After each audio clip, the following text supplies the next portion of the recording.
DxD, Gambling with Fate. Chapter 1, When in doubt, always bet on Noah. Where the hell am I? Noah asked himself, looking around the random woods he found himself in. Did he get dragged here?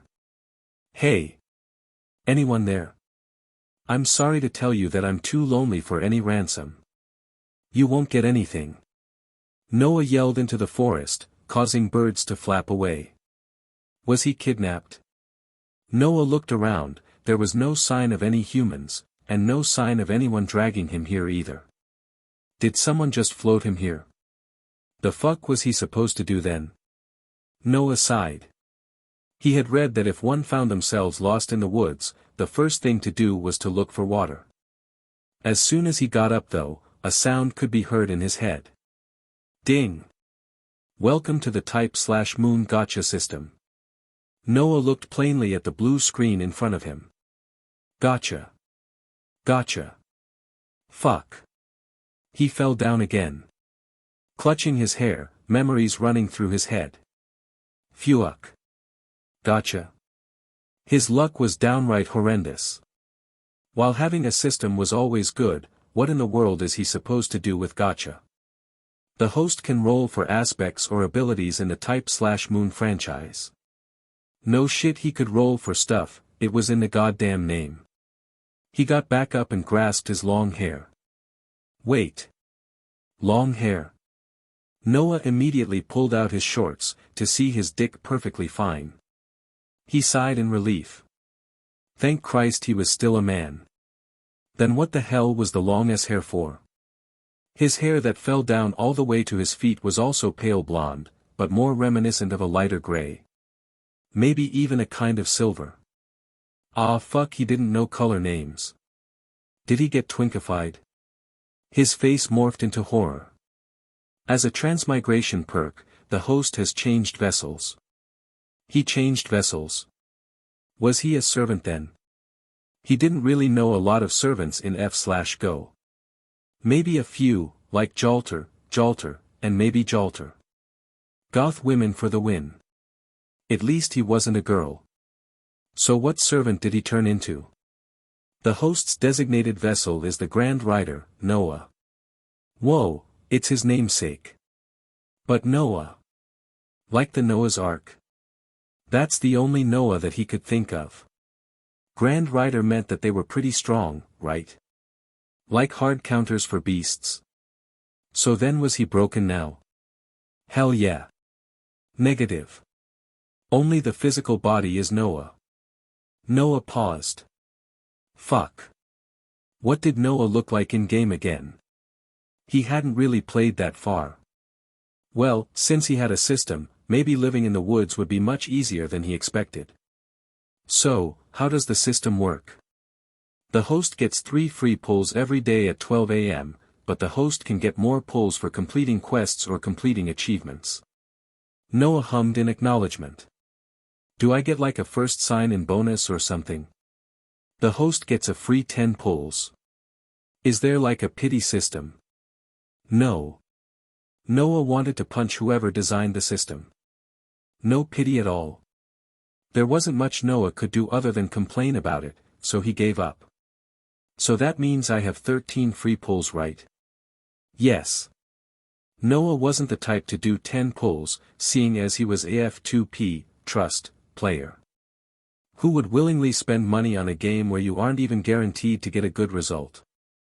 Might as well go to a casino instead, trust. Pull.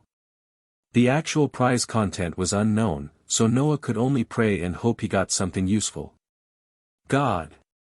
I look like one of your homies, so please bless me. Noah got on his knees, clasping his hands together in a praying gesture. Stat point, small, plus 0.1 strength. Excuse me the fuck. What part of this was fate? Hey system, the fuck is this supposed to mean? Noah complained. He thought he would get something broken like Excalibur, or something like that.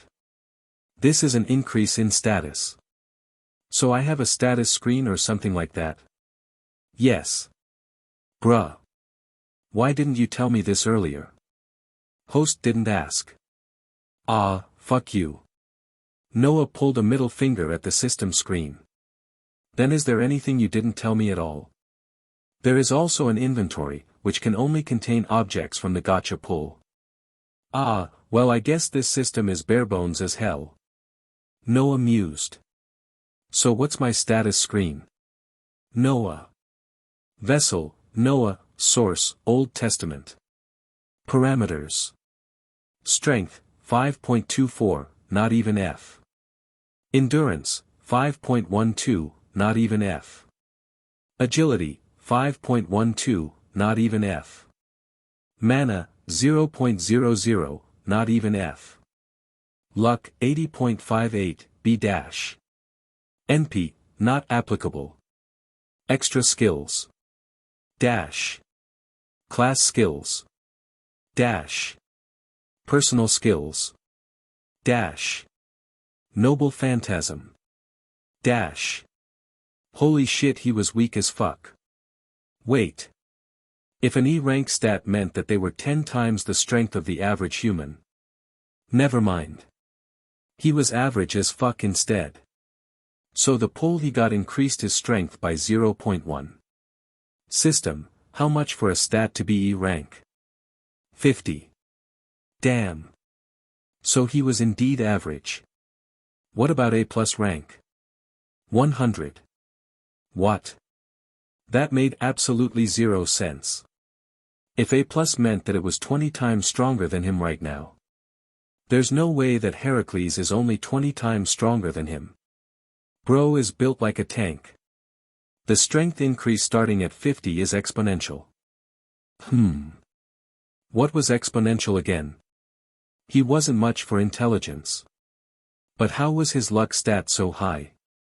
He didn't consider himself lucky, seeing as he had to waste a shit ton of money to get Jalter. Wait. No, he didn't spend money. F2P all the way, you know what I mean. Welp, never mind. Back to gambling. Pull. Something other than stats. Please. 5 magic circuits of B rank quality, plus 6.00 mana. Ack. A stinging pain flowed through his right arm, as if someone had replaced the bones in his arm with molten iron. Noah grasped his arm, his face contorting in pain. He rolled around on the ground, his entire body tensed up, shaking from the amount of force he was putting in his muscles. Fuuuck. A few minutes passed as the pain slowly ebbed away. Noah took deep breaths, still grasping on his right arm hard enough for a red outline of his hand was on his pale skin. He could see 5 glowing circuits in his right arm. W8. This is low-key metal as fuck.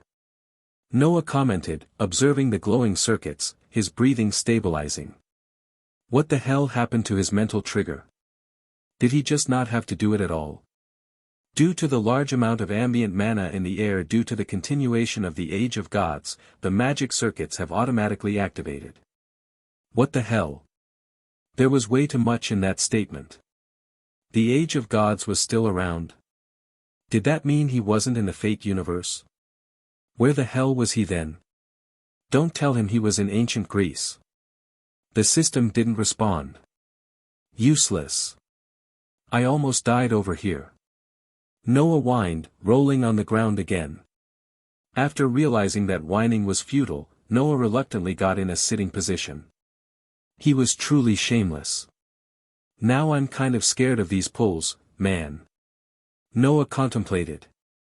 But if we was in a place where power was key, Age of Gods, then using his golden finger was probably his best bet. Pull. Please. Don't hurt me. Expecting pain, Noah tensed up, closing his eyes. Craft Essence, Hippo-chan. A box of 4 chocolates appeared in his hands. He slowly opened his eyes. They looked like a bald eagle, so what the hell was Hippo-chan supposed to mean? Noah took one eagle and scanned it. Well, he needed food, so maybe this was a good thing.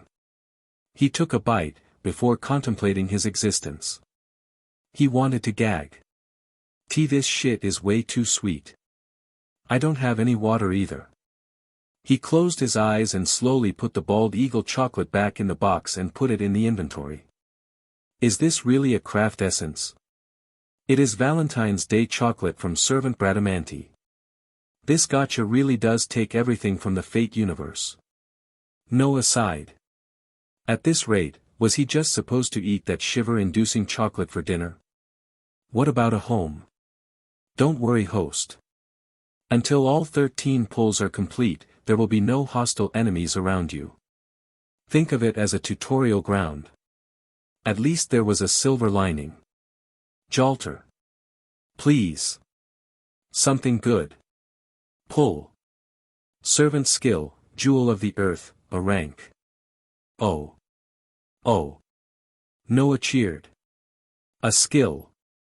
Which servant is it from? Sita, origin, Ramayana. Damn. Who in the world is that? Noah had zero idea who Sita was, nor was he familiar with their origin. Not to be racist, but it sounded Indian, or Hindu. After all, he only played F/Go for the women and watched the anime for Saber. So, what does the skill do? You are loved by the earth and protected by the earth. Now what the hell is that supposed to mean? Noah rubbed his non-existent beard in thought. With how fate worked, then was it similar to how Enkidu's connection with nature worked? Like, was he loved by the ground, water, and animals? If that was how it worked, then that was pretty good. Thank you, Jalter. Maybe Jalter was his lucky charm. Jalter. My queen. Please gimme something good. Pull. Mystic Code, Rin's pendant. A necklace with a jewel pendant appeared in his hands. Wasn't this the thing that revived his goat Amiya Shiro in Fate/Stay Night? And summoned the other goat counter guardian Emiya? Well, he wasn't Rin, nor did he know any semblance of magecraft, so for now, it was essentially a good-looking pendant. He hung it around his neck.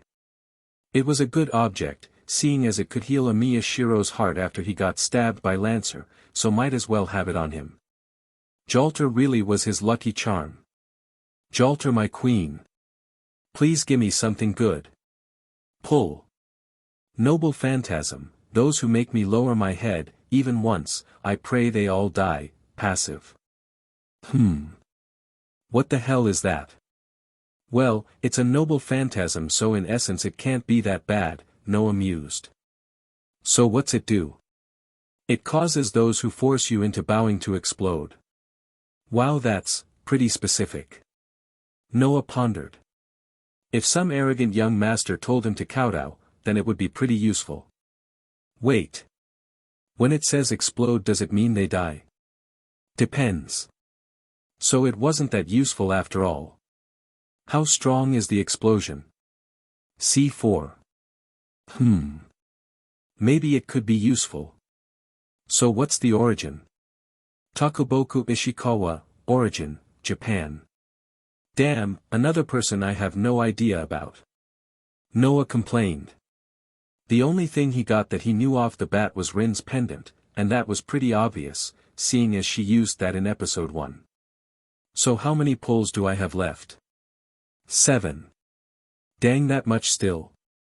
I swear to God, so much time passed already. 1 hour has passed since your arrival. Only an hour? Noah sighed. Time was truly in the eye of the beholder. Or something like that. Well, Jalter's been blessing my pulls, so. Jalter, my queen. Please gimme something good. Pull. Noah prayed. Extra skill, knowledge of reinforcement magecraft, Luvia Edelvelt. Ah. Information was shoved into Noah's head, causing him to grab his head, curling into a ball from the headache. Fortunately, it lasted much shorter than the pain from the sudden activation of magic circuits. Fucking fuck. Noah cursed, massaging his temples. Does everything have to do with absolutely raping my fucking head? Noah protested. I want some human rights. The system does not force the host to pull. Damn your smartass answer. Noah cried. Well, at least he now had some combat ability. Seeing as he now had something to do with his magic circuits. Jalter really be coming in clutch with these pulls. Jalter my queen. Please gimme something good. Pull. Craft Essence, Heroic Spirit Dream Portrait, Billy the Kid. A picture frame appeared in the air and Noah caught it. It was a picture of some random blonde twink in a farm. What the hell am I supposed to do with this? It's a photo. Yeah, I have eyes, lil bro. Does this do anything? No. Noah sighed. Maybe he could sell it once he made his way to civilization. Jalter, have you forsaken me? Noah kneeled in betrayal. Change. Salter. My queen. Please gimme something good. Craft Essence, Balloon Scimitar. A deflated balloon appeared in his hands. Noah looked at it in defeat. ET2, Salter. Well, it was a craft essence. Who knew if it could actually do something? Noah looked for an opening to blow in air. Finding it, he blew as hard as possible, taking deep breaths to breathe in as much air as possible. He blew for a few more minutes, When he finished, he felt lightheaded. God damn. This is a pretty cool looking sword. The clear outer layer had colorful flower stickers on it, as if it was meant for summer. But the sword inside looked pretty mystical. But did this do any damage? He walked up to a nearby tree and swung it. It bounced off. Noah paused, before sighing. Well, at least it looks cool.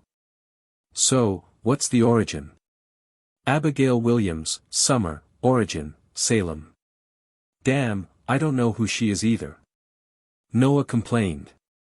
He did know about the Salem witch trials, but not anyone named Abigail Williams though. But if she did have a summer variant, she must have been popular. Maybe I shouldn't choose an altar this time. Noah contemplated, then decided. My go to Miya Shiro. Please gimme something good. Maybe something like Konsho and Byakuya. Craft Essence, Fate/Grand Carnival 2nd Season. A CD appeared in his hands. Noah glared at the illustration of Jalter and other F/Go characters dancing on the CD in disdain. Kill yourself. Amiya Shiro. He didn't even have a DVD player. Also, who even had a DVD player these days? It was the age of gods.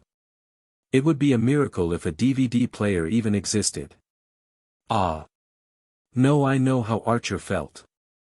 Noah couldn't help but sigh. Maybe Amiya Shiro wasn't the play. Ishtar. Wait. Bereshkigal better. Bereshkigal my queen. Please gimme something good. Stat point, large, +10 agility. Oh, now this was good. Since my agility was 5, then my agility just tripled. My queen. Noah got on his knees in a pose of prayer. Thank you. I gotta keep this up. Pull. Servant skill, Wind of Nibelheim, B rank. Sheesh my queen, Ereshkigal. Noah sang, looking at the B rank servant skill. It sounded powerful. If he remembered correctly, Nibelheim was the land of ice and cold in Norse mythology. So it was probably an ice ability. But how did it work? It is an active skill powered by imagery using ambient mana in the atmosphere. The skill didn't even use his mana either. Broken. Noah contemplated. So it was up to imagination. He looked into his memories for some powerful ice skills he could remember. Imagination. He opened his eyes, a serious expression on his face, raising his hands outward with his index and middle finger pointed out, deepening his voice. Bankai, Haka no To game. Immediately, a blast of ice originating from his fingers blasted out, freezing everything in its path, a cold mist emanating from the ice. Holy shit. Holy shit. Holy shit. Noah jumped around, hyped up. He just did that. He was fucking goat. Wait. He coughed. He just lost aura from that. Just as I expected. Noah deepened his voice once more. This is a B-rank skill. No fucking shot. Noah observed the ice, poking it. Maybe it was because he was the creator of the ice, but he didn't feel it at all. He could see the cold haze, and even the frost on the grass. God damn. How do I melt it? Noah mulled over it, before giving up. The system said that there wouldn't be any hostile enemies until he finished all the pulls, and he still had one left. Dear God, rather Ereshkigal my queen. I knew you were truly the one for me. Noah mumbled, still admiring the ice that he generated. Well, now that I actually have something to defend myself with, who cares about hostile enemies? Pull. Servant skill, furthest earth, Kaikuchi, a rank. Ah. Noah fell over, grabbing his legs, which were twisting and realigning. Grotesque cracking noises were made. It was much more painful than the sudden activation of his magic circuits. Rolling around on the ground once more, Noah grit his teeth, tears welling up in his eyes, but not falling, 'cause he wasn't a bitch. Egg. Then all of a sudden, the pain disappeared, as if it never existed. Heavily breathing, Noah slowly rotated his ankles and moved his legs, scared the pain would suddenly return.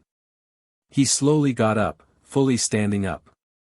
Walking around, he realized something. Whoa, why does this feel so smooth? Even though Noah didn't know much about martial arts, he could instinctively feel that he was walking perfectly. No pain, no change in balance, no sound. Everything was perfectly in place. He instinctively knew that no distance was impossible. Noah looked at a decently far-away tree. He took a step, immediately arriving at the tree. It was as if instead of going from A to B, he skipped the process entirely. The peak of martial arts. Noah marveled at his legs. What about my agility? Wasn't it supposed to be 15? Noah contemplated. Skills do not scale off stat points. Then what the hell was the point of increasing my stats if I got furthest earth? Noah complained. It was as if the 5 points in agility didn't even matter. Skills that bypass stat points are supposed to be rare. Noah got on his knees. I knew you were my true queen, Ereshkigal. Truly a real goddess worthy of worship. He got 2 broken servant skills, and even got another servant skill that he really didn't know the effect of, but who cared? All that mattered was that he was pretty strong. So do I leave the tutorial ground now? Yes. So are you going to finally tell me what world I'm in? High school DxD. Noah paused. That sounded familiar. Red head. Boobies. Perverts. Dragons. Oh. He froze. Are you shitting me? In a world like that, what part of me is broken? I need something like Excalibur to even compare. Noah couldn't help but yell. Transporting. Location, Northern Europe. What the fuck? Not Japan. Immediately Noah's vision changed, as he was suddenly in a snowstorm. Noah blinked in confusion. He looked around. He didn't feel cold, which was the good part, but the bad part was that he had no fucking clue where he was. Also, did he get shorter? You have de-aged. You motherfucker. What age? 9. Oh you bitch. Noah slumped. Now what? He was 9. He had to double his age before finding any game or else he was a pedo. Rather, even if he was 18 he would still feel like a pedo. Welp, I guess MILFs are on the table. Noah mused, getting up, somehow not feeling wet. It definitely wasn't from the wind of Nibelheim.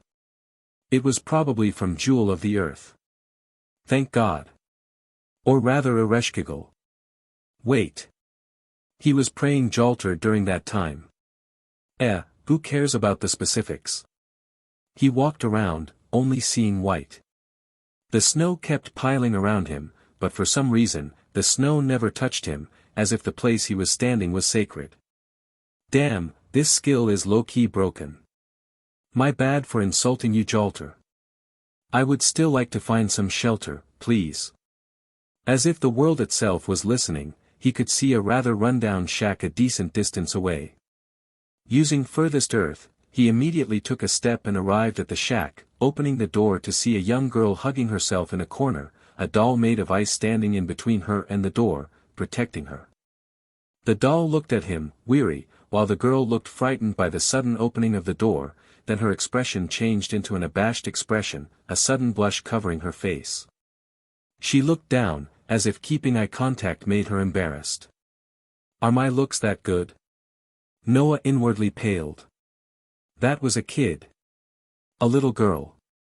He didn't want to get arrested at all. Noah never actually got the chance to look at his face. Wait. He low-key forgot he could create ice. He inwardly sighed. He closed the door, and kept a decent distance from the doll that had its head fixated on him. He imagined a mirror of ice, as a white haze surrounded his hand, an elegant mirror appearing. The girl looked in surprise, but appeared to be too shy to ask anything. Noah looked into the mirror. Was that a woman? With mint green eyes, and bangs above his eyelids, his cascading hair falling down all the way to his ankles, if someone had said that he was a woman, he would wholeheartedly agree. But that was him. I really am a twink, fuck. Noah set down the mirror, before grasping his head in despair. I am a femboy. Noah paled, laying down in defeat, garnering the curiosity of the girl. The girl crawled over to him. Noah had to admit, she looked pretty similar to him, just with a darker shade of blonde and a lighter shade of eyes. All in all a cute girl. The doll followed her. She looked at Noah's face, worried with a shade of admiration. Are you an angel? She whispered. Noah froze in bewilderment. That didn't sound like English. Why can he understand it? Your speech is automatically translated to every language possible and vice versa. How did that work? Your vessel, Noah, lived before the creation of the Tower of Babel, the origin of languages. Sweet. Did it make him somehow turning into a femboy kind of worth? Hell no, it didn't. Why was he even thinking it was worth it in the first place? Noah looked at the girl, and then at the doll behind her. No, just a normal guy. The girl blinked in surprise. You're a guy. He closed his eyes in resignation. Even this random kid thought he was a girl. Shit. Yeah. So what's the deal with that creepy ice-looking thing behind you? The girl blinked. You can see the doll. This was the first time anyone could see it. She asked her relatives, and all of them said they saw nothing, branding her as a cursed child. Even she thought she was a cursed child. But this random boy she met with ice powers could see it? Noah nodded. Yeah. That creepy-ass doll behind you is looking at me. So I really am cursed. The girl wilted. The first person other than herself that could see it immediately called it creepy. Nah, I don't think so. Looking at the doll, while it did look creepy, if this was DxD, and while Noah had never seen this character in the anime, it was probably a sacred gear. Huh? The girl looked confused. It's probably a sacred gear. Sacred gear? She tilted her head at the unfamiliar term. Yeah, if I remember correctly, it's like a ability made by God to make us puny humans stronger. You know God, right? The girl nodded. Yeah, it's to make us stronger, it isn't a curse. It's made by the guy upstairs. Although I don't know why I can see it. Noah mumbled that last part. If other humans couldn't see it, then she probably didn't have it activated. So how could he see it? Your vessel is one of the few humans closest to God in the Bible, and you can see the supernatural with clarity. Noah inwardly deadpanned. Didn't this bitch say that only his appearance changed? Where are these new abilities he didn't even know he had come from? Such features are a part of Noah's body. Not his abilities. Fucking smartass. Noah mumbled. He looked at the girl who looked like her world fell apart. So it wasn't even her fault. Abandoned, called a cursed child and ostracized, and it wasn't even her fault. She couldn't help but curse her relatives and God. If God gave this to her, then why was she abandoned? If God blessed her, then why did her parents die? If God... Calm down, lil bro, have a chocolate. Noah pulled out the Hippochan craft essence he pulled earlier. The girl blinked in surprise, her train of thought interrupted. She slowly took a piece, observed the eagle-looking chocolate before taking a bite, narrowing her eyes in satisfaction as the sweetness permeated her tongue. Noah looked satisfied with her change in mood. You can have the rest. He slid the box towards her.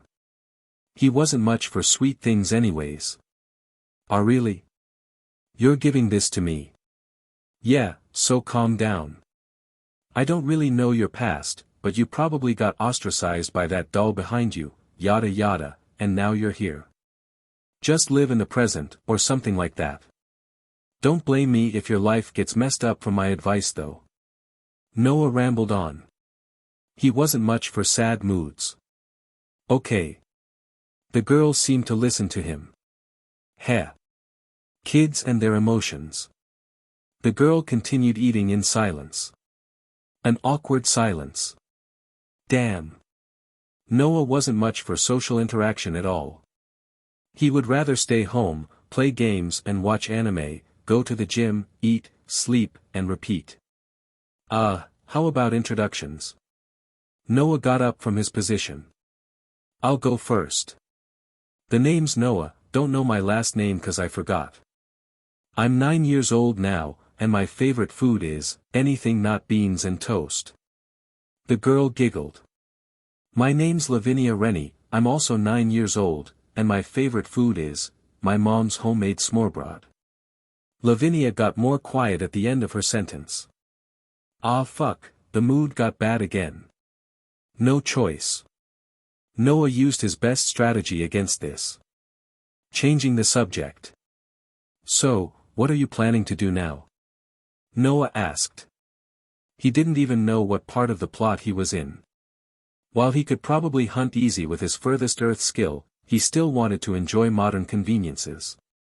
He also didn't know how to cook either. His ideal goal is finding a house and being a shut-in, taking advantage of the free 3 pulls a day to get stronger out of sight. I don't know. Lavinia mumbled. Well then, you want to be part of my crew? Noah proposed. It felt wrong to just leave this random kid here, and if she had a sacred gear, she was probably going to be targeted by some random villain sooner or later. Better for her to be a part of his crew. Lavinia nodded quickly. Even though she had just met Noah, he was the only person nice to her before her parents died, and he even gave her some tasty chocolates. If Noah could read her mind, he would be concerned that giving her tasty chocolates was one of the reasons she agreed. Fortunately, or unfortunately, he didn't. Then since you have an ice doll and I also have ice powers, let's call us the Icy Crew. Lavinia looked at Noah dissatisfied. This man really had no naming sense. What, you don't like it? The pedo bait duo. Lavinia didn't even know what it meant but still frowned. Fine. Absolute Zero. Duo. Absolute Duo. Sounds like a shitty anime name. Noah mumbled. Noah, for all of his greatness, was the type to name his gamer tag DickGobbler69. Ice. Permafrost. Frostbite. Damn, all of these sound edgy as hell. While Noah was still contemplating, Lavinia interjected. What about Winter Duet? Oh, that sounds pretty poetic, Noah complimented, nodding at the name. Well, it wouldn't last that long if someone new joined, but for now it sounded pretty cool. Maybe if there were more people it could be a troupe or something like that. It had potential. Lavinia, you're pretty good at this. Lavinia looked abashed, a blush creeping up her face. Is this kid blushing 'cause she has a crush, or 'cause I'm just pretty? 'Cause I hope it's the latter. Well, at least they had a name. Let's just wait until the snow clears before we look for jobs. Since we both have supernatural abilities, we could probably be mercenaries or something like that. But you are just a kid. Noah mused. It was just a proposal. After all, Lavinia was still just a kid. I can help. Well, when I know how to use this sacred gear. Lavinia retorted. Also, you're the same age as me. Yeah. As long as you're happy. Noah pat Lavinia's head. It was like having a younger sister. Or maybe it was him adopting a child. I feel like you're insulting me, but I'll let it slide. Lavinia mumbled. What a weird day. She had just gotten kicked out by the last available relative willing to take her in, found a shack but got trapped 'cause of the snowstorm, then met this random kid who told her that her curse wasn't really a curse. Then after that gave her chocolate and made a mercenary group with her. All in a day's work. It was like a miracle had happened. You have changed the destiny of Lavinia Rennie. You have obtained the achievement, Knight of the Ice Princess, plus 3 free pulls. Ha! Plus.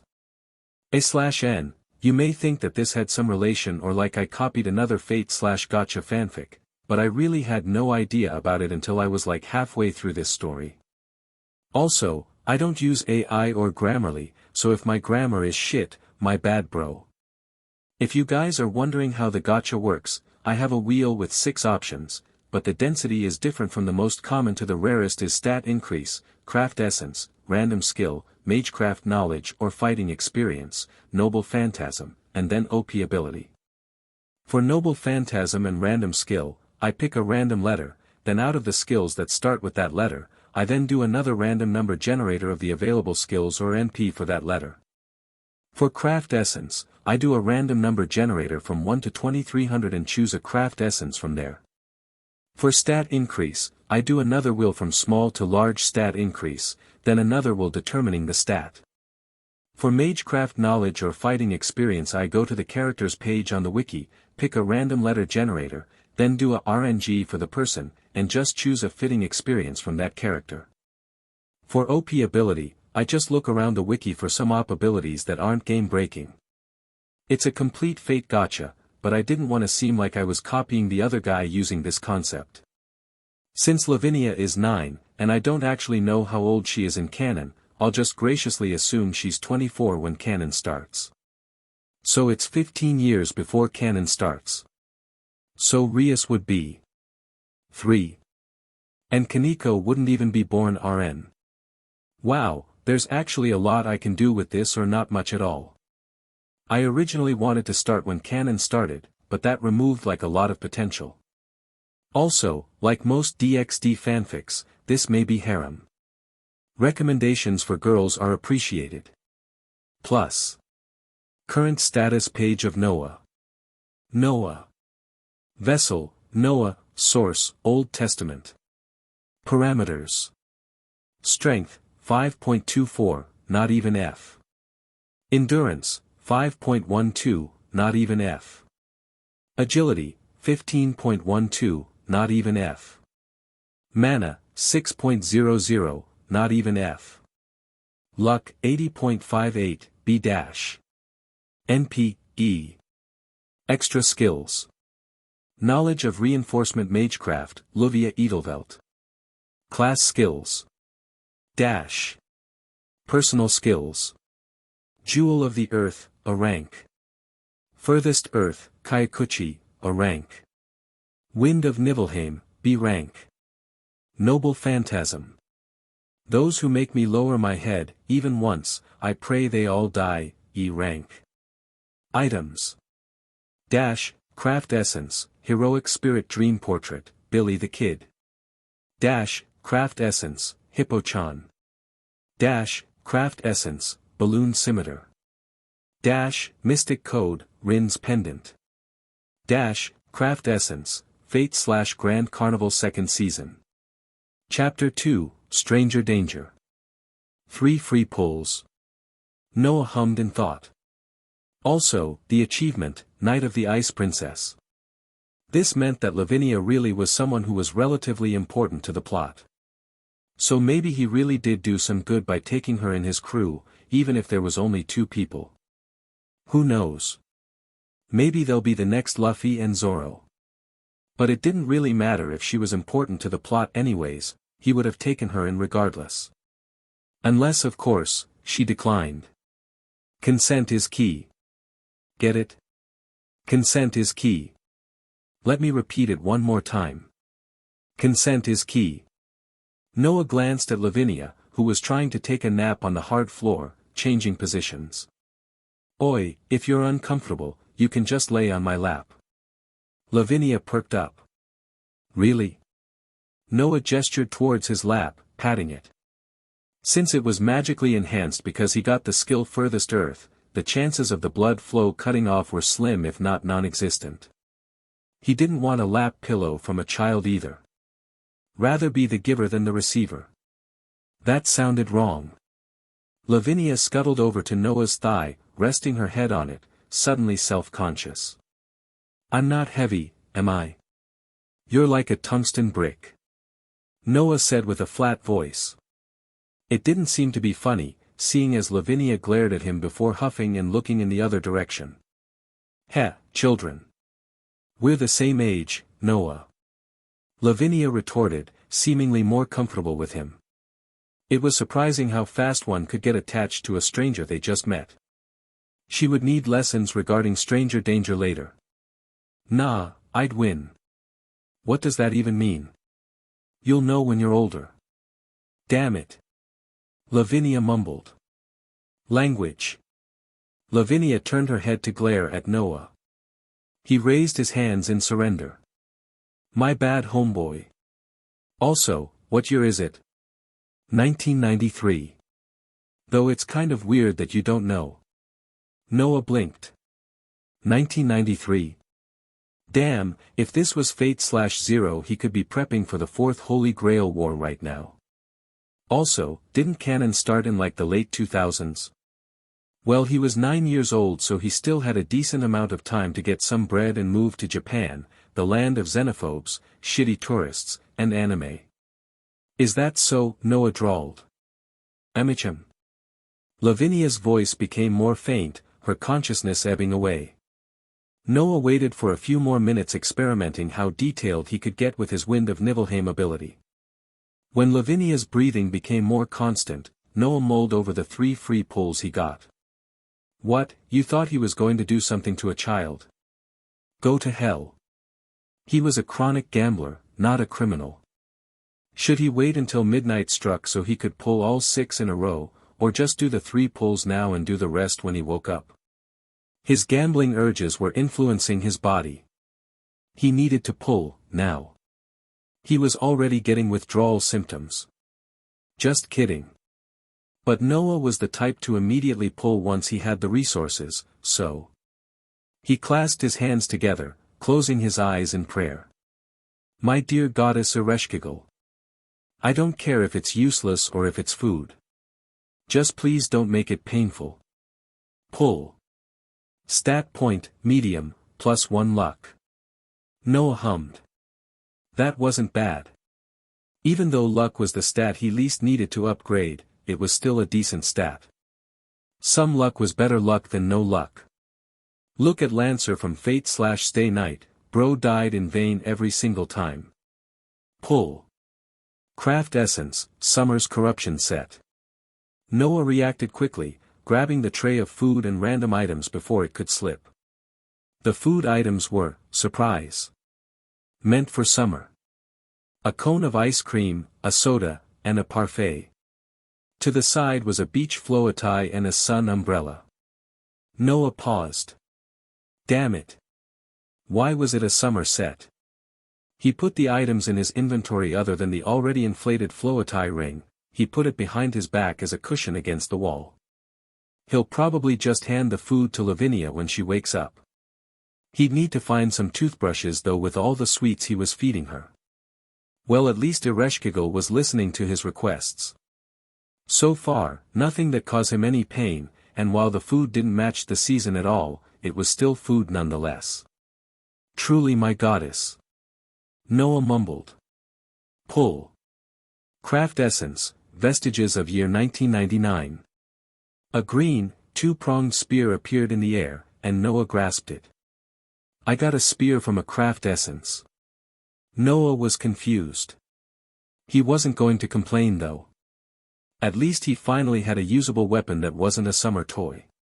It looked and felt pretty solid to him. So where's it from? Cu Chula In, prototype, origin, Ulster cycle. Finally, a name that he was familiar with. Did this Lancer die as well? He joked. But this didn't seem like the noble phantasm that he had. Wasn't his noble phantasm Gibalg? The hell is this barf-colored spear supposed to be? A makeshift weapon originating from Fate/prototype, as his master sealed away his noble phantasm because its aesthetics were ugly. The fuck? His homeboy Lancer got nerfed cause of his master. Unlucky man. It's that E-rank luck. A/N, ironically, prototype CU has D-rank luck. Thankfully he had B-rank luck. While Noah was grateful that he got a useful weapon, with his lack of skills, as in martial ability, it was just a cool-looking poking stick. Welp, there was still time until morning happened, so Noah leaned back on the beach floater. Maybe the summer craft essence had some use after all. Before going to bed, Noah froze the door shut, preventing any possible intruders. Noah had originally worried about dispelling the ice, but it seemed that after the ice absorbed the ambient mana stuck in it, it automatically dispelled unless Noah set a timer, in which they would absorb the surrounding mana instead. Thank God both Noah and Lavinia had a natural resistance towards the cold. What a random first day. Plus. Hey. Noah. He could feel a poking on his face. Waving his hand around to ward off Lavinia's hand, he slowly opened his eyes, squinting, before fully opening his eyes. What? He groggily responded, looking around confused. Well, I originally wanted to ask where you got that beach floa tie, but someone knocked on the door earlier. Now that was something. Do you know who it is? Did you open the door? Fully awake, Noah got up quickly, putting the beach floa tie back in the inventory. No, the door was frozen shut. She shook her head, blinking at the sudden disappearance of the beach floa tie. Did they try to enter? Lavinia hummed as if trying to remember. They asked if I could open the door, and I tried to open it, but it wouldn't budge, so I told them that I would ask you instead. Then they said they would return in 30 minutes. Are you stupid? Noah looked at Lavinia dumbfounded. Why are you opening doors for people you don't even know? Lavinia had the decency to be embarrassed about it. It was 'cause I just woke up cause of the knocking. You know. Noah sighed into his hands like a tired dad. Did they have any distinguishable sounds, like their gender and stuff? Well, since I could only hear through the wall, I only know it sounds like an old woman. Lavinia closed her eyes as if rewinding her memories, but she sounded kind. Noah sighed into his hands again. An old woman in the middle of the woods with a shit ton of snow surrounding them from all sides. Noah would bet his left nut that she was probably a part of the supernatural. But the problem was if she was a good person or not. Either way he wouldn't be joining. He didn't want to be tied down to anything. Lavinia was different. She was a part of his crew. Lavinia, have you ever heard of the saying, be weary of the women, children, and the elderly? Noah got in an explaining pose. No. Lavinia tilted her head in innocence. Well, in areas where it doesn't make any sense for them to be there, it's good to be weary of them. Noah massaged his temples. Look. We're in the middle of the literally nowhere with snow surrounding us, and you're saying an old woman walked all the way here? Lavinia froze. She could feel her face heating up from her previous thoughts of her being kind. I'm not blaming you, since you didn't really have anyone to teach you this, but just remember the saying. Lavinia nodded. At least Noah gave her a good excuse for her ignorance. She's probably a part of the supernatural. And seeing as she didn't break in, she probably wants to leave a good impression. This leads to two possibilities. Noah thought out loud, so Lavinia could glean from his knowledge. Either she's actually kind, or she wants us for something. Just making sure, Lavinia. Does her voice sound familiar? Lavinia shook her head. That means she probably isn't a relative, and if you haven't met her, then it's probably the latter. Oh. You just discovered that you had a sacred gear just yesterday, right? But you've been telling that you've seen the doll to people you've met, so it probably got around. Noah assumed. But we can't rule out her actually being nice. Maybe we can get some free money from her. Noah hummed in thought. So, are we opening the door? Noah nodded. After all, with his furthest earth skill, unless the enemy could continuously teleport while fighting, then it was impossible to catch up to him. So if the enemy did use force, he could just carry Lavinia and dip. Or if she was weak enough, he could just spam the wind of Nibelheim. He looked at the description yesterday, and saw that the temperature could reach temperatures near absolute zero. Also, he had 3 more free pulls, so he could get some useful skills from there as well. She's coming back probably in 10 minutes, so we just have to wait. Is there a chance we're going to fight? Noah nodded. But don't worry if you can't materialize your sacred gear. We can just run away. I'm fast. Lavinia wanted to help, but so far only Noah and herself could see the doll. I think I know how to activate a sacred gear, but since we don't have time we'll do it after this passes. Noah said, as if reading Lavinia's mind. Lavinia nodded. She could finally be of help and prove her relatives wrong. Now was the opportunity. He just had to pray to Ereshkigal that he would get something to boost his general capabilities. A day has passed. Plus 3 free pulls. Noah clasped his hands. Lavinia looked confused. He pointedly looked at her. Follow my lead. I get stronger with luck. Trust. While Lavinia looked skeptical, if Noah got stronger it was better for the both of them. Now repeat after me. Lavinia nodded. My lovely goddess Ereshkigal. Please gimme something good. Lavinia paused. What did he just say? She blinked in confusion. You heard what I said. Noah interrupted her thoughts, his face flat with seriousness. And my lovely goddess Ereshkigal. Please give Noah something good. Her face felt hot. Noah nodded in satisfaction. Pull. He whispered. Noble Phantasm, Doomsday Come, EX rank. A/N, I'm not even joking, this came up. Letter D, number 26. Noah paused. He looked at the Noble Phantasm, his eyes widened. H Holy EX rank. Lavinia. You really are my lucky charm.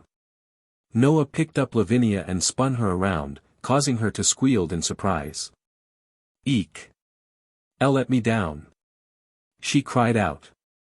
Noah couldn't hear her over the sounds of victory. Who cared what the Noble Phantasm actually did?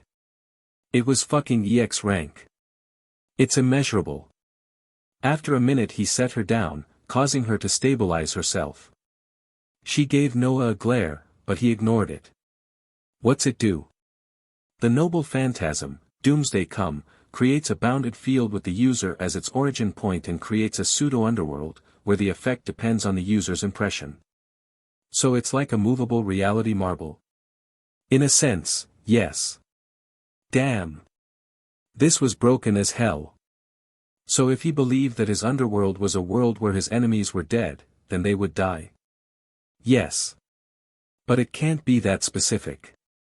It's not your outer thoughts that determines the effect, it's your inner thoughts. Well, that made sense. what servant could even have this broken-ass noble phantasm?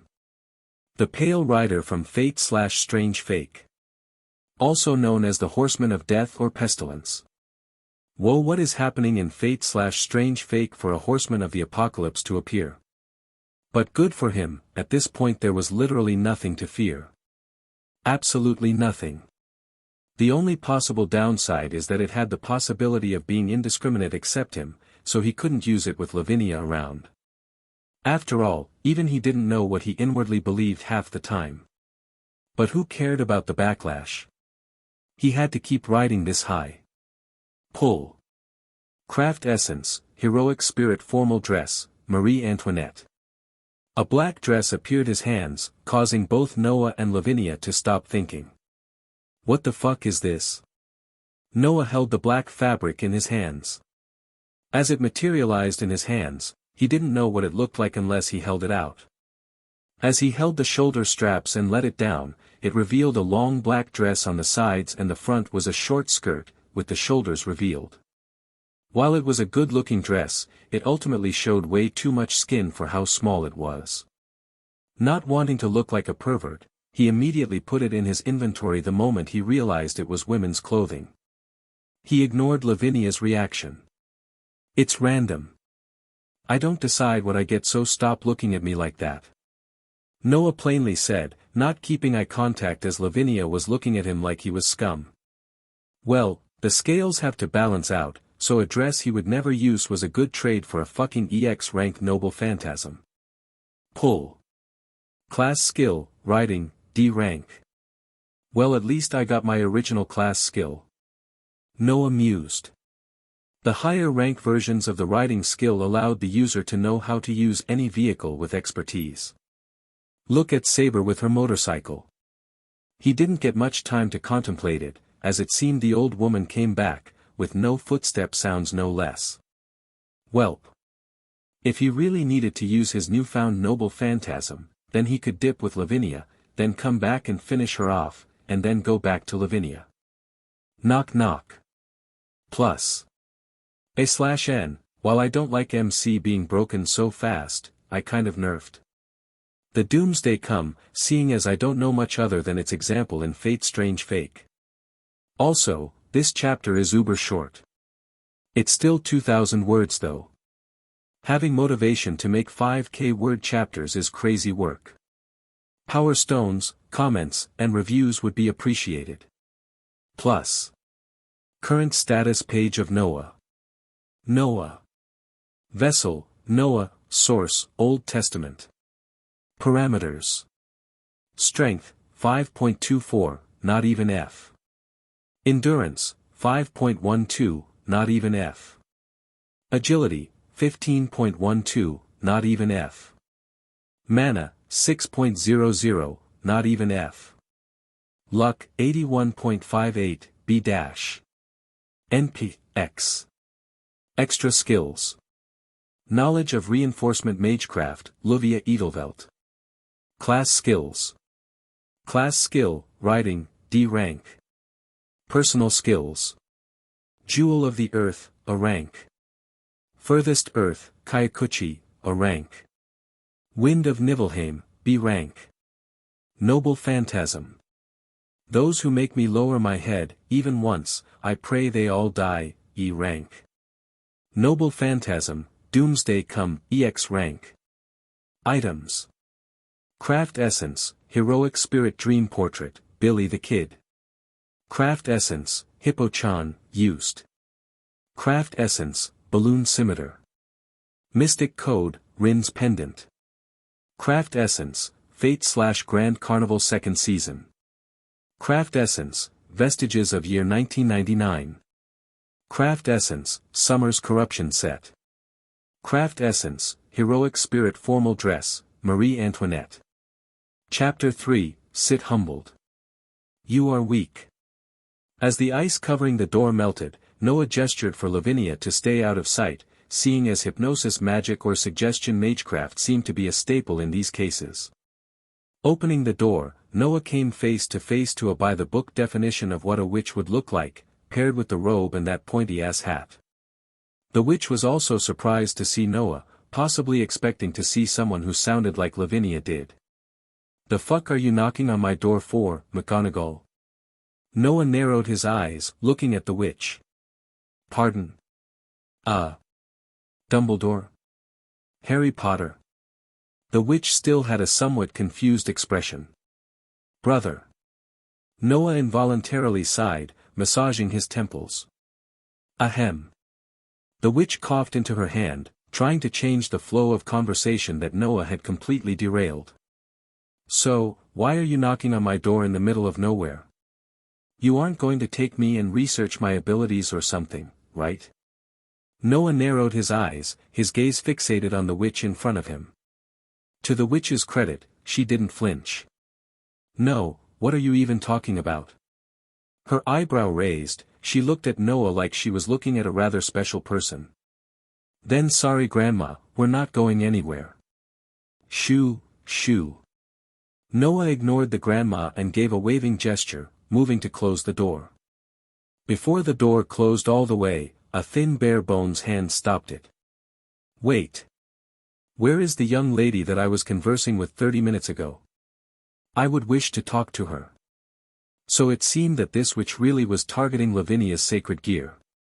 Well, Noah already guessed that, his paranoid ass combined with knowledge of tropes that he probably shouldn't be referencing, seeing as this was his life now. "Sorry, but I killed her. You may leave now before I kill you too." Noah dismissed her. "You're lying. She's hiding in this shack." Noah raised an eyebrow. "And what are you planning to do with that information?" "I heard that an abandoned child was here while walking around, and if she had talent in magic I was planning to nurture her." "And where did you get this information?" This bitch wasn't trustworthy at all. Maybe Lavinia would follow her without a thought, but with his experience, anyone who comes out of nowhere offering you a chance to learn magic was sus as hell. It was like a scam email. From the nearby town. Noah sighed. It seemed this bitch would just give vague answers until he relented. "Sorry, but as the girl's guardian, I say, fuck off." Noah shook his head in disapproval. "You're too old looking and you look suspicious as fuck." However, the witch had the patience of Buddha. "I just want to help her." "If you want to help her, then give me some money." "That'd be plenty of help." Noah held out his hands. "We don't need your voodoo bullshit." That made the witch pause. She had come here from descriptions of a possible Longinus, but this brat was blocking all of her attempts to get a chance to verify it. Maybe she should just use suggestion magic. Just as that thought appeared, Noah was thinking of blasting her away with a bankai. If she was supposed to be kind, where's his cash? She seemed tolerant until now. Well, the people who seem nice were the most suspicious. Akane ga kill. The ones who know. And if they were in the middle of nowhere, it probably didn't matter if he killed her, right? But her backers. Old hag, I'll consider it if you answer this question correctly. The witch blinked. A sudden change in mind. What faction are you a part of? She raised an eyebrow. While you probably have no idea, I am the witch of the south of the Wizards of Oz, Glenda. What group was that? Noah had no clue. That meant she was fine to kill, right? If she was similar to a magus, she definitely had some skeletons in her closet anyways. Karma, am I right? Noah nodded in contemplation. He raised his head, raising his right hand in a gun pose. Bang! Glenda's entire face was hit with ice in an instant, jagged spikes stabbing into her face, her head popping like a balloon, but instead of blood, the body cracked like it was a wooden doll. No blood, huh? Noah observed as Glenda's body went slack. Is this bitch supposed to be Aozaki Tuko? Lavinia, we're heading out. From the corner she was standing in, Lavinia stood up and made her way to Noah. Did you really have to kill her? Noah just shrugged. Just a gut feeling. She didn't die though, look. No blood. He pointed at the now broken body on the ground. Lavinia froze, her worry absolutely useless. Why didn't you tell me earlier? Another shrug. Skill issue. Now what does that even mean? You'll know when Noah started, but was immediately cut off by Lavinia. We're the same age. This kid was learning. Well, you know the nearest city and the direction? Lavinia shook her head. Then where the hell was he supposed to run? Well, with his speed, as long as he ran south, he could probably reach a city sooner or later. Picking Lavinia up in a princess carry, ignoring her yelp, Noah immediately ran in a random direction. He could figure out where the fuck south was later. Well, we got Grandma Diddy after us, and we have no idea what she can do. Noah mused, speeding out of the shack. With his skill furthest earth, the ultimate way of walking, holding on to Lavinia, even though it felt like he was just taking a stroll, he was traversing hundreds of meters with a single step, his surroundings changing with every step he took. No wind resistance, no loss of stamina. Lavinia was bracing for wind resistance, but felt like something was missing. Where was the wind? She slowly opened her eyes, looking at Noah in confusion. Noah, why are you just walking? She trailed off, watching as the surroundings were morphing like they were skipping frames in a video, new scenery disappearing as soon as it was seen. Noah looked down at Lavinia, who looked flabbergasted. Lavinia blinked, before looking away in embarrassment. Never mind. Noah chortled. In just 10 steps he probably traversed more than a kilometer already. Arriving at a mountain peak, he looked around for any signs of civilization. Unfortunately, he saw nothing other than, surprise, white.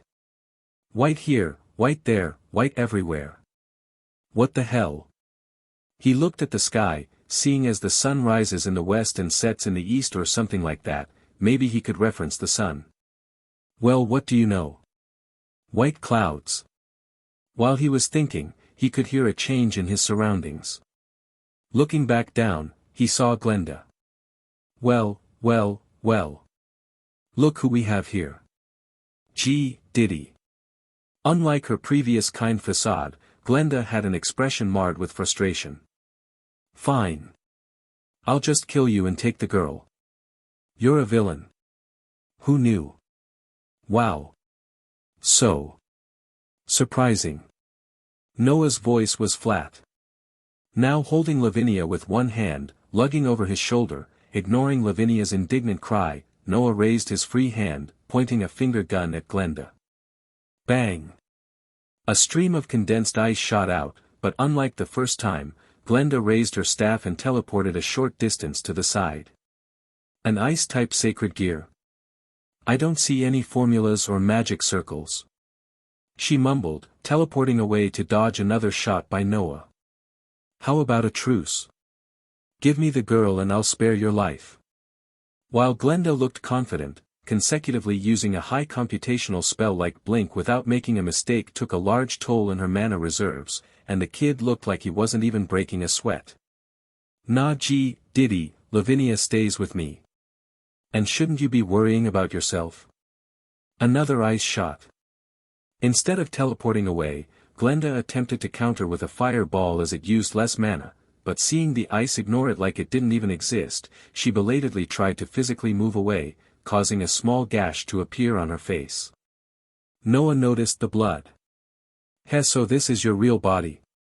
Does teleporting take so much from you? He teased. You. Glenda yelled in anger. Sorry, what did you say?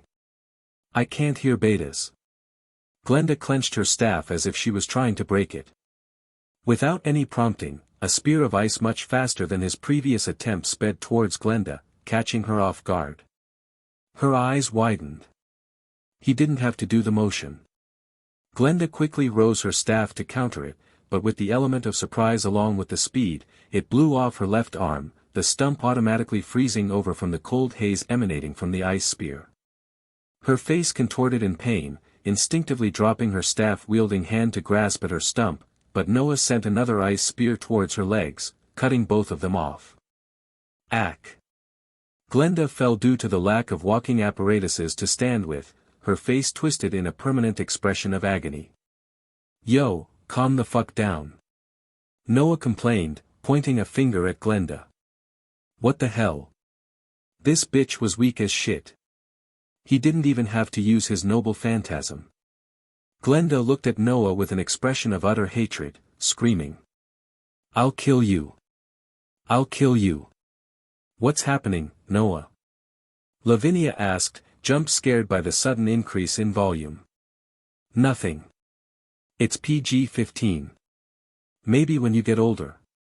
He could imagine Lavinia's pout from behind him. Noah looked at Glenda with a flat expression. After all, she was no longer a threat. She no longer had the street cred to talk to the strongest guy on the block, not that she had the street cred in the first place, nor was this white hell a block. Sit humbled. You are weak. Noah looked down at Glenda like she was just a bug on the road. Glenda didn't say anything, glaring at him. She was whispering something he couldn't hear, but it sounded like she was trying to escape or maybe a contingency plan. Unfortunately for her, he had a hard counter. Immediately, Noah walked a decent distance away using furthest earth, placing Lavinia down and making a makeshift ice igloo. I'll be back in like 1 minute. Without giving Lavinia a chance to respond, he disappeared, appearing back on the mountain. Yo Diddy, you probably have a lot of contingency plans on escaping, so I'll just destroy your soul. No harsh feelings. Glenda looked at him in fury, but she could feel a sense of dread coming from the boy, causing her to pause. Heh. Noah looked at Glenda like she was pathetic.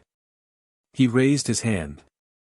Noble phantasm, doomsday come. Instantly the surroundings changed from white to black. Sorry, Diddy, but my version of the afterlife today seems to be a grim reaper taking your soul. Unlucky. It could have been heaven. While he could only use it for a few seconds due to his lack of mana, a few seconds was all he needed. In front of Glenda, a floating skeleton appeared in rags as dark as the night sky. In its hands was a rusted scythe that emanated death. Glenda instinctually knew that the scythe she was looking at would be her end. Her methods of cheating death by changing vessels or creating puppets wouldn't work. She understood that if that blade touched her, she would be erased from existence. She turned pale. Wait. I can give you money. You asked for money, right? I can give you all the money you want. I don't even need the girl. Please spare my life. Noah shook his head, an amused smile across his face. How pathetic. She could have just done this earlier. The Grim Reaper swung down its blade, slashing though Glenda. Her cries died. With his chronic lack of mana, Noah suddenly felt a wave of exhaustion, but his feet were steady. Heh. He couldn't help but laugh. Shit was too easy. Defeated the Witch of the South, Glenda. You have obtained the achievement, Defeat of the Yellow Brick Road, +1 free pull. Killed the Witch of the South, Glenda. You have obtained the achievement, Death of the Yellow Brick Road, +3 free pulls. Killed an important person in the original life of Lavinia Rennie. You have obtained the achievement, Destiny Entanglement, Lavinia Rennie, Part 1, +1 free pull. Oh, 5 free pulls for killing Diddy. At least his fight was worth it. He made his way to Lavinia, who looked worried, but jumped when he suddenly appeared. Yo. Lavinia sighed in relief, before frowning. Why'd you leave me? The thing I was going to kill her with was indiscriminate, what do you want me to do? Noah drawled, causing Lavinia to pause in thought. So she's dead. Noah nodded. Lavinia sighed in relief but with a faint sense of guilt. The grandma really did seem like a kind person. Well, since we left the shack, how about we have some snacks? Noah pulled out an ice cream and a parfait. Lavinia froze at the sudden appearance of the food. He had gave her chocolates yesterday, and today was ice cream and a parfait. Was he obsessed with sweets or something? I know what you're thinking, but it was like me getting that random dress yesterday. Trust. Noah gave Lavinia a deadpan. Noah wasn't much for sweet things, and the food that he took out looked like it was dripping syrup. He shivered, just thinking of the taste. Noah hadn't had anything to eat, so he was hoping he could get something good that wasn't the materialization of pure sugar. Lavinia rose an eyebrow at his expression. Do you want me to pray to that goddess again? You read my mind. Noah kneeled down, and Lavinia put her ice cream and parfait in the snow before following suit. My lovely goddess Ereshkigal. Please gimme something good. My lovely goddess Ereshkigal. Please give Noah something good. Pull. Noble phantasm, Flucticulus Diana, C rank. A noble phantasm? Ereshkigal really is his goddess. A weapon didn't appear, so he didn't really know what it did, and he didn't feel pain, so he'd just pull the next one. He didn't want Lavinia kneeling for too long. Pull. Stat point, small, plus 0.1 strength. Noah clicked his tongue, before backtracking. Stat point increases should actually be normal, it was just cause he was lucky. Pull. 3 magic circuits of C rank quality, plus 3.00 mana. Immediately, he felt like his bones turned into a heated iron rod. Noah tensed up his entire body, clenching his teeth. Better not to worry Lavinia. Thankfully, because of the lesser quality and quantity, the pain wasn't as bad, but it still hurt like a bitch nonetheless. Noah grit his teeth. Pull. Craft essence, artisan's machi. Before it could even spawn, Noah immediately shoved it in his inventory. It was an item. Pull. Stat point, medium, plus 1 strength. Noah sighed. Did he spend all the luck Ereshkigal could give him? Seeing Noah get up from his kneeling position to a sitting position, Lavinia followed, picking up her ice cream and parfait. Did you get something good? Noah shook his head. While getting a noble phantasm was good, he could instinctively tell that it was another mana drainer. At that point he could just use the Doomsday Come Noble Phantasm instead. What's the origin of Flucticulus Diana? Caligula, origin, Ancient Roman Empire. The Roman Empire? Did he see him in the Roman Empire singularity? The only thing he really paid attention to was the Uma woman. If it's C rank, then it was rather mediocre, wasn't it? Or was he just spoiled from all the good rolls he got previously? What's it do? Wide-range mental pollution attack. Noah sighed into his hands. So it was useless. What was he going to do, fight a war? The only other thing was artisan's machi and he barely gave that a second glance. But since it was machi then it was another fucking sweet. Lavinia, back up for a second, I'm going to summon some food. He took the craft essence out of the inventory, and a hot Japanese brazier appeared, with 2 pieces of visually appealing machi that looked so tasty to the point that even he had to swallow his saliva down. There's a brazier along with the food? It was like a buy one get one free. Lavinia gulped down the last of her parfait, how was she eating that fast, and looked at the machi, transfixed. Pause. Before Lavinia could reach out, Noah stopped her. You just ate an ice cream and parfait. This is mine. Lavinia looked heartbroken. Hey. That isn't fair, that was cold food, this is warm food. There's a difference. Noah clicked his tongue. He sighed. Then let's make a deal, if there's another food that I want, you won't take it. That made Lavinia pause. Even though the machi looked tantalizing, what if the next food that Noah wanted was even better? She could tell that Noah didn't like sweet things, seeing the unhidden disgust he had when he looked at the sweets, so she would probably get all the sweets. Lavinia begrudgingly backed off, just extending her hands to feel the warmth of the Japanese brazier. Noah nodded in satisfaction. Picking up a machi, he took a bite, long with a crunch from its caramelized exterior, the interior stretched out like it was cheese. A burst of salty and savory flavor entered his mouth. Seeing as this was the only thing he ate in the past day, this was like ambrosia. He hummed in contentment, ignoring Lavinia's envious expression. Finishing off the food, Noah took back the brazier into his inventory, to Lavinia's dismay. Hey! Noah raised an eyebrow. Partner. We have to find civilization. We can't just stay here waiting for God knows what. He looked at her exasperatedly. That shut Lavinia up. Noah picked her up in a princess carry, before walking up another mountain. He looked around for any sense of smoke, lights, anything. If this was 1993. What even happened in 1993? He was a classic Gen Z motherfucker.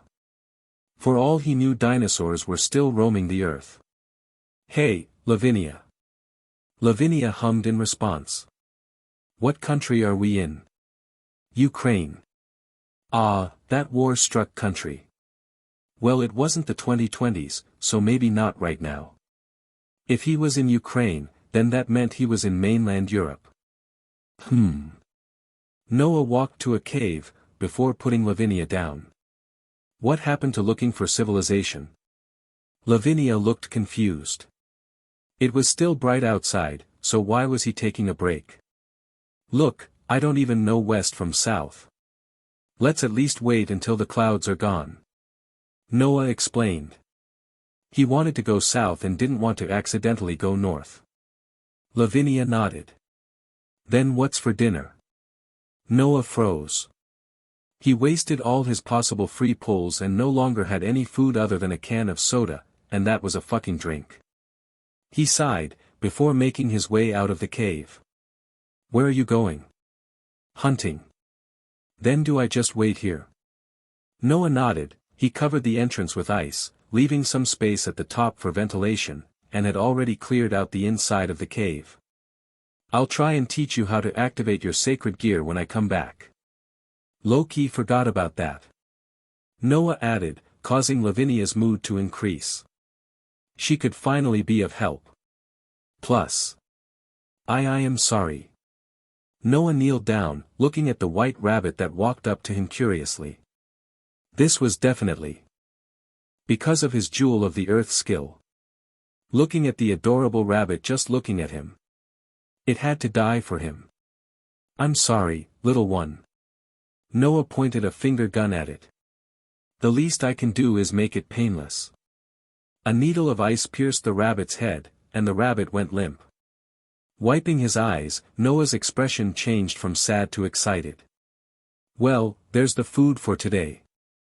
Bless my Jewel of the Earth skill. Daily quest, 1/3, completed, hunt 1 animal, plus 1 free pull. Noah froze. Daily quest. When was this a thing? He could have done this yesterday and got extra pulls. From the 1/3, it meant that he could do 3 quests a day, 3 more free pulls a day. Why the hell didn't you tell me this earlier? The system had notified that host can get more pulls by completing quests or completing achievements when it had first booted. I don't know about that. Noah hummed, looking away from the screen. How embarrassing. Well, then what's all the daily quests I can do? Quick. Daily quests, refreshes at 11:59 p.m. Daily quest, hunt 1 animal, plus 1 free pull, completed. Daily quest, make a fire using wood, plus 1 free pull, incomplete. Daily quest, talk to Lavinia Rennie for 2 hours, plus 1 free pull, incomplete, progress, 12 minutes remaining. Weekly quest, refreshes at 11:59 p.m., Sunday. Weekly quest, make the equivalent of 20 USD, plus 2 free pulls, incomplete. Warning, quests increase in difficulty depending on host's circumstances. The other 2 daily quests were easy to accomplish, but the weekly quest, he didn't even have anyone to talk to, let alone sell any products. He would have to give up the weekly quest unless he found civilization, and even then, with 2 young and cute, bleg, children, some unsavory people might target them. Wait. Couldn't he just counter-jump them instead? Noah nodded as if he decided on a plan. He looked at the dead rabbit, before materializing an ice kitchen knife. Plus. The fire-making daily quest was easier than he thought. He just got a dry-looking twig and put it in a brazier and the daily quest was completed. So did you catch anything? Noah nodded, showing off his attempt at butchering a rabbit. Lavinia looked at it with disgust. What is that? A rabbit. What? Lavinia blinked. That monstrosity was a rabbit. What did Noah do, torture it? She gave an exasperated expression. Did you use a knife? Noah created the knife he used to attempt to butcher it, showing it to Lavinia. Lavinia looked at it dumbfounded. Why are you using a classic kitchen knife to butcher an animal? Lavinia picked up the stick that still had some ashes on the end and drew on the floor. Make me a knife that looks like this. My dad taught me how to butcher a rabbit. A 9-year-old learned how to butcher a rabbit. Noah thought, incredulous, but still followed Lavinia's instructions and made a more suitable knife. Noah watched as Lavinia methodically and accurately cut into the rabbit, changing from what seemed to be a torture victim into an actual piece of meat they could eat. Lavinia even drained the blood and removed the intestines. I need a kitchen knife now. She raised her hands, looking at Noah pointedly. Yes, ma'am. Placing a kitchen knife in her hands, Lavinia quickly cut it into small cubes so they could place it on top of the brazier. This craft essence was way more useful than Noah had imagined it would be. After she finished, the two gobbled up the tender hair meat as if they were being chased. Damn, this is fire, Noah hummed. It was his first actual taste of meat, in a long time. Amicham. Lavinia nodded, her mouth stuffed with food. Since they were still children, there was leftovers that Lavinia decided to smoke and make into jerky. After they finished, the two sat in front of each other. So, I told you I'll tell you how to activate your sacred gear, right? Amicham. I don't have very good memory, but from what I remember, think of the strongest existence you can imagine, and copy it. I could be wrong. You can already see your sacred gear, so all you need is a strong desire to activate it. Noah bullshitted. After all, he hadn't watched this show in fucking forever. But it sounded correct. But Lavinia nodded in all seriousness. She stood up and raised her arm, concentrating her imagery, before manipulating her fingers into a finger gun. She pointed it at Noah, and whispered. Bang! Whoosh! Her doll materialized behind her, and since Noah could see it originally, the only change was that he could feel the wind blowing from the energy emanating from the doll. He smiled. Congrats. Inwardly, he was relieved. Thank God he was right. Also, the strongest existence she could think of was himself. Noah hummed with a smile on his face, like a proud dad. The doll stood there for a few more minutes, as Lavinia tried to control its movement, and eventually Lavinia felt tired, her steps unsteady. As she was about to fall, Noah caught her, watching the doll dematerialize. He heard her deep and constant breathing. Unconscious. Well, it made sense seeing as she was only 9 years old. The only reason his ice abilities didn't affect him was cause it didn't even use his mana or vitality. Looking at the dematerialized doll, Noah had no idea what the name was. But it looked pretty strong. He would even go as far as to say it could be one of the 13 Longinus. Even though he only knew of the boosted gear, divine dividing, true Longinus, and, that was it. Maybe Lavinia's sacred gear was one of the 13 that he didn't know about. But since she was asleep, he now had 3 pulls to do. Noah set Lavinia's head on his lap, before pulling out a floatai to rest his back on. Ereshkigal had forsaken him, or he used all the luck that she could give him. So who should he ask? My glorious Emperor Nero, please bless me with something good. Noah whispered. Pull. Noble phantasm, fairy sword Gallatin, weapon. Noah held out his hands to a sword materializing in his hands. While Gallatin was in the name, it didn't really feel like Excalibur Gallatin. Fairy sword. Oh, was this from the British Lost Belt? While he didn't play all the way up to the Lost Belts, he did know about it because of how critically acclaimed the story was. He had even searched up the servants there, cause their character designs were peak, *Morgan. Who had Excalibur Gallatin again? Ah, it was Gawain. So this is probably Fairy Knight Gawain's sword. But where was the energy? While it resembles Excalibur Gallatin, it is just one of Barghest's modified horns. Noah froze. So this wasn't even the fucking sword. It's just an extra hard sword. It had no special abilities since he wasn't even Barghest. How useless. While it had the Noble Phantasm moniker, it was just a pointy blade. He put it into his inventory. It was like Cu's craft essence. A weapon that was useless to him cause he had no martial abilities to speak of. Well, at least it looked pretty cool. The only silver lining it had. Pull. Guaranteed OP ability card. What? In the Type/Moon Gacha system, there is a small chance of the character getting an OP ability card, which is a guaranteed, overpowered ability, with a 100% chance of getting an EX rank stat increase, skill, Noble Phantasm, and experience. Oh. Oh. Let's fucking go. Noah whisper yelled, shadowboxing but making sure Lavinia didn't wake up. Use card.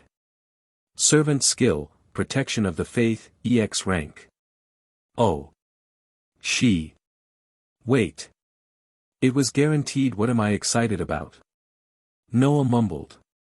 He could feel a refreshing feeling entering his body and mind. Was this some sort of energy drink put into a skill? Detecting mental degeneration. Removing mental degeneration.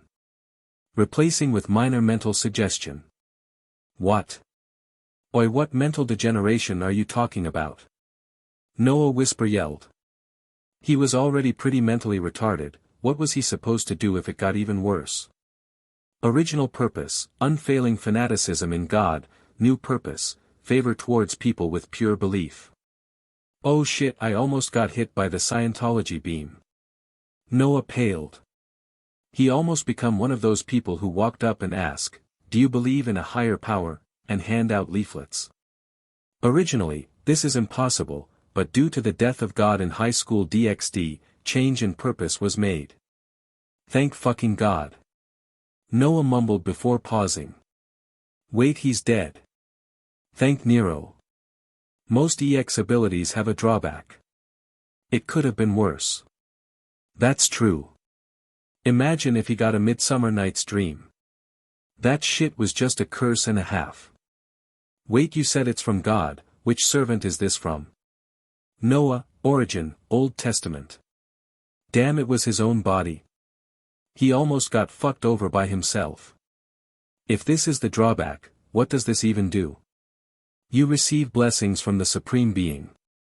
However, because in DxD God is dead, the skill siphons off the unused aspect of God's system to boost your abilities and make you more effective against enemies with the evil alignment. That was actually pretty good. Never mind, Noah, you've been my homie all the way. Though what did the system mean by boosting abilities? Every stat and skill is increased by 1 letter, and against the evil alignment it is increased by 2 letters, with a max of A+++.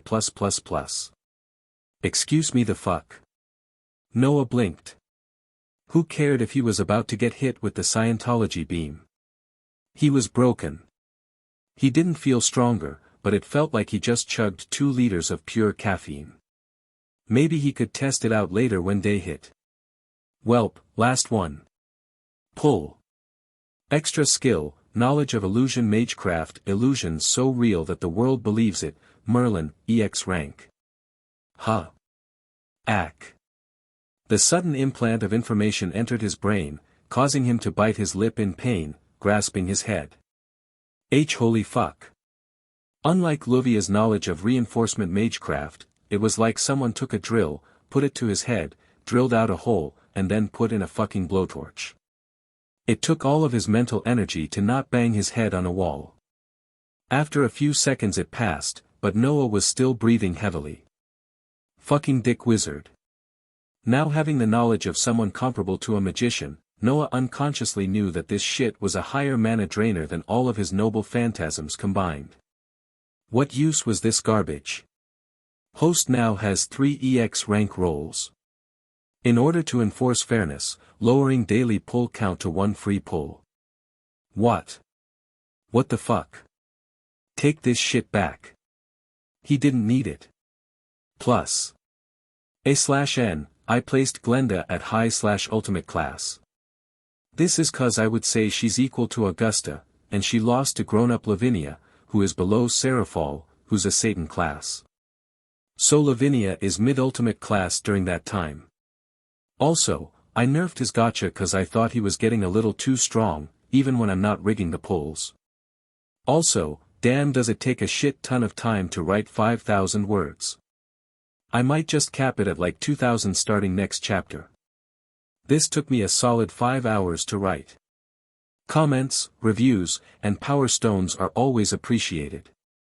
I have an idea of the next girl, even if she's not going to join Noah and Lavinia. Plus. Current status page of Noah. Noah. Vessel, Noah, source, Old Testament. Parameters. Strength, 6.34, 50, E, KOTF, not even F. Endurance, 5.12, 50, E, KOTF, not even F. Agility, 15.12, 50, E, KOTF, not even F. Mana, 9.00, 50, E, KOTF, not even F. Luck, 81.58, 90, A, KOTF, B-. NP, X. Extra skills. Knowledge of reinforcement magecraft, Luvia Edelvelt. Knowledge of illusion magecraft, illusion so real that the world believes it, Merlin, EX rank. Class skills. Class skill, writing, D rank. Personal skills. Jewel of the Earth, a rank. Furthest Earth, Kyakuchi, a rank. Wind of Nibelheim, B rank. Protection of the Faith, EX rank. Noble Phantasm. Those who make me lower my head, even once, I pray they all die, E rank. Doomsday Come, EX rank. Flucticulus Diana, C rank. Fairy Sword Gallatin, weapon. Items. Craft Essence, Heroic Spirit Dream Portrait, Billy the Kid. Craft Essence, Hippo-chan, used. Craft Essence, Balloon Scimitar. Mystic Code, Rin's Pendant. Craft Essence, Fate/Grand Carnival 2nd Season. Craft Essence, Vestiges of Year 1999. Craft Essence, Summer's Corruption Set. Craft Essence, Heroic Spirit Formal Dress, Marie Antoinette. Craft Essence, Artisan's Machi. Noble Phantasm, Fairy Sword Gallatin, weapon. Chapter 4, Noah the Slayer. Noah held his head in his hands, before rubbing his hands on his face in stress. His free 3 pulls. He just should have waited until 12 a.m. passed. Fucking ballsack. Even trying to apply Merlin's magecraft would probably drain his soul out his body. Even Gilgamesh was drained dry, and he was a demigod for God's sake. Even with his increase in mana from the protection of the faith, his mana stat was at a solid E, not nearly comparable to Gilgamesh. Damn it, that dick wizard screwed him over. The only silver lining is the quest rewards didn't change. That was still 3 pulls a day. So it was just from his possible 6 a day to 4 a day. That was still 1 more than before he discovered daily quests. Achievements were random as hell, so that wasn't a reliable source of pulls. Yeah. Was he huffing copium? Probably. Sighing, Noah leaned back on the floatai, closing his eyes to go to bed. Plus. NMM. Lavinia groggily got up, looking around, finally laying eyes on Noah. She rubbed her eyes. Did Noah change? Lavinia didn't know how to describe it, but it felt like he was more, purer than yesterday. Noah didn't know this, but watching Noah sleep was the highlight of her morning. Even though his breathing was quiet and calm, and his arms were slack, it felt unnaturally sexual, his defenseless posture. However, the innocence of a 9-year-old, Lavinia only cared a lot about appearances and didn't know much about the birds and the bees. And Noah was quite possibly the most beautiful person she had seen. A face that seemed to have been sculpted in the image of the perfect human, Noah could simultaneously be the most beautiful woman and man at the same time. Noah would call this being a twink.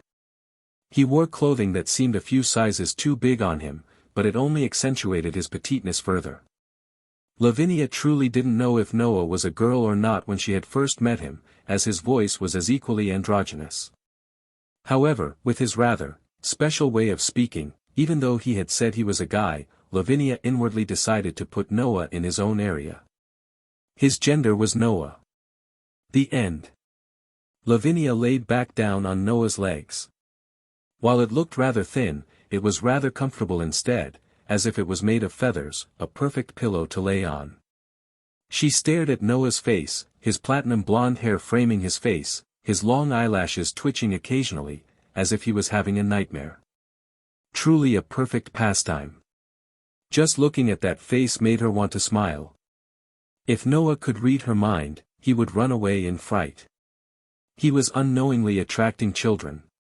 Please don't arrest him. He didn't even do anything. Unfortunately he wasn't. He was currently having a nightmare of Merlin chasing him around, trying to take away the Saint quartz he had. A few more minutes passed, as the sun rose enough for the light to refract though the ice Noah had conjured up before he slept, creating a kaleidoscopic effect in the cave, causing Lavinia to take a sharp breath in awe. Regrettably, one of the stray beams of light hit Noah's eyes, causing his face to scrunch up in frustration, instinctively trying to wave that shit away to no avail. His eyes squinted, looking around groggily, before taking in his surroundings. Wow. If he had a phone he would probably want to take a picture of this. But was the smartphone even invented in 1993? He became depressed again. He couldn't even doom scroll until 30 years passed. Damn it. Looking around for Lavinia, he saw her looking at the spectacle he had accidentally created, poking at the ice. What are you doing? Noah gave an exasperated smile. If he had a kid, would this feeling be similar? Lavinia froze at the sudden voice. She quickly turned her head to make eye contact with Noah's amused expression, before looking away as if she was caught doing embarrassing. Did you eat breakfast? Lavinia shook her head. Then let's just eat the jerky then leave. Judging by the effect, the sun's probably out. The sun rises in the west and sets in the east type sure. Noah causally waved his hand. I think it rises in the east and sets in the west. Lavinia interrupted. Who cares? He shrugged. Noah had no shame. He knew he was an idiot but damn it if he didn't live up to that standard. He waved his hand to shut off the mana absorption trait of his skill. As his skills were practically broken thanks to his protection of the faith skill, he gained a better control over them. Taking back the Japanese brazier, he stretched. Refreshing as hell, Noah ignored the incredulous expression of Lavinia at the random stretching noise he made. A day has passed. +1 free pull. Well, just doing one free pull feels weird so he'd save it until he finished his dailies. He could feel Genshin Impact flashbacks. Thank God he quit that damn game. Damn that dick wizard. Daily quest. Daily quests, refreshes at 11:59 p.m. Daily quest, Hunt 1, Evil Alignment, Entity, +1 free pull, incomplete. Daily quest, Talk to a Human Who Isn't, Lavinia Rennie, +1 free pull, incomplete. Daily quest, 100 push-ups, +1 free pull, incomplete. Weekly quest, refreshes at 11:59 p.m., Sunday. Weekly quest, make the equivalent of 20 USD, +2 free pulls, incomplete. What the hell? I have to fight an evil guy and talk to someone who isn't Lavinia. How was he supposed to do that? The system does not make an impossible quest. So was the system saying that he was going to run into some evil people? The system didn't respond. Fine, be a bitch. Noah huffed, before looking back at the cave to make sure he didn't forget anything. You ready? He looked at Lavinia, who nodded in response. He picked her up much easier than yesterday, which was a good thing, even if she weighed like absolutely nothing, seeing as she was a 9-year-old. Leaving the cave, he squinted as he looked into the sky. Walking on top of the nearest tree, he looked for where the sun was. Ack. He looked directly at that shit. Ma fucking eyes. He squinted. If that was east, then. Never eat soggy waffles. He looked to his right. Lavinia, just making sure, but that direction is south, right? Noah nodded in a direction. Ah. Lavinia turned her eyes to look at the sun. Kayak. Her hands rose to her face. Heh, she probably looked directly at the sun too. She squinted, before looking in the direction he nodded towards earlier. Amicham, she nodded. That should be south. Noah walked in that direction, using furthest earth. He followed the process of walking to the nearest high ground, looking for any sign of civilization, and then repeating the process. This process continued for the next few minutes. As Noah was slowly going insane at the sheer white landscape, Lavinia stopped him before he was going to take another step. Wait, I think I saw something. Noah blinked. He took a step back, looking around for any signs of smoke. Was Lavinia going insane too? Look.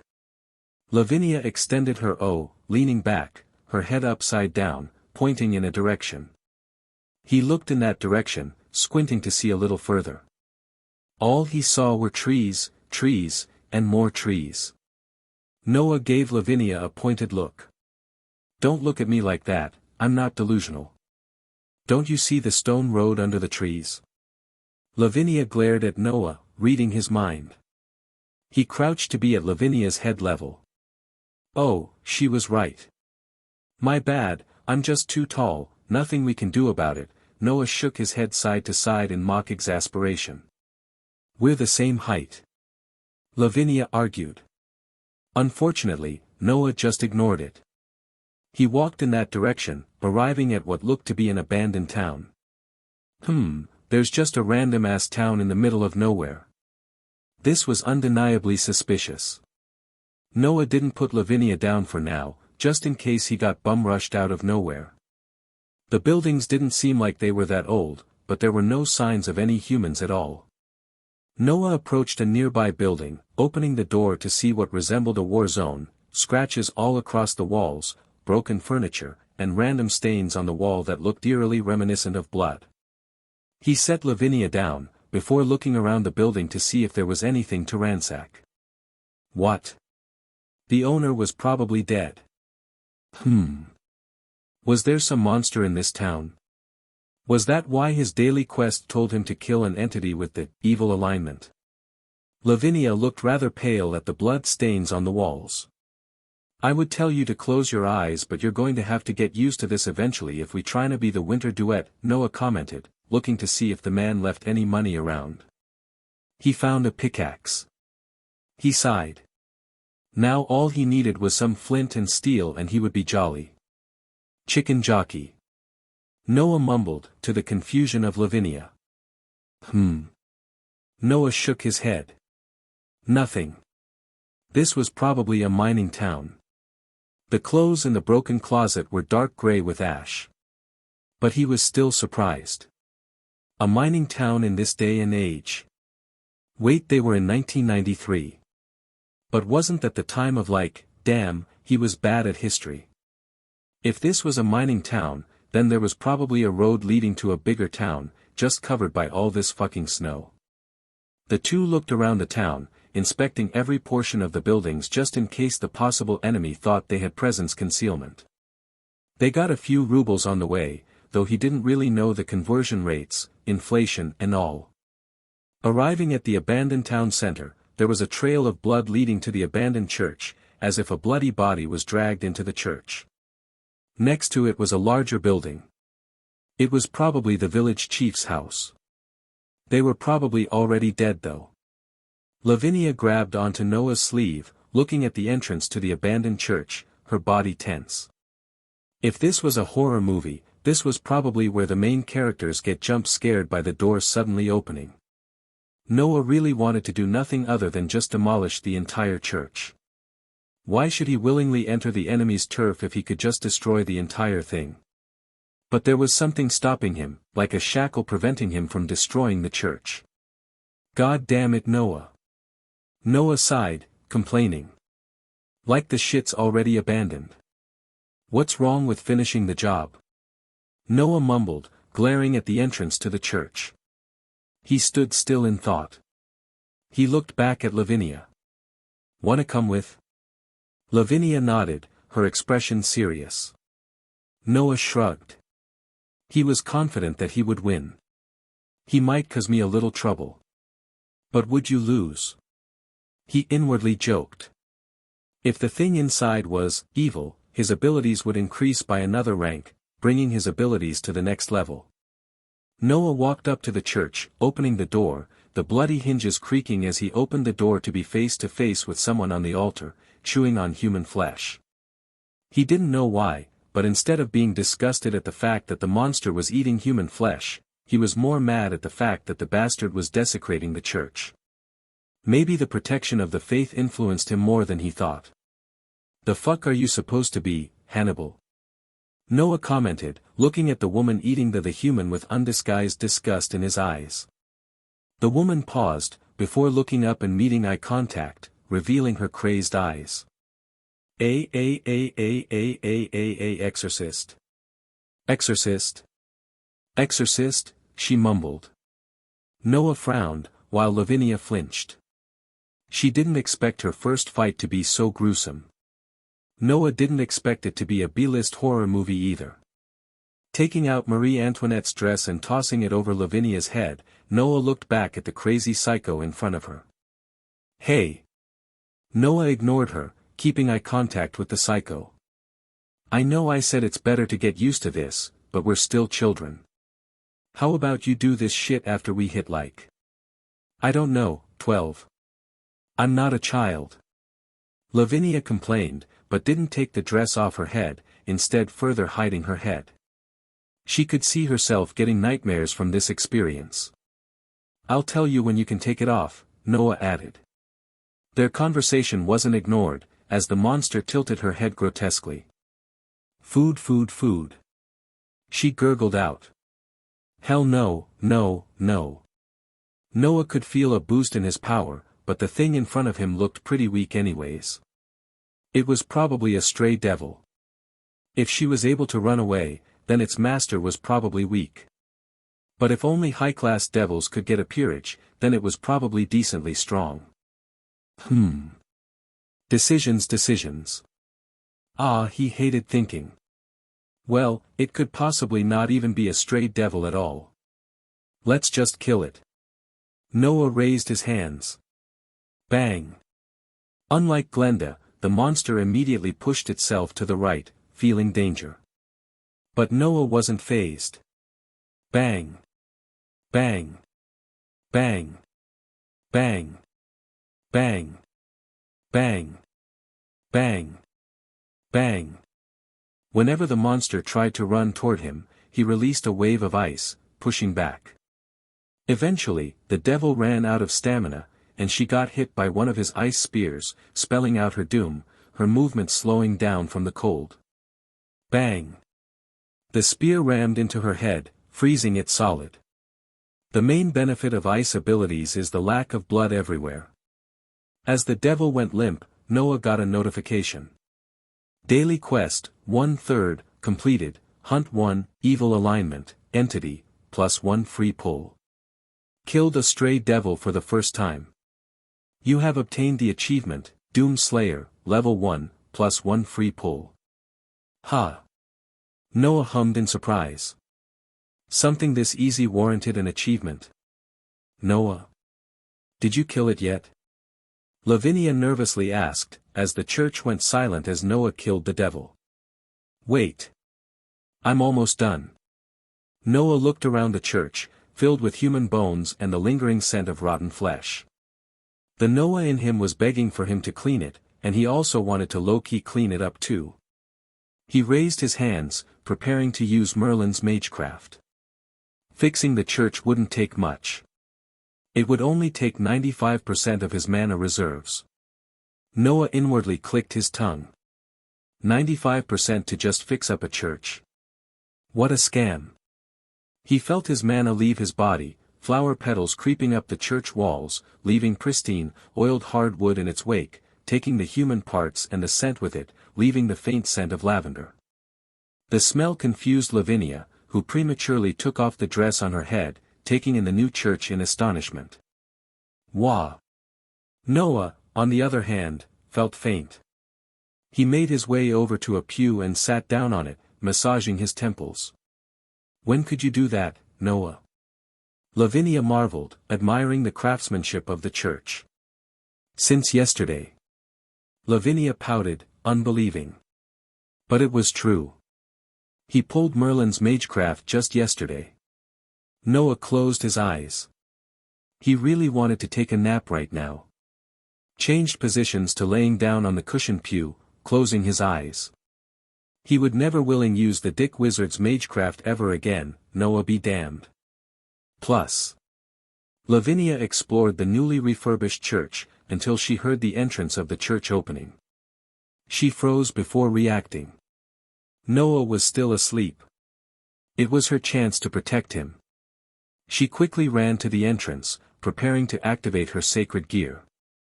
Referencing Noah, she could use the doll to use ice attacks too, even though she couldn't use it that long. Entering the general church area, she was face to face with a young girl who looked only a few years older than her.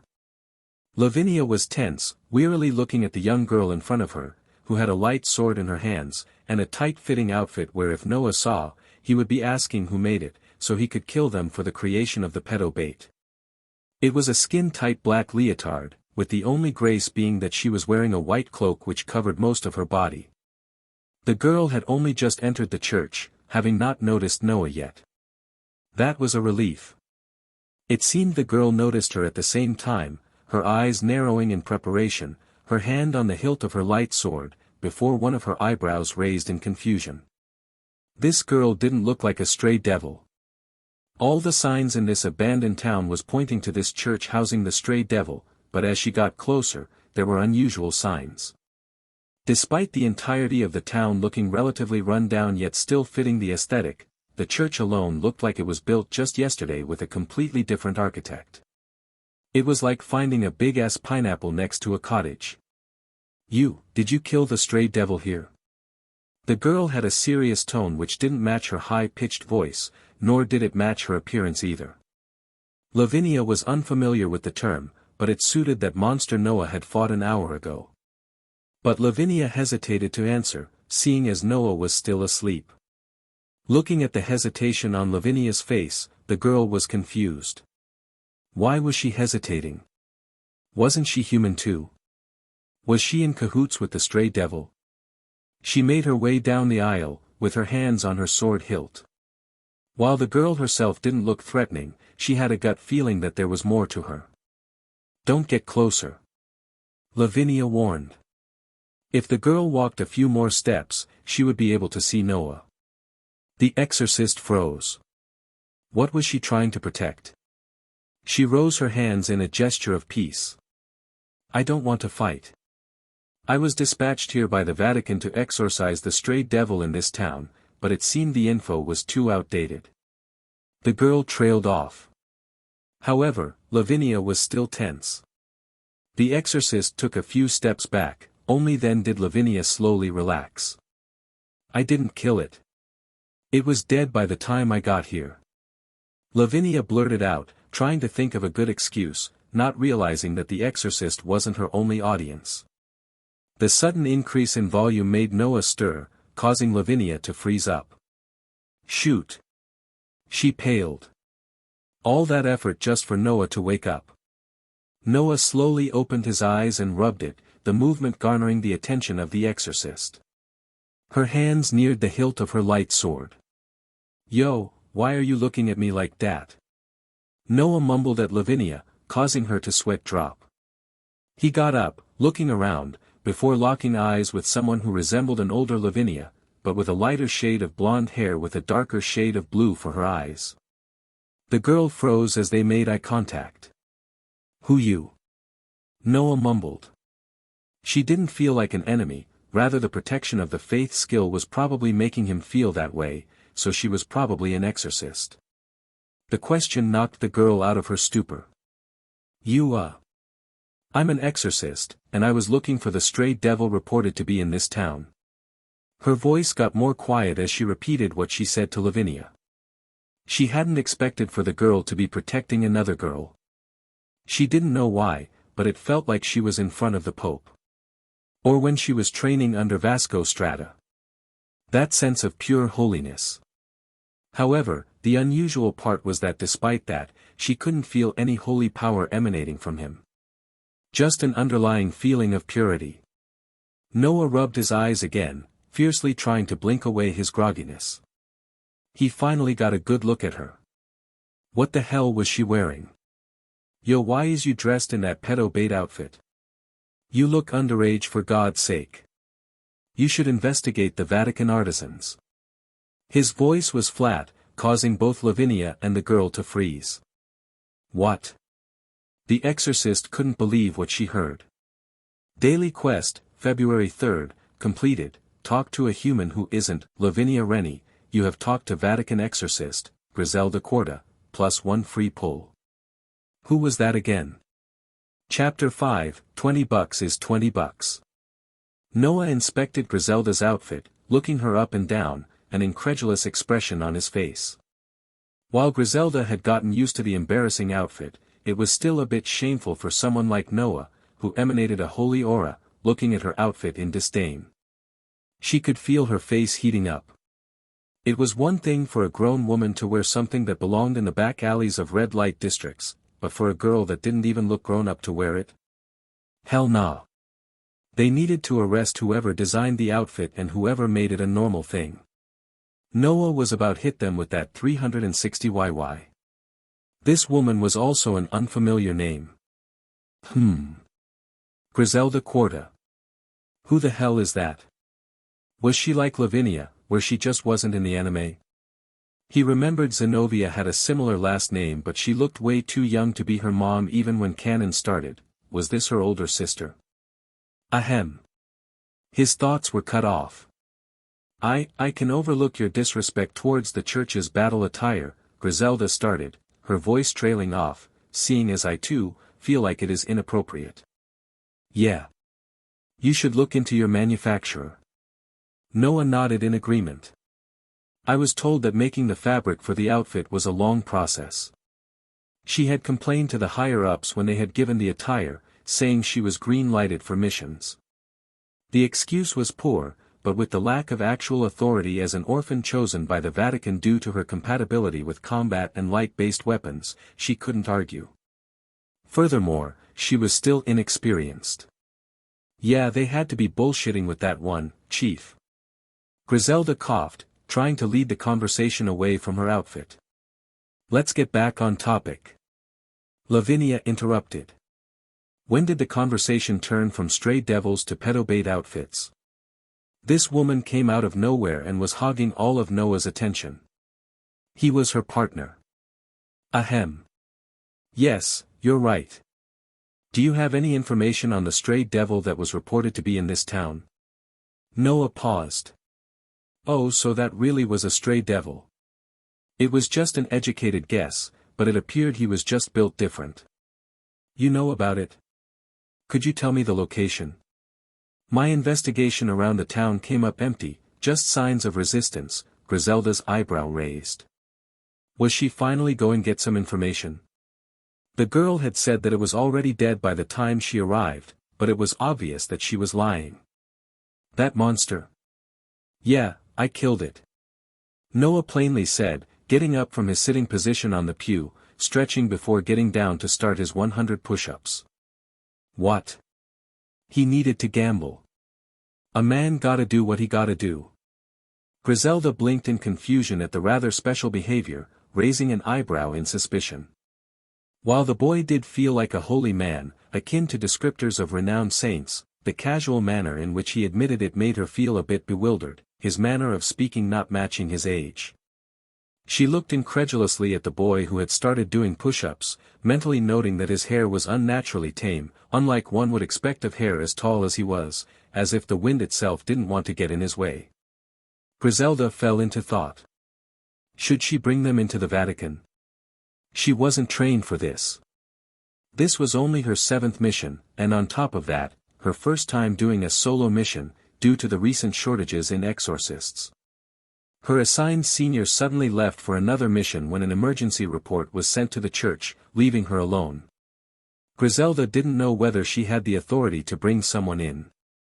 Lavinia, on the other hand, was disoriented by the whimsical nature of Noah, who had suddenly gone from casually admitting that he killed the stray devil to doing push-ups. What happened to being weary of the women, children, and the elderly? She already knew Noah was a bit special in the head, but Griselda obviously checked both women and children, and this guy just revealed that he killed the stray devil. Like ma brother. Unfortunately for Lavinia, Noah's protection of the faith made him favor people pure of heart and faithful, and Griselda had both. May I ask what you're doing? After some thought, Griselda thought it would at least be good to bring him over to the Vatican, even if he wasn't going to join. She would leave the logistics to the people who were more experienced than her. Don't mind me. Finishing up his push-ups, he got up. Noah noted that he finished faster than he expected. Even though Noah knew that he got a stat boost from protection of the faith, he never got the chance to use his physical abilities at all, spamming his ice abilities instead. It felt weird to not feel any resistance when doing push-ups. Daily quest, March 3rd, completed, 100 push UPS, plus 1 free pull. Dusting off the non-existent dust on his body, he crossed his arms. So, what are you going to do now that you know I killed it? Well, I have to report that the threat is neutralized. However, may I propose something? Griselda seemed nervous. Go ahead. Noah nodded, giving a glance to Lavinia to see her opinion. While her expression didn't look entirely positive, she also gave a hesitant nod. Would you like to join the Vatican? Nah, I'm good. Griselda paused at the instant refusal, stupefied. I see. She trailed off. Looking at Griselda's unhidden disappointment, Noah sighed, changing the subject. You have any money? He needed some money, both for his weekly quest and for some food. He really wanted some KFC right now. Was KFC even a thing in 1993? He was really out of touch. He felt like a grandpa, even though he was from the future. While the Vatican does give exorcists incentives and a small stipend, it's mainly centered around benefits in church. Currently I only have enough for transportation back to the Vatican. Noah gave her a look of pity. She was working at a black company and it wasn't even the 2000s. Child labor on top of that? Such misfortune. Why is he looking at me like that? Can I leave the Vatican whenever I want? Griselda shook her head. Then the church was useless. No money, no freedom. His 2 life goals. One may ask, isn't money being one of his life goals too vain? Hell nah. Whoever says money doesn't buy happiness obviously didn't have enough. My girlfriend broke up with me. Yeah, I'll be crying in my multimillion-dollar Porsche. Welp, then I don't have a reason to join. Griselda paused. She really wanted to explain that Noah would probably be accepted with high benefits instantly just from his aura alone, but she didn't know how to explain it without sounding delusional. I see. Then I will be heading out now. Thank you for clarifying and may the Lord be with you. Bowing, Griselda walked down the aisle and opened the door to see a snowstorm, the visibility practically non-existent. She squinted. A whiteout? In Ukraine. It was only snowing a little when she was investigating. Noah also blinked in surprise when he saw Griselda open the door. Wasn't it literally just sunny this morning? The fuck was this weather? Griselda slowly shut the door, turning around, pausing. If I may be so bold, may I stay here until the weather gets better? Noah shrugged. It ain't my church. I just slept here 'cause I was tired. Right? Noah looked at Lavinia, who seemed reluctant. She contemplated for a few seconds, before eventually nodding. It would be too cruel to just kick her out in that weather. Griselda bowed in appreciation. It felt weird to bow to two children, but life was filled with unexpected circumstances, this was just one of them. So formal, Noah commented. We're all children here, so why not relax? Griselda gave a wry smile. My apologies. I'm just more used to formal speak. "'Kay then. You have any food for dinner?" That question made both Lavinia and Griselda falter. How were they supposed to get food in that kind of weather? Griselda shook her head. While she had gotten here from the main road from the larger town nearby, she had expected this trip to be short. The only food item she had was a pack of peanuts. I have a pack of peanuts if that counts. She trailed off, pointedly ignoring Noah's look of pity. They were starving their workers too. I have some leftover jerky from the hare yesterday, but it's only a dozen small pieces. Lavinia took out small pieces of meat from her worn-out pockets. The two girls looked at Noah. What are you looking at me for? I don't have anything. He turned his shorts pockets inside out, with the only thing it contained being small pieces of lint. Can't you do that thing you usually do? Lavinia whispered into his ear. Oh yeah, he had Gacha. He glanced at Griselda. Personally he didn't care doing an embarrassing ritual, but praying to a pretty servant instead of God felt wrong. After all, he was in a church right now. Noah made his way to the front of the cross, before kneeling. Griselda looked on with curiosity. Despite Noah having a holy aura, she didn't strike him for a believer judging by his manner of speaking. If Lavinia could read her mind, she would burst out laughing. As someone who believed in God, she kneeled next to Noah, closing her eyes in prayer. Lavinia, not wanting to be left out, followed suit. It didn't feel right to pray to Nero, and he had already prayed to Jean. Oh, he remembered. Please Saint Martha, the boxing saint, the next coming of Muhammad Ali, please gimme something good. Unlike Griselda, who was in her own world of prayer, Lavinia was baffled overhearing Noah's prayer. Boxing saint? Saint Martha?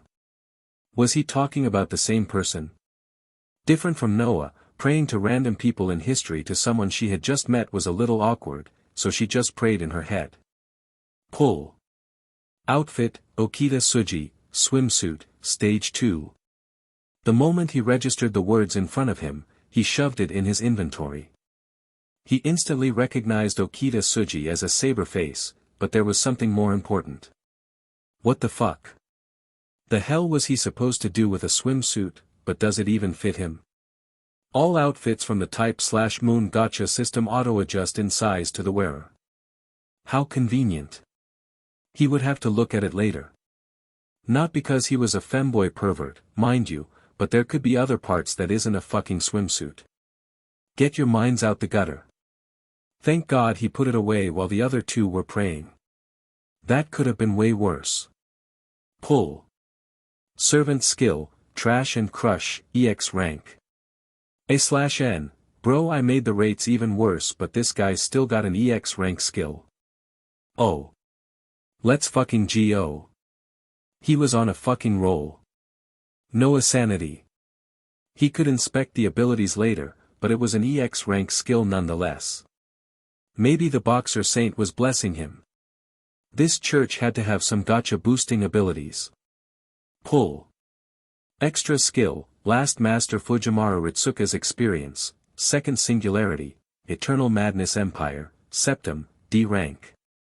Noah tensed up. Every time he got an extra skill it always hurt like a bitch. The feeling of memories and experience not his own ramming into his head wasn't something he could get used to. However, unlike what he expected, in his mindscape, he saw a bookshelf with only one book in it. Taking the book out of the shelf, he read out the title. Second Singularity, Eternal Madness Empire, Septim, Emperor of Rose. He opened the book, to recognize the content. It's just the entire second singularity in book form. That was a good thing. He would prefer his extra skills to not cause him excruciating pain, even if he wasn't one for reading. He thought of a specific scene, and the pages automagically flipped to that page. Damn, was this convenient as hell. Noah nodded in appreciation. Who cares if the skill was only D rank? If he could collect all of them, then he could be pretty confident in naming servants, and their skills. He put the book back in the bookshelf, aptly named Fate/Grand Order. So far, other than the Okita Tsuji swimsuit, he had gotten two pretty useful things. He had one pull left. Next to him, Griselda was wondering why Noah was praying for so long, but it felt awkward for the exorcist to be the first one to stop praying, so she just waited. Pull. Outfit, Tenochtitlan, Stage 2. The name was unfamiliar, but it sounded pretty male, sounding way better than Okita Tsuji's swimsuit. Unfortunately, Noah didn't get any food today. Like always, just in case, into the inventory it went. Didn't want another Marie Antoinette dress happening. Getting up, Noah stretched his legs, massaging them. Kneeling was way too exhausting. Following suit, Lavinia massaged her legs as well, as they fell asleep. Did you get any food? Noah shook his head. I was unlucky.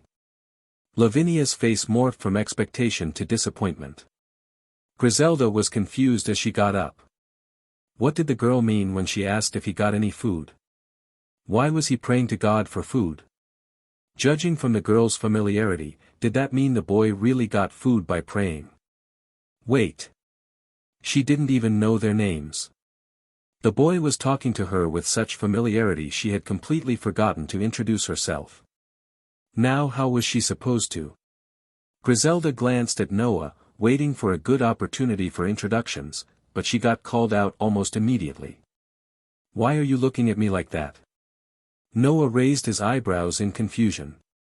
Griselda kept glancing at him weirdly. He knew he was a damn cute Shota, but that didn't mean he wanted to bag children. He preferred not to be sent to jail mentally, thank you. But if the other person was a MILF? Decisions. I just wanted to introduce myself. I realized that I asked to stay here without even doing the bare minimum. Griselda trailed off. You know, you could have just asked, but why you gotta add all that extra words like you gotta stick up your ass? She was like ChatGPT, adding a shit ton of words for no reason. Before Griselda could even react to that, Noah pointed at himself. My name's Noah, don't remember my last name, no parents, 9 years old. Nice to meet you. Noah glanced at Lavinia, who looked reluctant but continued nonetheless. Lavinia Rennie. Also no parents. 9 years old. Nice to meet you. This kid called me someone with a stick up my ass. Are we just going to ignore that? Griselda thought, getting caught up in the mood. Griselda Quarta, 13 years old. Also an orphan. Wait, why am I saying this? You disrespectful brat. She glared at Noah, pointing at him. She could forgive him for saying she looked like pedo bait, seeing as she didn't really like the church's battle attire either, but to say she had a stick up her ass? It took a long time to cultivate this mentality, thank you very much. Heh.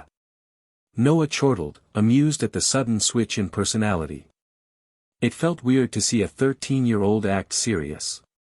What happened to experiencing childhood? Ah, the old days, eating chalk, eating crayons, and eating Play-Doh. That was youth. Or maybe not.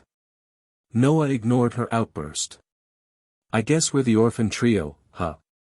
Now this kid was ignoring her. A vein popped out, as Griselda clenched her teeth. What a disrespectful kid. Wait. Kid? Did she just get angry at a 9-year-old? Griselda immediately sobered up, feeling shame from her sudden outburst. She even had experience with caring for kids at the orphanage, and yet she still got mad at a child. What happened to experience? If Noah could read her mind, he would ask, what experience? You're a fucking kid. Fortunately for Griselda, he couldn't. Hey, gimme some jerky. Ignoring Griselda having an existential crisis, he turned his attention toward Lavinia. Sure. Holding out half of the jerky, Noah made sure there wasn't any dust on the food. Cheers. He held out his piece of jerky towards Lavinia. She looked at it in thought, before realizing what Noah was asking for. Cheers. They tapped tips, paws, and they popped it in their mouths. It was a little chewy, but the taste wasn't bad, even without salt. He attributed it to the Japanese brazier. Who knew if it had special effects? Watching Lavinia and Noah chew on their protein, Griselda looked down at her small package of peanuts, before inwardly sighing. Next time she went on a mission, she would definitely bring a protein bar. The three quickly finished off their foods and looked around the church to see if there was anywhere to sleep. Thankfully, it seemed that there was 2 rooms with a bed. Noah didn't even know it existed, and he was the one who made it. He separated with Griselda and Lavinia and went into his own room, much to Lavinia's dismay. He may look like a girl, but he sure as hell wasn't. Closing the door, he looked over the pulls he got. He already checked Ritsuka's experience, so he just needed to look at the skill and the clothing. Whose skill is this? While he didn't know skill names, he could recognize some servants, and he could probably glean how to use it rather than just reading about it and experimenting from there. Passionlip, Origin, BB, Parvati, Durga, Brynhildr. Excuse me. All these names sounded familiar. BB was that Sakura AI in the moon cell if you remembered correctly. So Passionlip was also a Sakura face. That's all he knew. He didn't play Fate/Extra CCC. So his possible reference was useless. No choice but to rely on the system. What's this thing do? If something can be enveloped by your hands, you can crush and compress it, eventually turning it into dust data. What does enveloping by his hands mean? Was it a matter of perspective? Yes. However, the object you are crushing and compressing must be unimpeded visually. The time and effort it takes to compress an object increases depending on the size and overall strength. Damn. That was overpowered as fuck. Noah inwardly cheered, being mindful of the girls next door.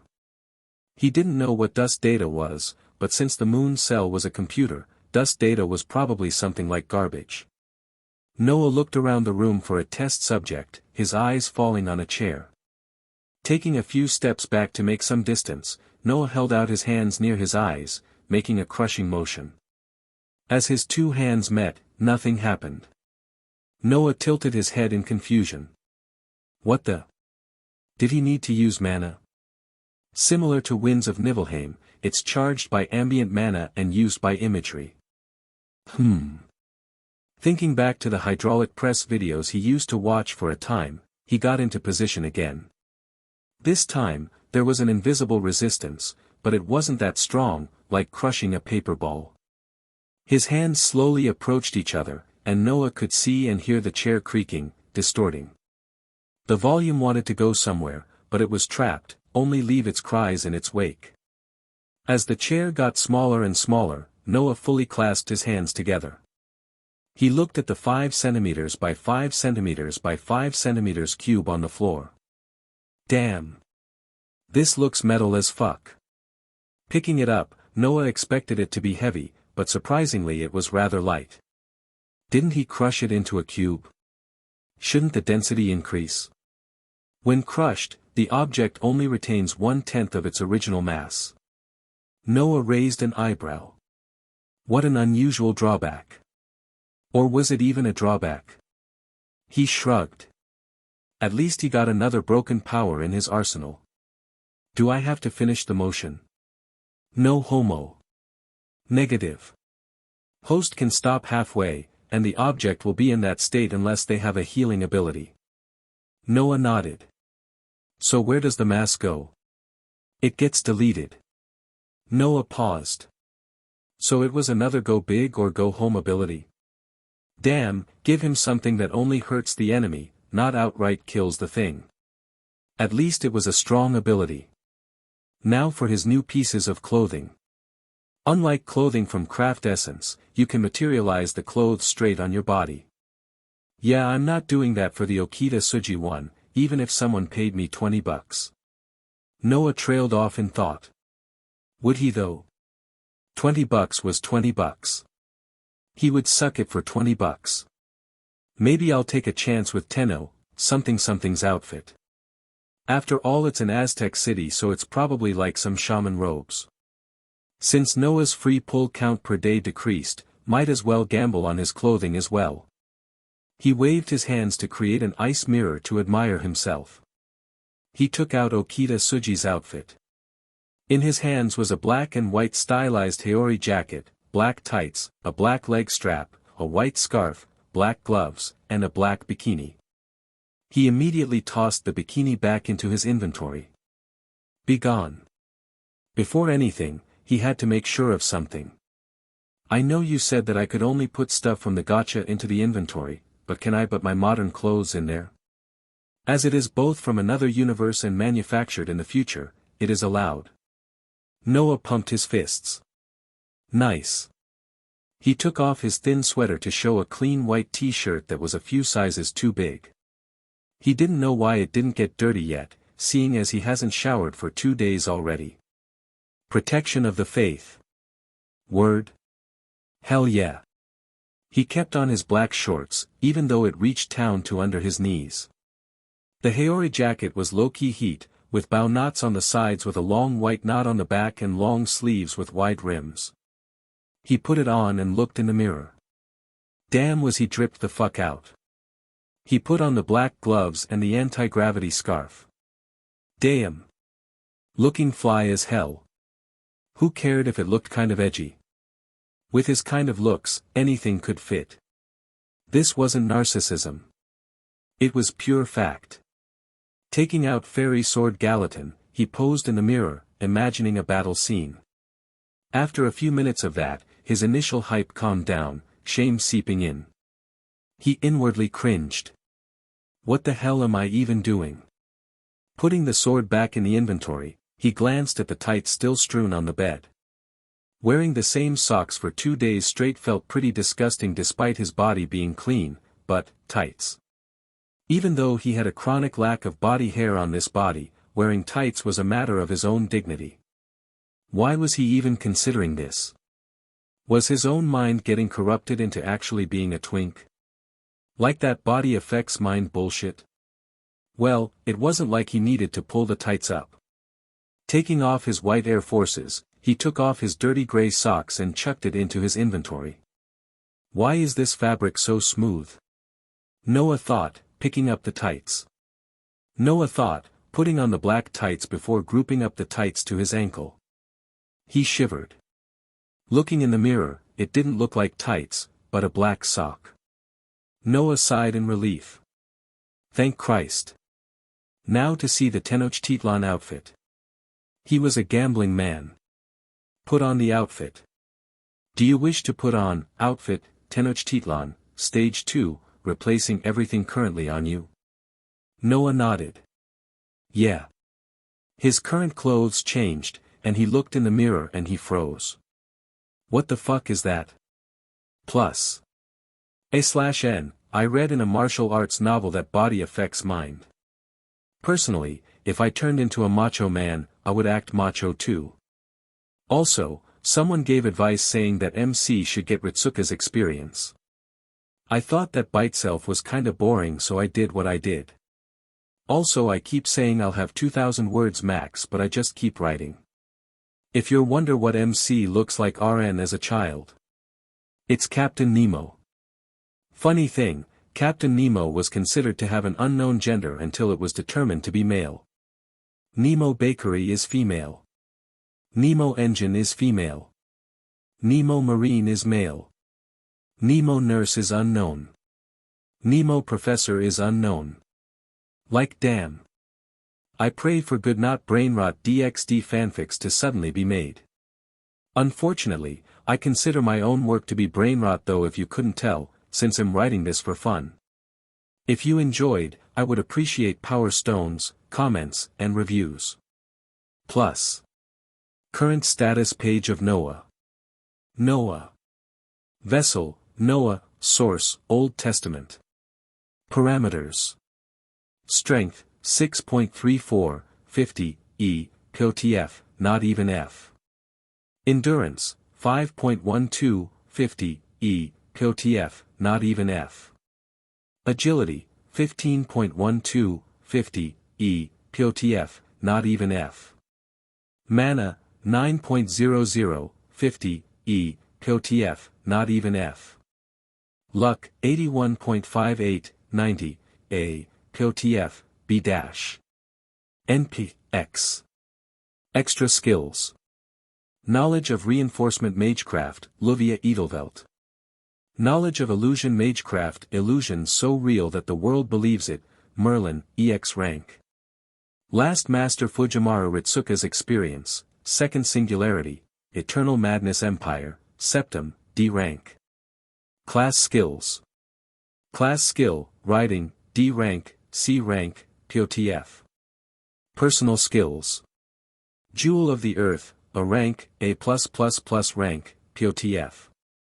Furthest Earth, Kyakuchi, a rank, A+++ rank, KOTF. Wind of Nibelheim, B rank, a rank, KOTF. Protection of the Faith, EX rank. Trash and Crush, EX rank. Noble Phantasm. Those who make me lower my head, even once, I pray they all die, E rank, D rank, KOTF. Doomsday Come, EX rank. Flucticulus Diana, C rank, B rank, KOTF. Fairy Sword Gallatin, weapon. Items. Craft Essence, Heroic Spirit Dream Portrait, Billy the Kid. Craft Essence, Hippo-chan, used. Craft Essence, Balloon Scimitar. Mystic Code, Rin's Pendant. Craft Essence, Fate/Grand Carnival 2nd Season. Craft Essence, Vestiges of Year 1999. Craft Essence, Summer's Corruption Set. Craft Essence, Heroic Spirit Formal Dress, Marie Antoinette. Craft Essence, Artisan's Machi. Noble Phantasm, Fairy Sword Gallatin, weapon. Outfit, Okita Suji, swimsuit, Stage 2. Outfit, Tenochtitlan, Stage 2. Chapter 6, Noah's Aura Farming Adventure, Steel Ball Run. What happened? Almost immediately after Noah yelled, with the reaction time of someone who was born ready, Griselda barged into the room, her light sword ready. Noah's head turned to door almost immediately, eyes widened. Was this bitch prepared for this? Griselda instinctively scanned the entire room left to right, looking for possible enemies, stopping in her tracks when her eyes laid on Noah. Whoa. Let's go back a few hours. When Griselda had first laid eyes on Noah, the first thought that came to mind was, pretty, along with a sense of appreciation. Mind you, this was when he was wearing a baggy outfit, his outline nearly unrecognizable. The only skin visible that wasn't his hands or face being his pale calves, not fully covered by his oversized shorts. Even with such little exposure, Griselda was in a sense bewitched, her favor towards him instantly increasing when their eyes first met. While there were a number of attractive people in the church, Noah's beauty undeniably stood out. So despite Noah's occasional disrespectful comments, Griselda quickly brushed them off. Noah would be shedding tears if he knew this though, unknowingly attracting the FBI on his ass. Looking at Noah's outfit now, she had to give full props to the designer. This shit? Now this shit was absolute cinema. Noah wore an off-shoulder forest green jacket, along with much shorter black shorts, with a semi-see-through area showing the contour of his upper chest and collarbones. He had 2 bracelets on his right arm and one on his left, and wore round sunglasses with a cute green beret to top the outfit off. While the outfit could be seen as gender neutral, on Noah it unmistakably looked rather feminine. Unlike before, she could see the full extent of his petite stature, pale legs thin enough that she could wrap her fingers around them and still have space. All in all, it was peak fiction. Adorable. While Griselda was frozen ogling, Lavinia scrambled behind her in alert and confusion, also pausing before following Griselda's example. Yo, close the goddamn door. Noah waved his hands, ice slamming on the door. Griselda, with her experience training flashbacks immediately grabbed Lavinia, who was still dazed, and jumped back as the door slammed shut. Griselda was still relatively dazed at Noah's outfit, but she felt a bit of sense of responsibility. Noah probably practiced the art of only showing skin to his loved ones. Are you alright? I heard the yell and assumed you were attacked. She yelled through the door. No response. I apologize for laying eyes on your exposed skin. I'll take responsibility for you. That got a response from Noah.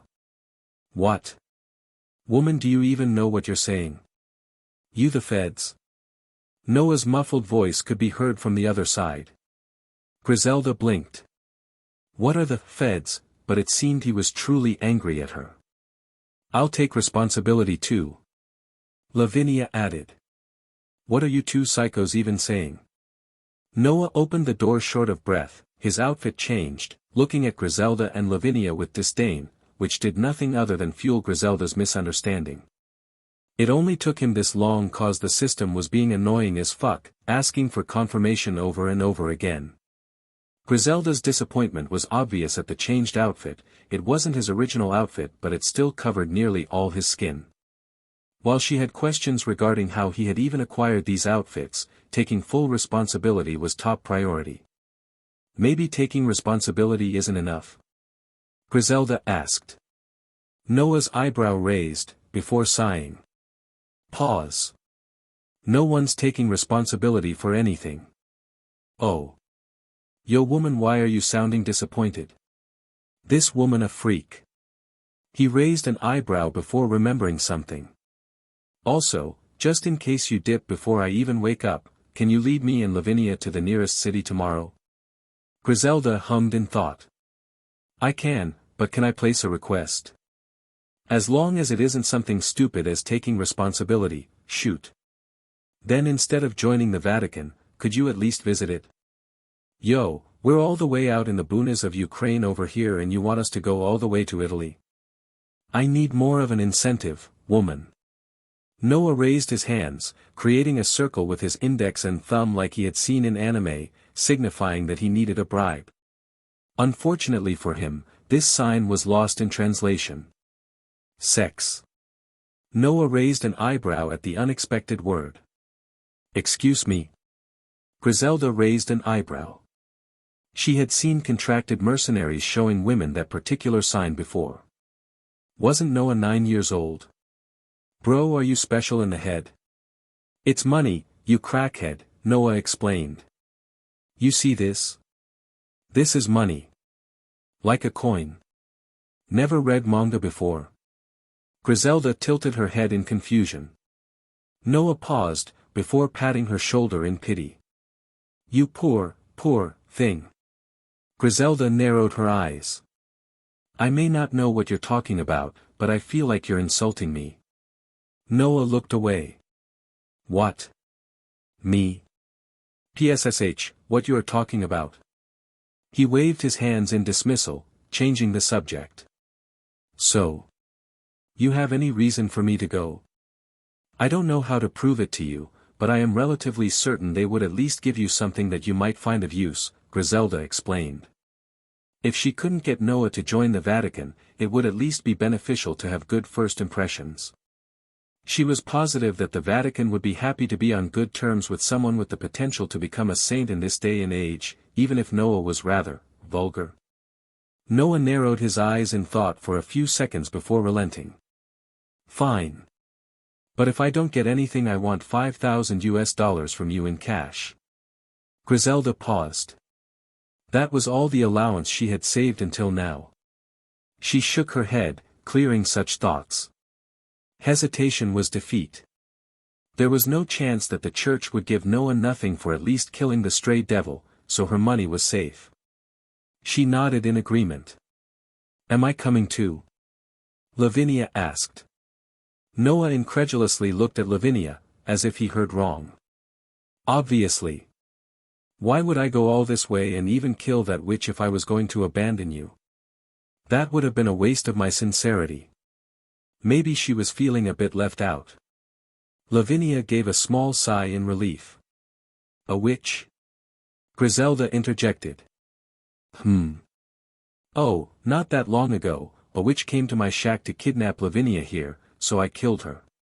Noah briefly explained. Griselda had the feeling that it was a little too brief.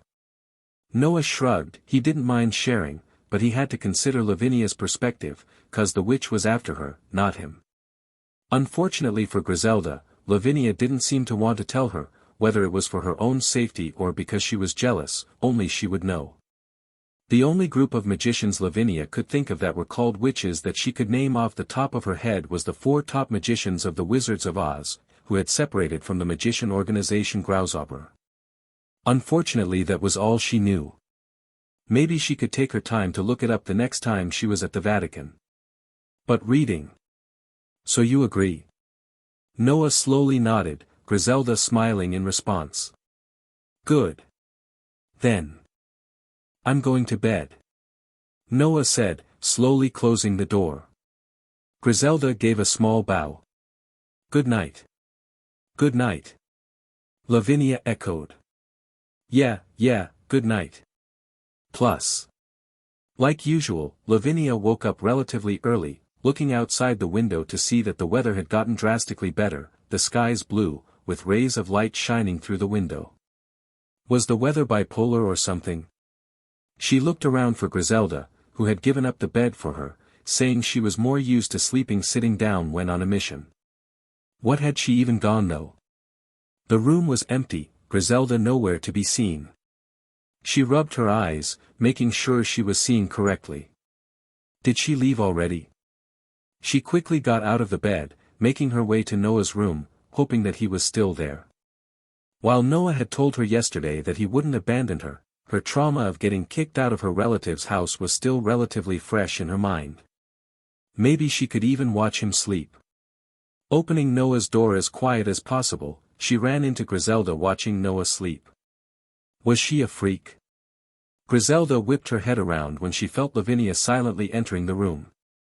They had a conversation with their eyes, trying not to wake Noah up. Scum.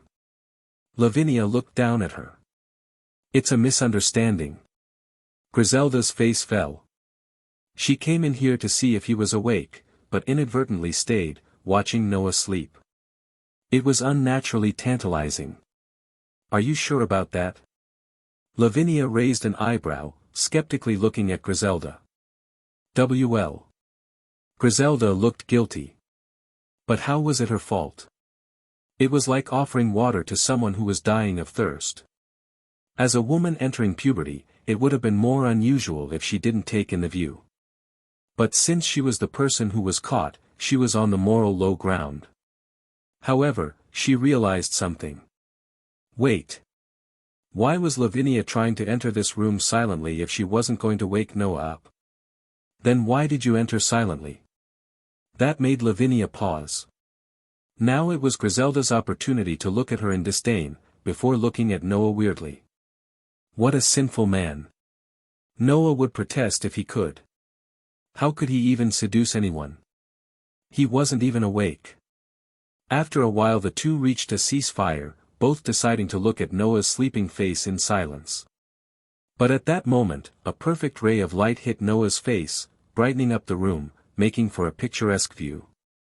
Looking at him now, he really does look like a saint only when he isn't speaking. Griselda inwardly noted. Unfortunately, this beam of light was what made Noah wake up. Noah squinted at the light getting his face, his expression settling into a frown. He tried to wave off the light to no avail, before swinging himself up, rubbing his eyes groggily. Cute. Dazed, Noah looked around the room before seeing Lavinia and Griselda quietly looking at him. Holy dash. Noah jumped, backing up, about to fall off the bed. Griselda with her quick reflexes rushed forward, grabbing onto his arm and dragging him back on the bed. Lavinia glared at Griselda's hand. She should have been faster. She needed to train. Unbeknownst to the two girls, due to his stats reaching low servant standards, he wouldn't have gotten injured even if he fell, but the two girls didn't know that. What the fuck are you two doing? Almost gave me a heart attack. Noah glared at the two. I just entered the room, Griselda was here before me so I don't know. Lavinia shrugged, immediately throwing Griselda under the bus. Wah! Griselda whipped her head towards Lavinia in betrayal. She did it too. But she was indeed the first to enter the room so she stayed silent. Noah looked at Griselda with both fear and disgust. Is this woman supposed to be one of those Yandras he'd heard so much about? He didn't think the trope actually existed in real life. Or was it not? He was in DxD after all. Griselda pointedly looked away from Noah, coughing into her hand, a small blush on her face. I mean woman, you're cute and all, but you're both too young and too freaky. Are you ready to leave? My brother, I just woke up. Noah looked at her in disbelief. Did this woman really think he would leave the instant he woke up? Griselda's face turned even redder at her poor attempt at trying to change the subject, Lavinia snickering to her side. Noah sighed at the interaction. He looked out the window to check the weather. It was pretty nice. Was the weather bipolar or something? It was as if the whiteout yesterday didn't happen. A day has passed. +1 free pull. Daily quests. Daily quests, refreshes at 11:59 p.m. Daily quest, hunt 1 animal, +1 free pull, incomplete. Daily quest, do 100 sit UPS, +1 free pull, incomplete. Daily quest, talk to 10 different people, +1 free pull, incomplete, progress, 0/10 people. Weekly quest, refreshes at 11:59 p.m., Sunday. Weekly quest, make the equivalent of $20 +2 free pulls, incomplete. Unsurprisingly, the daily quests were relatively easy today seeing as Griselda would lead them to an actual populated city/town. While Noah didn't really like talking to people, that didn't specifically mean that he couldn't. He wasn't one of those pussies who couldn't talk to people at all. He remembered someone had bumped into him without apologizing, and Noah just threw a fucking haymaker cause his phone cracked when he dropped it. He had just bought it that day too. He thought it was a valid crash out. That pussy tried to fight back, but Noah immediately ran as soon as he hit the punch. It wasn't cause he was scared, trust. After all, it wasn't like he was ever going to meet these randoms again. I'll go hunt some food for breakfast. Griselda raised an eyebrow. If you need someone to hunt I could dash. Noah held up a hand, interrupting her, shaking his head left to right with a tsk, tisk, before speaking in all seriousness. I need to gamble. Huh? What did hunting a rabbit have to do with gambling? She turned toward Lavinia for an explanation, but Lavinia, already semi-used to Noah's rather special tendencies, just shrugged. Sometimes, Griselda couldn't keep up with Noah at all. It was like he was speaking a completely different language. She shook her head in resignation. Okay. Noah glanced at Lavinia's clothes, which was just a bundle of dirty rags. Noah would give Lavinia his Tenochtitlan outfit if it didn't reveal so much skin. As a normal human who didn't sexualize literal children or their physical equivalent, preferring tall women with a mature physique, he had the belief that the less skin children showed, the better. Oh, she's mentally 100 years old. Yeah, no, you're mentally ill and should be locked up for 100 years. I'll try and get you some better clothes when I come back. Noah said, nodding at Lavinia. Lavinia's face brightened, nodding excitedly. Griselda looked confused. What did he mean by finding better clothes? Was he just going to materialize it out of nowhere like he did yesterday? If he could, why couldn't he do it right now? Technically, Nemo could using Merlin's magecraft, but similar to yesterday, it would drain his mana like shit, even if he did. It didn't matter if the scale was small, either he used all his mana or none at all. What a shitty magecraft it was, EX rank for what? Plus. Similar to 2 days prior, not far from the town, a rabbit hopped over to him willingly and he easily killed it. Unlike last time, he didn't attempt to skin and butcher it, seeing as Lavinia had experience already. Tossing the dead rabbit to the side, he quickly did his sit-ups, getting up to make his way back to the church, when someone called out to him. "Child." Noah turned his head to see an old woman who looked like a witch. He inwardly sighed. Another G, did he? He tensed up, eyes narrowing in suspicion. Analyzing Noah's reaction, the old witch hummed. "You seem to have seen someone similar to me. Do you happen to know where Glenda went? She owed me some materials 3 days ago, and I haven't heard from her since she had bragged about finding a lead. She trailed off. Are you her friend or something?" Noah looked at her with suspicion. The old witch laughed. "Me and her, friends? Huh, we're more like distant colleagues, or even a debtor and a collector." "Is that so?" "Yes, the last trace of Glenda was near here, and one of her spare bodies was found not that far away." Noah fell into thought. She had said Glenda had found a lead, was she talking about Lavinia? Damn, another Diddy aiming for her. How unlucky can she be? "I killed her, you happy?" "Why, trying to get revenge?" The old witch's eyebrows raised with skepticism, scoffing. "You expect me to believe that someone with so little mana killed Glenda? Glenda may not be the strongest of us, but she isn't weak to the point where would lose against a child." The old witch looked at Noah with disdain. "Then you want to follow her into the grave or something?" Noah frowned. She asked a question, he answered, and now she was doubting him. Who does she think he is? The old witch sneered. What a disrespectful child. I had half a mind to spare you too. My name is Augusta, Witch of the East. Remember it, for it's the last name you'll ever know. With a wave of her hand, hundreds of magic circles surrounded Noah. However, before the magic could be expelled, Noah pointed at Augusta. Bang! Instantly, a spear of ice rapidly approached Augusta, her eyes widening in surprise. Noah felt a surge of strength as soon as he started fighting. It seemed whatever standard the system had used to judge people had deemed this woman as evil.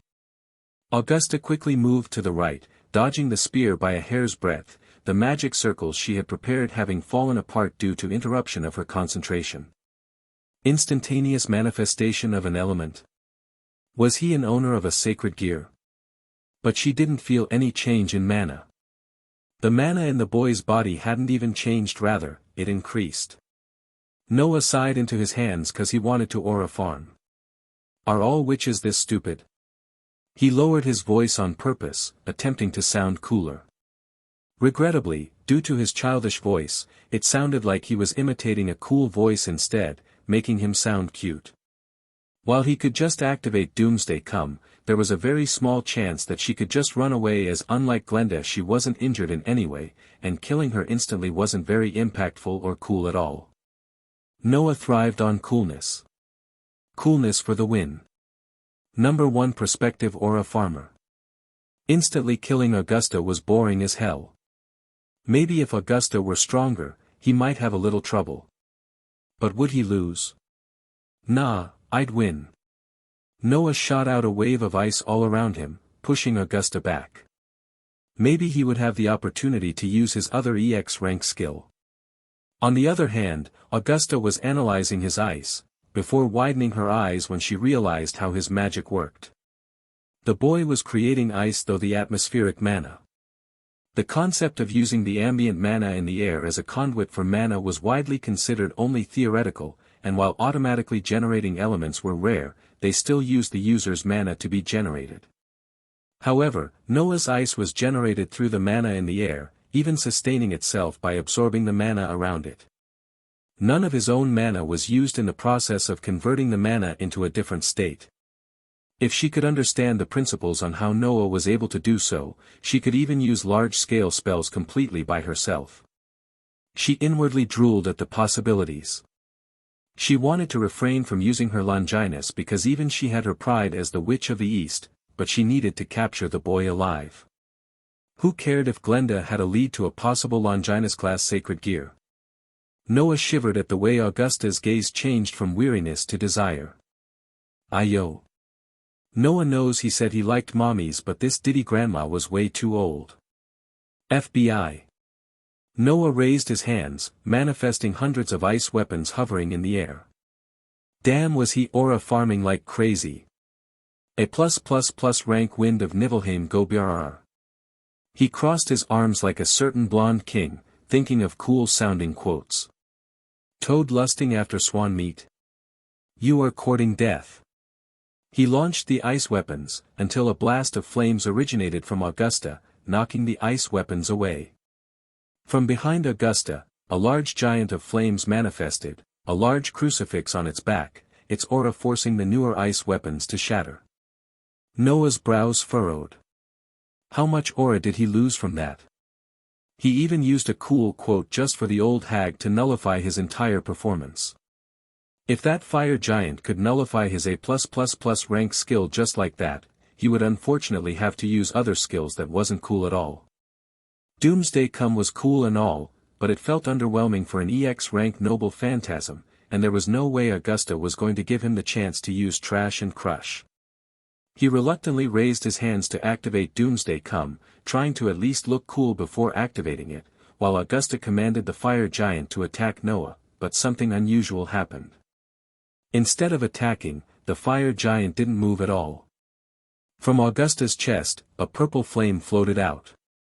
Noah stopped his motion in confusion. For a few seconds, both parties froze. Augusta grasped her chest, feeling like she had lost something, before looking at the purple flame in a panic. She reached out her hand to attempt to grasp it, but instead, the purple flame sped toward Noah. What the fuck? Noah shot out an ice wave to stop the flame from approaching him, thinking it was an attack, but it phased through the ice and entered his chest. Augusta's fire giant dematerialized, and Augusta's breathing quickened, as if she was having a panic attack. Noah blinked in confusion. What the fuck just happened? Obtained the Longinus, Incinerate Anthem. You have obtained the rare achievement, Closer to God's Creations, +5 free pulls. You have obtained a sacred gear. You have obtained the achievement, Weapons of God, +1 free pull. You have obtained one of the holy relics in DxD, the Holy Cross. You have obtained the rare achievement, Children of God, +5 free pulls. You have defeated the Witch of the East, Augusta. You have obtained the achievement, Dorothy Gale's House, +1 free pull. You have disabled an important person in the original life of Lavinia Rennie. You have obtained the achievement, Destiny Entanglement, Lavinia Rennie, Part 2, +1 free pull. You have changed the destiny of Walburga. You have obtained the achievement, Future Burglar, +1 free pulls. You have changed the destiny of Lint Selzen. You have obtained the achievement, Butterfly of Faith, +1 free pulls. Excuse me. Noah looked at the sudden increase of notifications in confusion. Incinerate Anthem. Was that the fire golem? Also, what are all these names he had no idea of?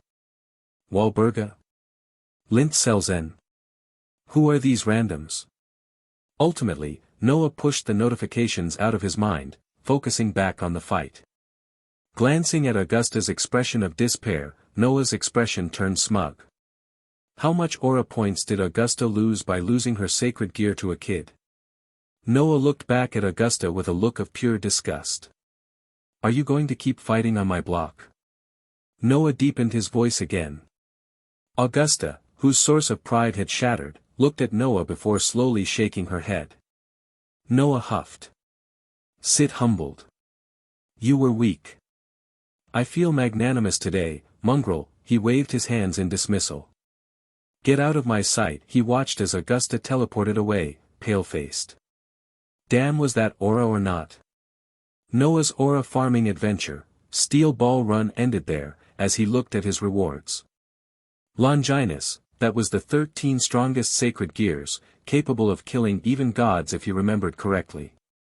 Damn, that sounded cool as fuck. Noah pointed at a nearby tree. Boom. A large blast of purple fire hit the tree. Damn, this low-key looks metal as fuck. Noah was the type to like Azula's flames from Avatar: The Last Airbender, preferring it over the boring red. Purple was sick as well. He could be like his role model Shadow. Noah covered one of his eyes, having a purple ball of fire come out of his extended hand. I need more power. Sheesh. Experimenting with it, a decent amount of time had passed. The hunt only took him 15 minutes, and fighting Augusta took him another 5. But he spent another 10 minutes having fun with his new flames. He could be the next Avatar with how he was collecting these elements. He assumed that he still had a decent amount of time before Lavinia and Griselda got worried, so he decided to start his pulls. Noah did promise to get Lavinia some new pieces of clothing. He could probably get some good clothing in 18 pulls, the reward from the rare achievements making up the majority of his pull count and inadvertently affecting 2 random people he had never met. He inwardly thanked the witch for delivering such a reward to his doorstep. If the Incinerate Anthem represented the Holy Cross, then it probably chose him over the witch cause of his skill protection of the faith. Damn, he was still finding out new benefits from it, like peeling back onion layers or some saying like that. Since he did get the Holy Cross, it would feel weird not to pray in appreciation. He snapped his fingers like an alchemist from a certain anime, creating a glowing purple crucifix, which didn't melt the snow around him. He kneeled and started praying. Not to God though, since God was dead. Dear Saint Martha, thank you for delivering the cross to me, and please give me something good. Pull. Outfit, Rama, Stage 1. Into the inventory it went. He'd look at it back at the church and show it off to Lavinia. Pull. Craft Essence, Kuji Kanasada. Noah quickly inspected the blade that appeared, and tossed it into his inventory. He didn't know swordsmanship and wasn't going to start learning it. Long-range fighting for the win. If he had enough swords, maybe he could have his own Gate of Babylon. That idea had potential. Pull. Outfit, Ashiwakamaru, Swimsuit, Stage 3. Yeah, no. Into the inventory it went and it wasn't coming back out. Pull. Stat point, little, plus 0.1 strength. It felt like it had been forever since he got a stat point. Since Protection of the Faith boosted off his existing stats, increasing his base stats for now was pretty important. Next. Pull. Craft Essence, Chocolate Nandi, 1/1 scale. A large bull-sized chocolate statue appeared, causing Noah to pause. That has to be overkill. Cavity speedrun looking Into the inventory it went. Maybe Lavinia could eat it all. Pull. Stat point, little, plus 0.1 strength. Okay, nice. Next. Pull. Stat point, little, plus 0.1 strength. Nice. Next. Pull. Craft Essence, Royal Icing. An ice sculpture of Lancer Artoria Alter appeared, in a semi-translucent nightgown. Noah paused, observing the rather humongous assets. Fate really was peak fiction. The chances of him ever taking it out with people around were 0, so he had to take the opportunity to observe it for a solid minute. After a few more seconds of silent appreciation, Noah put it into his inventory. Next. Pull. Craft Essence, Heroic Spirit Formal Dress, Bedivere. Into the inventory it went. If it was from Bedivere, the F/Go devs probably didn't make it show much skin. It would be good for Lavinia. Next. Pull. Outfit, Nemo, Captain, Stage 3. Outfit origin is related to Vessel. Extra skill, Memory Partition, Nemo variant, or rank, available when wearing the outfit, Nemo, Captain. Huh. But wasn't his vessel Noah? Noah in F/GO uses the vessel of an older Captain Nemo. Noah nodded in understanding. Sorry Lavinia, he had an outfit to wear. So far he hadn't got any skills or noble phantasms, so this extra skill would have to be utilized. He couldn't resist that extra skill. He'd check it out later. Next. Pull. Extra skill, Gawain's knowledge of cooking, E rank. A small sharp pain happened, but not nearly as painful as Merlin's knowledge. Noah scanned his memories to find out that the knowledge was absolutely useless. How good would food from the medieval times even be? Sit humbled. You can't cook. Next. Pull. Stat point, small, plus 0.1 endurance. Noah sighed. Was St. Martha not the play here? Other than his Nemo outfit and maybe the Artoria ice sculpture, the rest were rather useless. Even the stat boosts were extremely minuscule. He looked at the purple cross in front of him. Maybe he should go back to Jean. He did ask Jean Alter, but not the original Jean. He personally preferred her Avenger variant. Dear Saint Jean, please give me something good. Stat point, large, plus 10 strength. Finally. Something good. Thank you Jean. Pull. Noble Phantasm, Graham, A+ rank. Noah paused in his tracks. Graham? Like the demonic sword Graham? Holy shit. Jean my queen. I always loved you more than Jalter. Holding the sword in his hands, he swung it a few times before Noah looked at it in confusion. For the so-called strongest demonic sword, he didn't really feel anything from the damn weapon other than an underlying energy. To release the full extent of Graham, one of the swords of selection, host either needs the personal skill, dragonkind modification or have the blood of Sigurd. Without either, it is just an extra sturdy sword. Noah froze at the response. He finally got a good weapon and they're saying that it needs prerequisites. Noah flopped over into the snow. Damn you, Jean. He tossed it into the inventory. Pull. Noble Phantasm, Graham, A+ rank. A/N, bro this ain't even funny anymore. Jean I want to apologize. Noah bowed down. He just got 2 absolutely useless weapons. He didn't want a third one. He only had 3 more pulls, and that was it. Pull. Outfit, Oda Nabukatsu, Stage 1. Into the inventory. Next. Pull. Outfit, Typhon Ephemeros, Stage 1. Into the inventory. He only had 1 more pull and he only got 1 useful thing but he didn't even know how good Nemo's extra skill was. Noah sighed. Maybe the more pulls he could do in a row the more unlucky he was. Pull. Noble Phantasm, Excalibur, Proto, CX rank. What the fuck? Plus.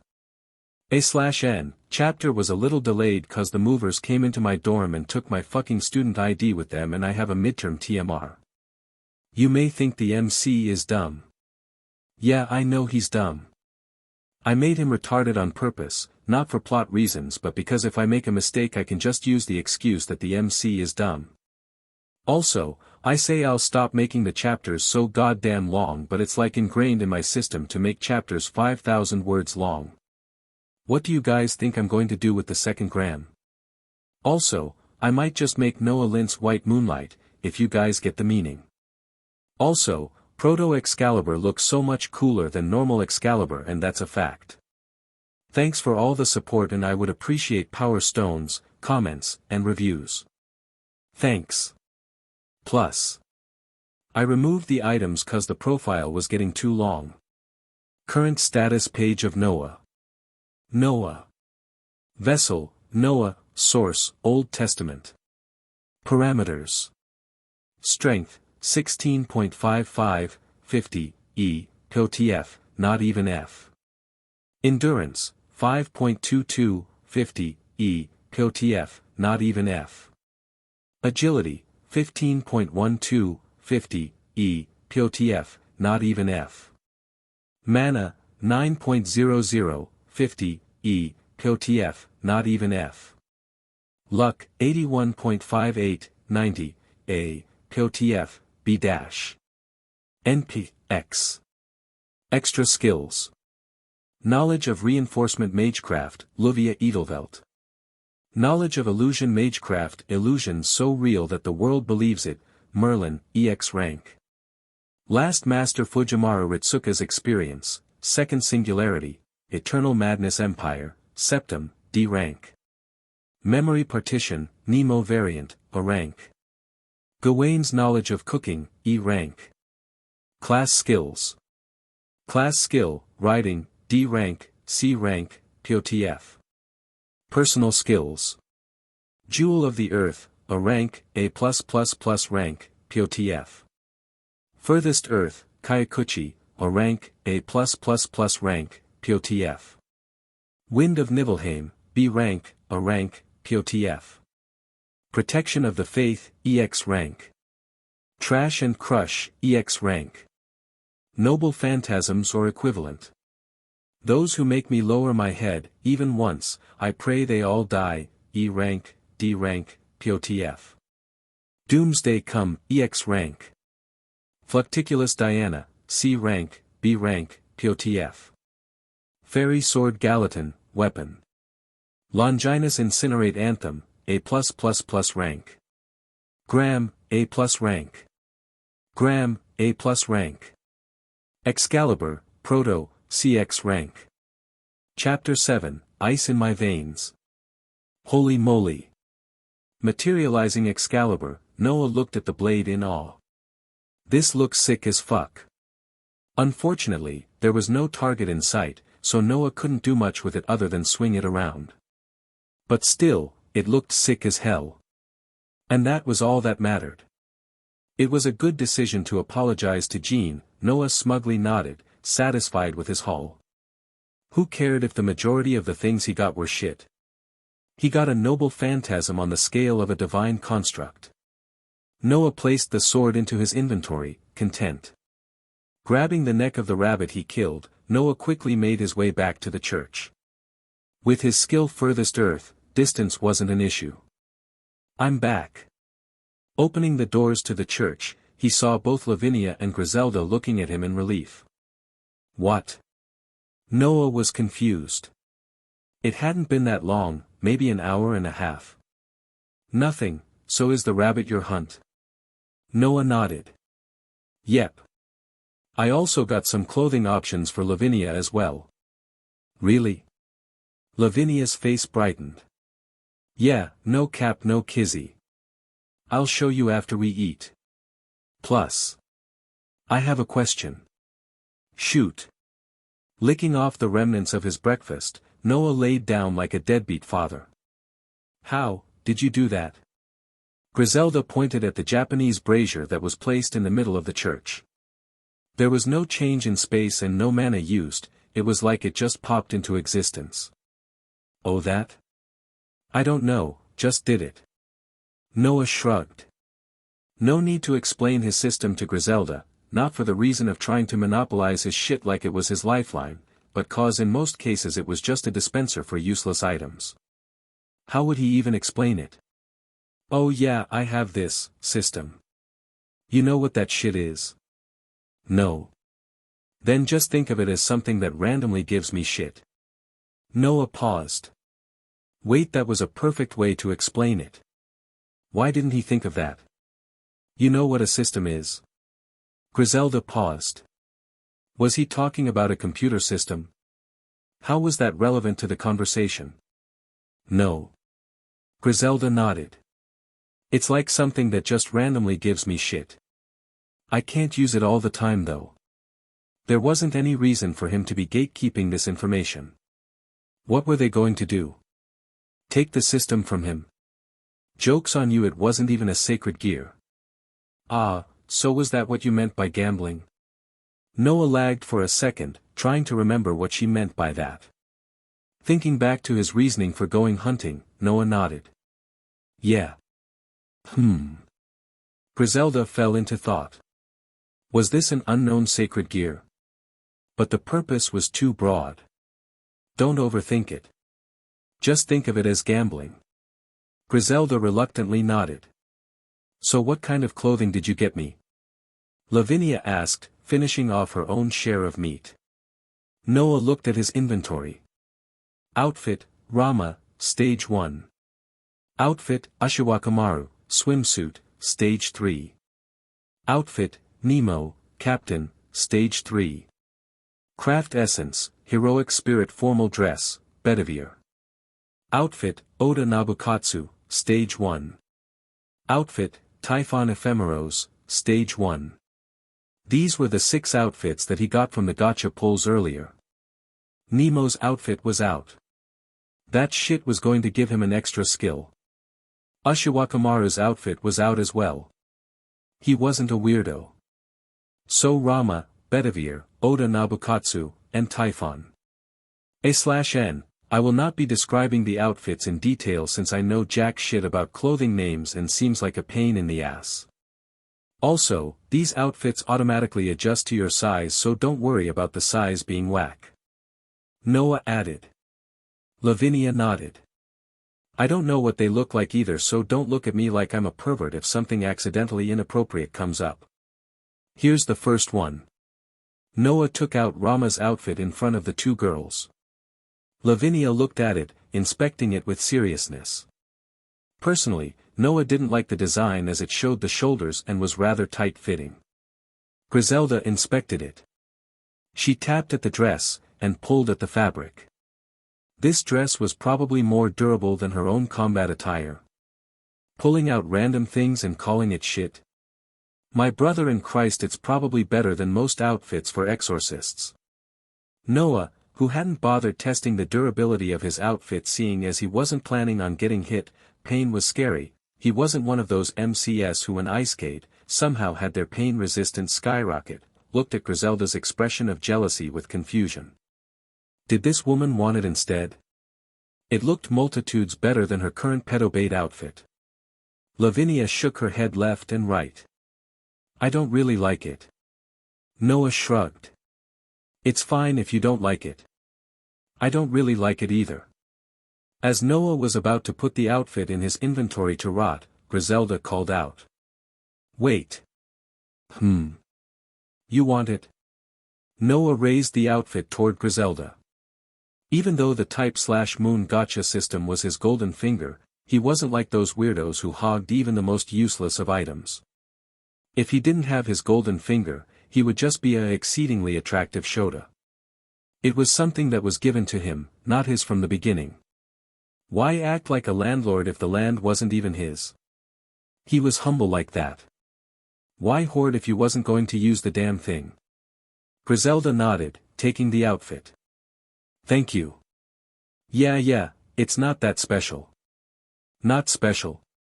The outfit itself was probably multiple levels higher than what she could ever afford, and this guy wasn't saying it was special.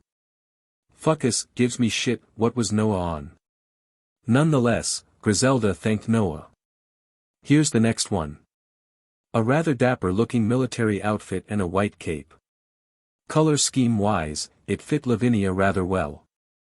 Noah nodded in approval. If he didn't have his Nemo outfit, he would probably choose this one. It didn't show any skin either. However, in contrast to Noah's thoughts, Lavinia didn't really like it that much. As a little girl, wanting to wear cute things was normal, right? The suit didn't call out to her. I don't know about this one. Wah. Noah looked at her in confusion. What was bad about this outfit? It looked sick and dapper as fuck. But nonetheless, Noah made to put it away. Maybe he could wear it if Nemo's extra skill wasn't good or when he didn't need it. Excuse me. Noah looked at Griselda in confusion. Bitch, you want another one? Griselda had the decency to look embarrassed. Personally, I believe that showing less skin is good as a daughter of God, and while I do extremely appreciate the outfit you gave me. She trailed off. Noah looked at her with confusion. So it was cause of the skin. Noah looked at Bedivier's outfit in thought. Well, it was just an outfit. He sighed, handing it over to Griselda. It wasn't good for a 13-year-old to be showing much skin either. Thank you. Griselda bowed in thanks, much louder when she got Rama's outfit. Don't ask me for any more. Noah warned, and Griselda quickly nodded, resembling a woodpecker. Here's the next one. Lavinia frowned even further. It was Japanese soldier's garb, with a red and black color scheme, contrasting Bedivier's outfit. Noah whistled. This looked similar to Oda Nobunaga's outfit, while the servant that he got the outfit from did have Oda in their name. Maybe they were siblings. Damn, this outfit was straight heat. The hat was cool too. Unfortunately, Noah seemed to be the only one of the trio that thought so, as Noah caught Lavinia's rather unsatisfactory gaze. No. Yeah, I like this even worse than the other one. Well, maybe he could wear it when he was aura farming with his Incinerate Anthem if Nemo's extra skill wasn't combat-oriented. Okay. Last one.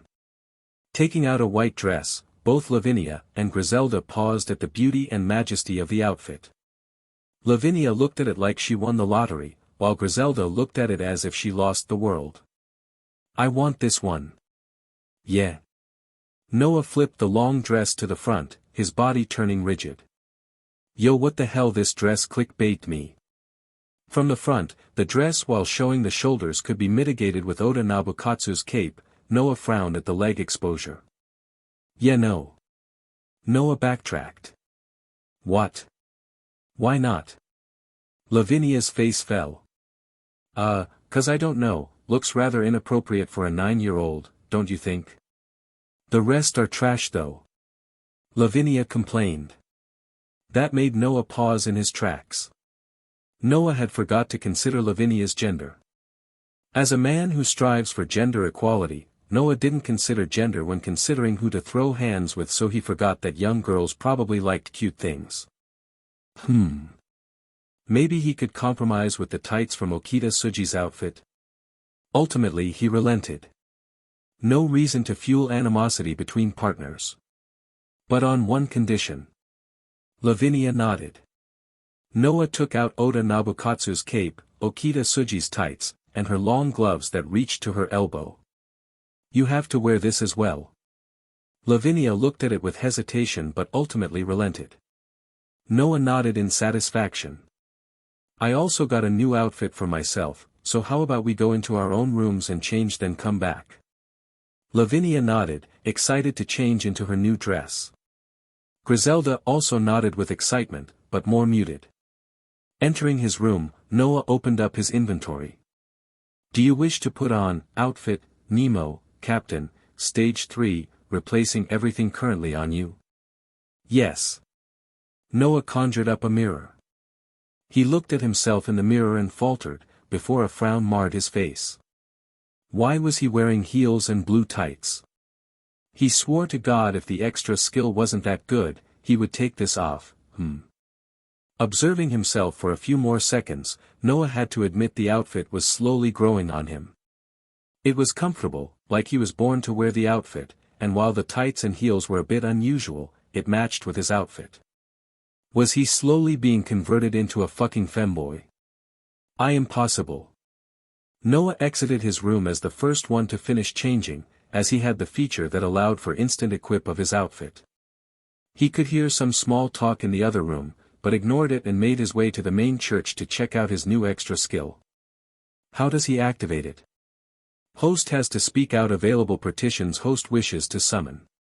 The available partitions are, Nemo Bakery, 1, Nemo Engine, 1, Nemo Marines, 24, Nemo Nurse, 1, Nemo Professor, 1, dot.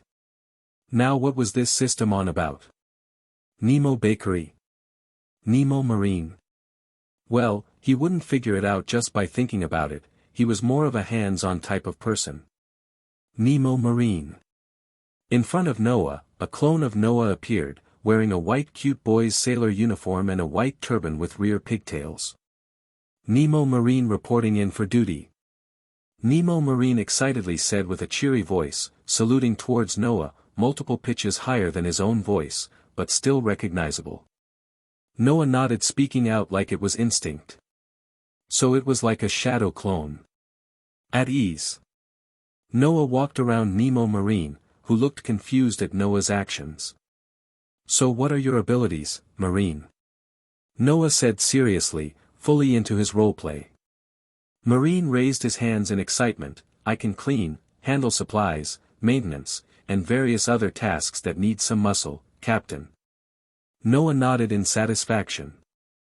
This skill was pretty good and useful. What is his parameters? Noah inwardly asked.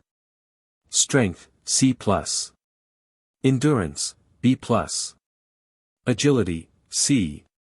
Mana, A. Luck, A.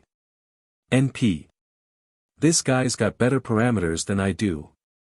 Are you confident in combat? I'm proficient in using most forms of electronics and weapons systems, and I think I'm pretty decent with a weapon, Captain. Marine excitedly recited his abilities. Noah nodded in satisfaction. With stats that are pretty good, and with better weapon mastery than him, this skill is better than he thought. Worthy of an A-rank extra skill. Perfect, Marine. Noah pulled out Fairy Sword Gallatin and handed it to Marine. I'll give you this weapon for now, and be ready for when I call for you. Marine nodded. Thank you, Captain. All hands at ease, Marine. Noah gave a salute. Marine returned with a happy salute back as he dematerialized, Fairy Sword Gallatin in hand. Noah watched as he disappeared. This could be good for Aura. All he needed now was a ship. If memory partition meant that it was a specialized clone, Noah could assume the abilities of the rest of his crew. Well, not that he had a ship, so engine would have to be on the backlog for now. Noah. Noah turned back to see Lavinia looking at him with surprise. Did she see? Nice outfit. You look nice, Noah commented. He would know. He summoned it. Lavinia blushed. Thank you. You look nice as well. It seemed she didn't. Damn right I do, look how awesome I look. Noah did a 360, flexing his drip. Lavinia's expression morphed into a glare. Hey, don't look at me like that, you're the who complimented me. Who would I be if I didn't agree? Lavinia deadpanned. Is that so? From behind her, Griselda came out with her new outfit, satisfied with both the comfortability and appearance. Oh, looking nice, Noah complimented. Thank you, I think it's much better than what I was wearing previously. Anything would be better than what you were wearing previously. Noah said with a flat face. Why yeah. Anyways, you look nice also. Noah nodded. Of course I do. I'm an inimitable beauty, don't you know? Noah did another 360. Griselda followed in Lavinia's footsteps, deadpanning. So we ready to head out? Noah nodded. Yeah. So where we headed? Cherkasy. We will head to the church there to get you an ID and then we'll take a teleportation circle straight to Italy. Lavinia and Noah nodded. He could show Lavinia his new sick powers he got from Augusta and his clones later. Excalibur and Graham were probably going to be hidden cause they already had their own variants in DxD and it would be more or less a pain. Maybe unless he found someone who could wield Graham, seeing as he had no reason for to. He had asked the system to see if he could enhance Graham like in Genshin Impact, but it said it couldn't, not expecting any duplicates in Noble Phantasms. If he couldn't use one, why would he need two? He had tried to expel weapons from his inventory but it only materialized in front him, no matter what he did, so that use was gone. Also, thank God for magical worlds, he thought he would have to walk all the way to Italy or take a flight for a second. Then let's head out. Chapter 8, I'll take a potato chip. And eat it. So why are we walking? Noah offhandedly asked, carrying Lavinia while walking on top of the snow, watching Griselda struggle to move in the snow, mumbling under her breath. I'm never taking a mission with Snow ever again. Griselda looked in confusion at Noah when he somehow didn't sink into the snow even when carrying Lavinia and had half a mind to ask him to carry her too. Using a lightning spell and an acceleration spell simultaneously took too much mana to constantly use, and Griselda didn't know if Noah could keep up. He 100% could. Are we going to walk all the way to Cherkasy like this? Noah drawled, looking back at Griselda who was wondering if she could smack him on the head. No, we're going to the nearest town then catching a ride to Cherkasy. And how far is that? Noah asked. You just have to go straight for a few kilometers from here. Noah paused. She was going to walk that entire strip? Hell nah, he wasn't. Noah put Lavinia from a princess carry, she insisted, into a piggyback ride, ignoring her cry. Swiftly, Noah picked up Griselda into a princess carry. Griselda was too tall, to his dismay, for him to properly piggyback her. Hey! Griselda tried to resist, but looked at Noah's expression of exasperation and reluctance and paused. Why are you the one looking at me like that? Shouldn't she be the one to look at him like that? It wasn't 'cause holding her in his arms he could really feel the height difference. Definitely not. Fuck. Why the hell was he so short? Noah thought, forgetting he was 9, shut up author. My bad, king. Why am I the one piggybacked? Lavinia whined. It's 'cause this woman's too tall, what do you want me to do? Noah countered, sighing. Damn it. Lavinia mumbled. Hey, who taught you how to curse? Noah turned his neck. You did. No I didn't. Haha. Noah looked away, ignoring Griselda's exasperated expression. She had tried to get herself out, but despite Noah's rather petite physical features, he was physically stronger than her. How? At this point she wasn't even going to bother to ask, just deciding that it was because he had the blessing of God or something like that. After all, Noah had said his ability gave him items, not whatever his abilities were. Are you sure that the place is straight ahead? Noah double-checked. Griselda nodded. If this is the path that I took, yes. Okay, I would say to hang on but I'm just going to walk, so. Walking forward, Griselda looked at him, bewildered. If he was just going to walk then what was the point in picking her up? Griselda's thoughts fell apart as she saw what could only be teleportation, but somehow not teleportation at the same time. The scenery rapidly changed, not due to speed as there wasn't any motion blur, but as if frames were skipped in a movie.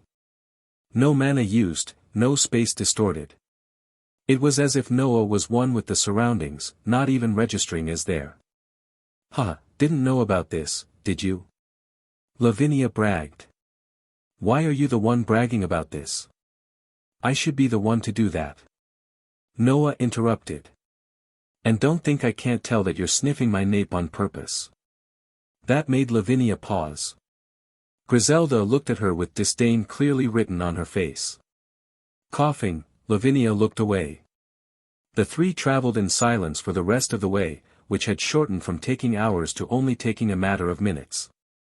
Arriving at the small down, instead of letting down Griselda, Noah looked down at her. I think this is faster than whatever method of transportation you're thinking of, so just tell me where to go.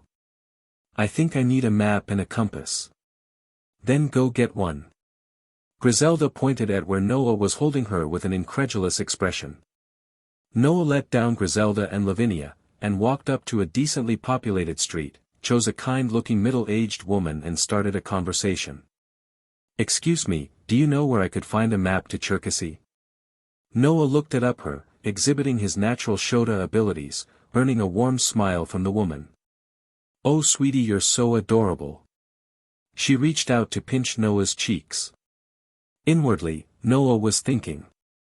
I can't punch everyone that gets on my nerves. I can't punch everyone that gets on my nerves. I can't punch everyone that gets on my nerves. He was the one who put himself into such a position in the first place, so it wouldn't be Sigma of him to be angry at his own actions.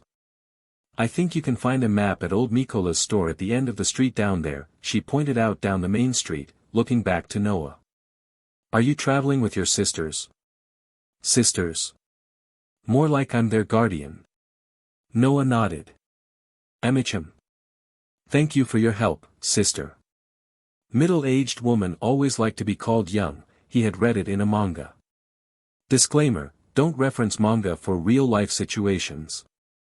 It only worked because no matter what people say about the inside personality being key to good relationships, society would rather favor the prettier child regarding first impressions, and Noah was top tier even among children, possibly even having chance at winning Miss University or, ahem. Mr. Universe. No problem, sweetie. Here, take a treat. The woman handed Noah 3 pampushkas from her basket. You can share it with your sisters, the woman whispered, winking at Noah. Thank you, sister. Noah smiled brightly. No problem, by sweetie, she waved at Noah as he walked back to Lavinia and Griselda, and he waved back with a smile. Were you a con artist at some point in your life? Griselda asked, watching Noah's acting from start to finish. Noah shrugged. I'm beautiful. Who would I be if I didn't use it? Noah ignored her question. He was a citizen who followed all the laws. Thank you very much. Noah handed Lavinia a pampushka. Also, since you insulted me, your share is mine. Griselda's expression fell. Smelling the tantalizing piece of bread, Griselda quickly gave in. I want to sincerely apologize. It truly does feel good to be the one in charge. Noah chortled, handing her a piece of bread. Now he had to talk to 7 more people. Lavinia, watch carefully. What I just showed was an example on how to take advantage of whatever you got.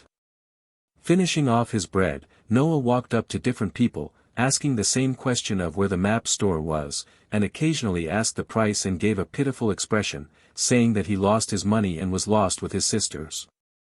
Walking back to Lavinia and Griselda, Lavinia had an expression as if she had gleaned a revelation, while Griselda had the exact opposite, looking as if she made a mistake. Someone this dirty was blessed by God. See? Money and snacks. Noah held out his hands, showing his haul. He had already finished talking to 10 people, but he had somehow completed his weekly quest as well when a relatively wealthy woman donated a decent amount of money, bringing up his free pull count up by 3. Here you go. Noah handed half the sweets to Lavinia and gave the rest to Griselda, who looked at it in contemplation. Should she really take this sweet originating from sinful behavior? Glancing at Lavinia, who was ravenously eating it, she gulped before ultimately relenting. It wasn't as if Noah had lied. She popped a piece of candy in her mouth, melting in bliss. With her minimal salary and the Vatican being rather thrifty with their salaries, getting to eat sweets like this was rare. Teach me your ways, Noah. Lavinia asked, munching on her snacks. He, of course, partner. When we get to Italy and the Vatican gives us jack shit, we can just do this. Noah started explaining. First things first, you should prioritize women. Griselda looked at Noah in disdain. Wait, I'm not being sexist here. It's just that the risk factor is low and the return is high when cute people ask women. Noah explained, hands raised to placate Griselda. With men there was always an underlying threat and the chances of getting nothing were much higher. He had read a study, saw on YouTube, that women were more empathetic than men or something like that. However, any video he watched while he was eating or taking a shit barely stayed in his mind, so he could be mistaken. So it's low risk, high return. What more can I ask for? Noah shrugged. Lavinia nodded in understanding. Griselda listened, feeling like even she was learning something too, even if the chances of her using it was slim. With minimal experience with socializing with the general public, Noah's knowledge of general social features and their associated type might be useful in the future. But I have to warn you. A crucial rule for this, other than that you have to be cute, is that you have to be shorter by a considerable amount to the person you're asking for. Noah explained. It pained him to admit the fact that he was short, but it was undeniably useful. That made Griselda pause. Griselda had recently started growing, so Noah's advice would unfortunately wait. Why was she feeling disappointed? Griselda inwardly recited Bible verses. Hanging out with Noah was somehow corrupting her. But if he was someone who could become a saint, wouldn't it be fine to emulate him? As Griselda was spiraling into dangerous thoughts, Noah continued his explanation. Also, no matter what, you have to call the woman sister or an equivalent. Don't call her aunt or grandma unless it's extremely obvious. Calling a grandma sister might result in the opposite effect and sounds like you're complimenting them with a purpose. It has to feel all natural, you feel me? Lavinia nodded, inwardly writing down his advice. Then after that, Noah kept explaining, and finished his impromptu lecture as they arrived at the map shop, or rather a general store. Buying a map and a compass, Noah looked at it in confusion before handing it to Griselda. As a captain with high intelligence, trust, it would be better to leave the navigation to the more experienced. However, Griselda looked at the map, lost. How did maps work again? Griselda was rather out of touch regarding anything other than fighting and eating since a young age, and she had only gotten to where Noah was because the clergy at St. Michael's Cathedral had gave Griselda a semi-consumable magic item that pointed toward the stray devil, and pointed back to the cathedral when she killed it and absorbed its mana. Unfortunately, Noah had eviscerated it instead and turned it into a carpet of the refurbished abandoned church. Following the church's arranged transportation, making her way there wasn't difficult, but making her way back. Griselda looked at the map which was written in Ukrainian. Her equipment with a built-in translation spell allowed her to communicate with Noah and Lavinia, not that Noah needed it, but she couldn't read foreign languages with it. A/N, I think I remember a scene where Zenobia and Asia studied Japanese, which wouldn't be needed if the translation spell could translate written language as well. Why are you looking at the map like an idiot? Noah asked. Wasn't she the one who asked for a map? Griselda paused. She silently handed it back to Noah. What the fuck? Are you serious? Griselda looked away abashed, a blush creeping up her face. Noah sighed. He had wasted all that money just for this woman to not even know how to read a map. You know how to read a map? Noah looked at Lavinia. She shook her head. She was 9 and barely even got an education. When would she have the opportunity to learn how to read a map? Noah sighed once more. Wait. Available partitions.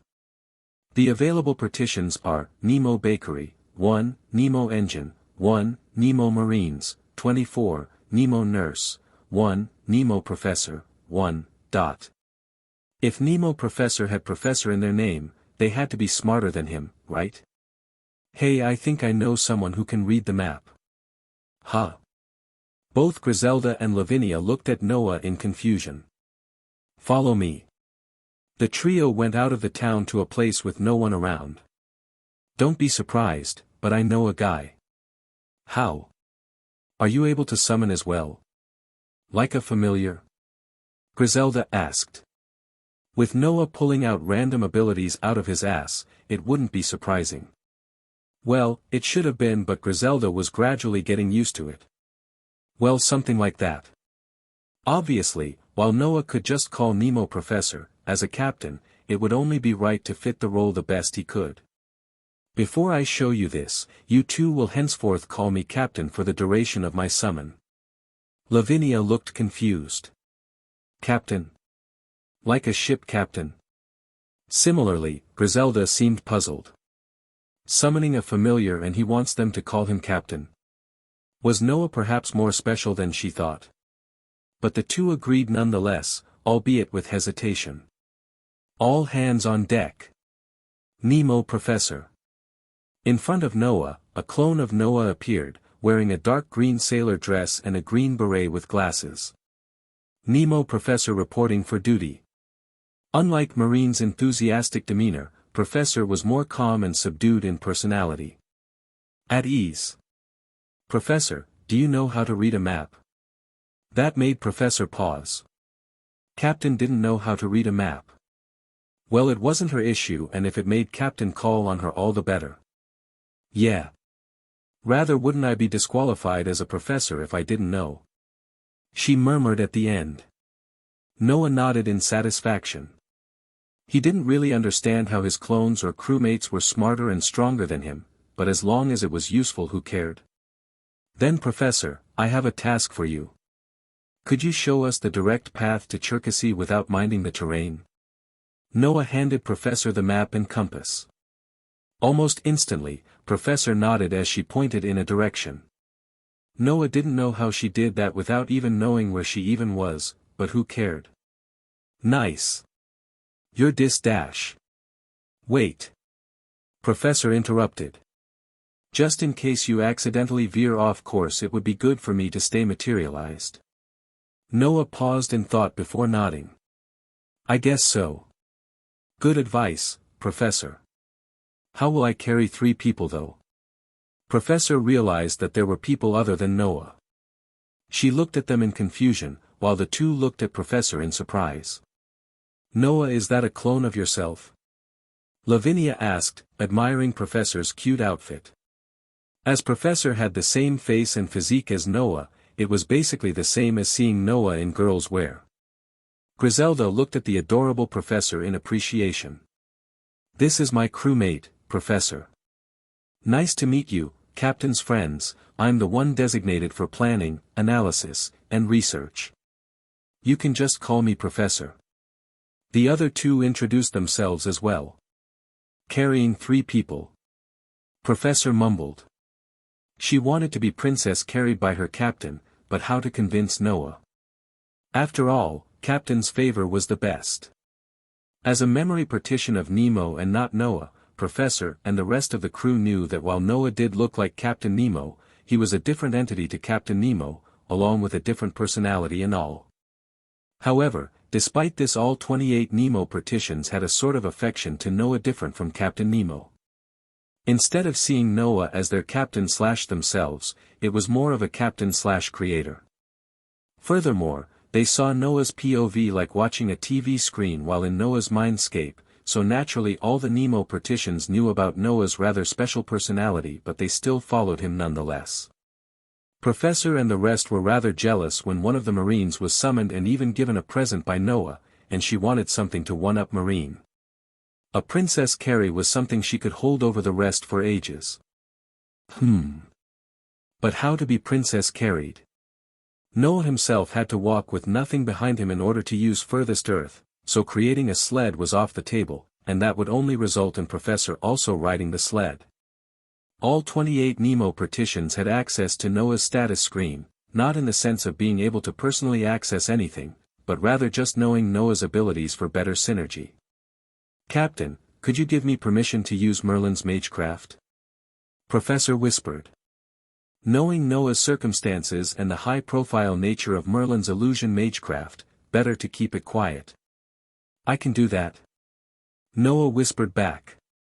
Yes, but I will get a weaker variant of the skill. Professor explained. Does that drain my own mana? No. Noah blinked. Wow, how was this skill only a rank? Professor inwardly smiled, reading Noah's expression. System, why didn't you tell me? Host didn't ask. Oh, you bitch. How do I do that? Think, I give permission for, Nemo variant, to use my skill, insert skill. Warning, when sharing skills or noble phantasms, host will not be able to use it during the duration of the skill or object lending. Also, the scale of the skill will be limited to 2 letters lower than the rank of the skill. Who cared about that limitation? He probably wasn't going to use a majority of his skills anyway. I give permission for, Nemo Professor, to have access to my extra skill, Merlin's knowledge of illusion magecraft. Noah and Professor glowed for a second, as Noah could feel something leaving his body and Professor smiled. She could feel Captain inside her. Whoa, pause.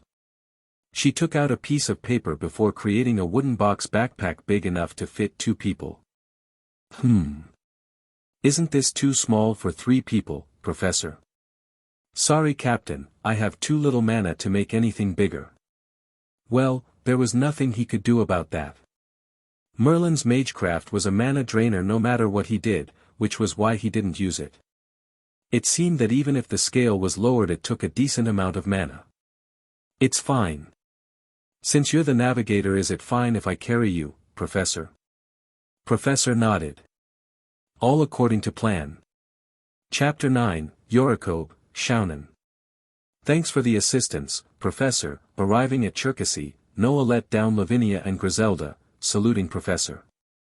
No problem, Captain. Professor saluted back as she dematerialized.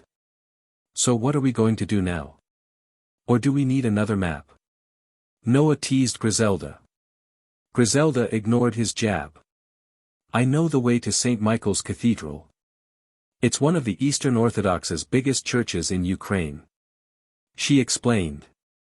Then we go immediately to the Vatican, right? Griselda shook her head. I have to report to the clergy at the church first, get authorization to use the teleportation circle, and before that we have to get you 2 IDs. Noah and Lavinia nodded. Then how long is that going to take? Noah asked, already planning on trying to scam as many people as possible before he left the city. Maybe he could even get an achievement from it. Before that, he would need to pull right now just in case there were any enemies nearby. He had 3 free pulls from talking to people and earning money by talking to people. He inwardly started praying to a different servant, one of his goats, Arash. It could take around 2 to 4 hours. Griselda guessed. She also had to convince the higher-ups to somehow take Noah in and not force him to stay when they saw his holy energy, unless Noah himself could overpower the entirety of the Vatican. Those chances to her were extremely slim, with people like her swordsmanship instructor Cardinal Deacon Ewald Cristaldi, current wielder of Excalibur Transparency and Excalibur Rapidly, and Cardinal Priest and the one closest to Roland as a Durandal wielder, Vasco Strata. Each could kill high-class devils and even ultimate-class beings, with Cardinal Priest Vasco Strata being able to corner Kokabeel during the Second World War. This wasn't even considering Dulio Gesualdo, who while around the same age as Noah, was the wielder of the second strongest Longinus, Zenith Tempest, and while still in training due to his age, he was considered a future powerhouse by a majority of the Vatican's higher-ups. Noah on the other hand, didn't really care. Not because he was stronger than them, but it was because he had skills and noble phantasms that could probably defeat them. Unfortunately Noah, who was dependent on such skills, neglected his physical training, confident in escaping no matter who the enemy was due to his furthest earth skill, allowing for perfect movement. Noah's crucial weakness was his lack of reaction time, vulnerable against enemies that could potentially defeat him before he had the opportunity to even use his skills. Noah, originating from modern society and more of a shut-in than most, was rather against pain, as he disliked it, and it was a rather normal thing considering his origins. His lack of reaction when murdering Glenda stemmed from the detachment Noah had from this so-called fictional world, as it felt too apart from his own, with inhumane people all around, and the existence of a system was a constant reminder that everything could be fake. However, even with this thinking, his disdain for pain led him to unconsciously avoid situations where he could get injured, preferring to fight from a distance, where a majority of his skills could be used effectively, and due to his gacha system constantly adding more abilities, it made it hard to specialize on one specific ability, inadvertently making Noah someone like Counter Guardian Amiya, someone who couldn't defeat someone who had honed their craft to the pinnacle. A modern human's thinking like Noah's in terms of battle was one-dimensional, but due to the sheer strength of his abilities, Noah's strength was bloated in one direction, being able to defeat much weaker enemies like Glenda and the Stray Devil solely due to his skills, not his innate combat abilities. Pull. Personal skill, instinct, a rank -A+++ rank due to protection of the faith. However, Noah was a lucky bastard. Holy shit. Noah looked at his newest pull.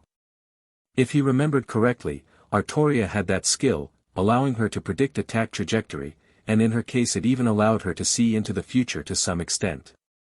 Let's fucking go. With his current abilities, he felt that while his attack power was through the fucking roof, he was basically a glass cannon, but now. Why wear armor if you aren't planning on getting hit? That's all the skills he needed at this point. Arash, you are truly my goat. However, since he still had 2 pulls remaining, why not continue? Pull. Craft essence, splatter rainbow. Into the inventory it went. Because it was a craft essence, it was probably an object. Pull. Stat points, large, plus 10 luck.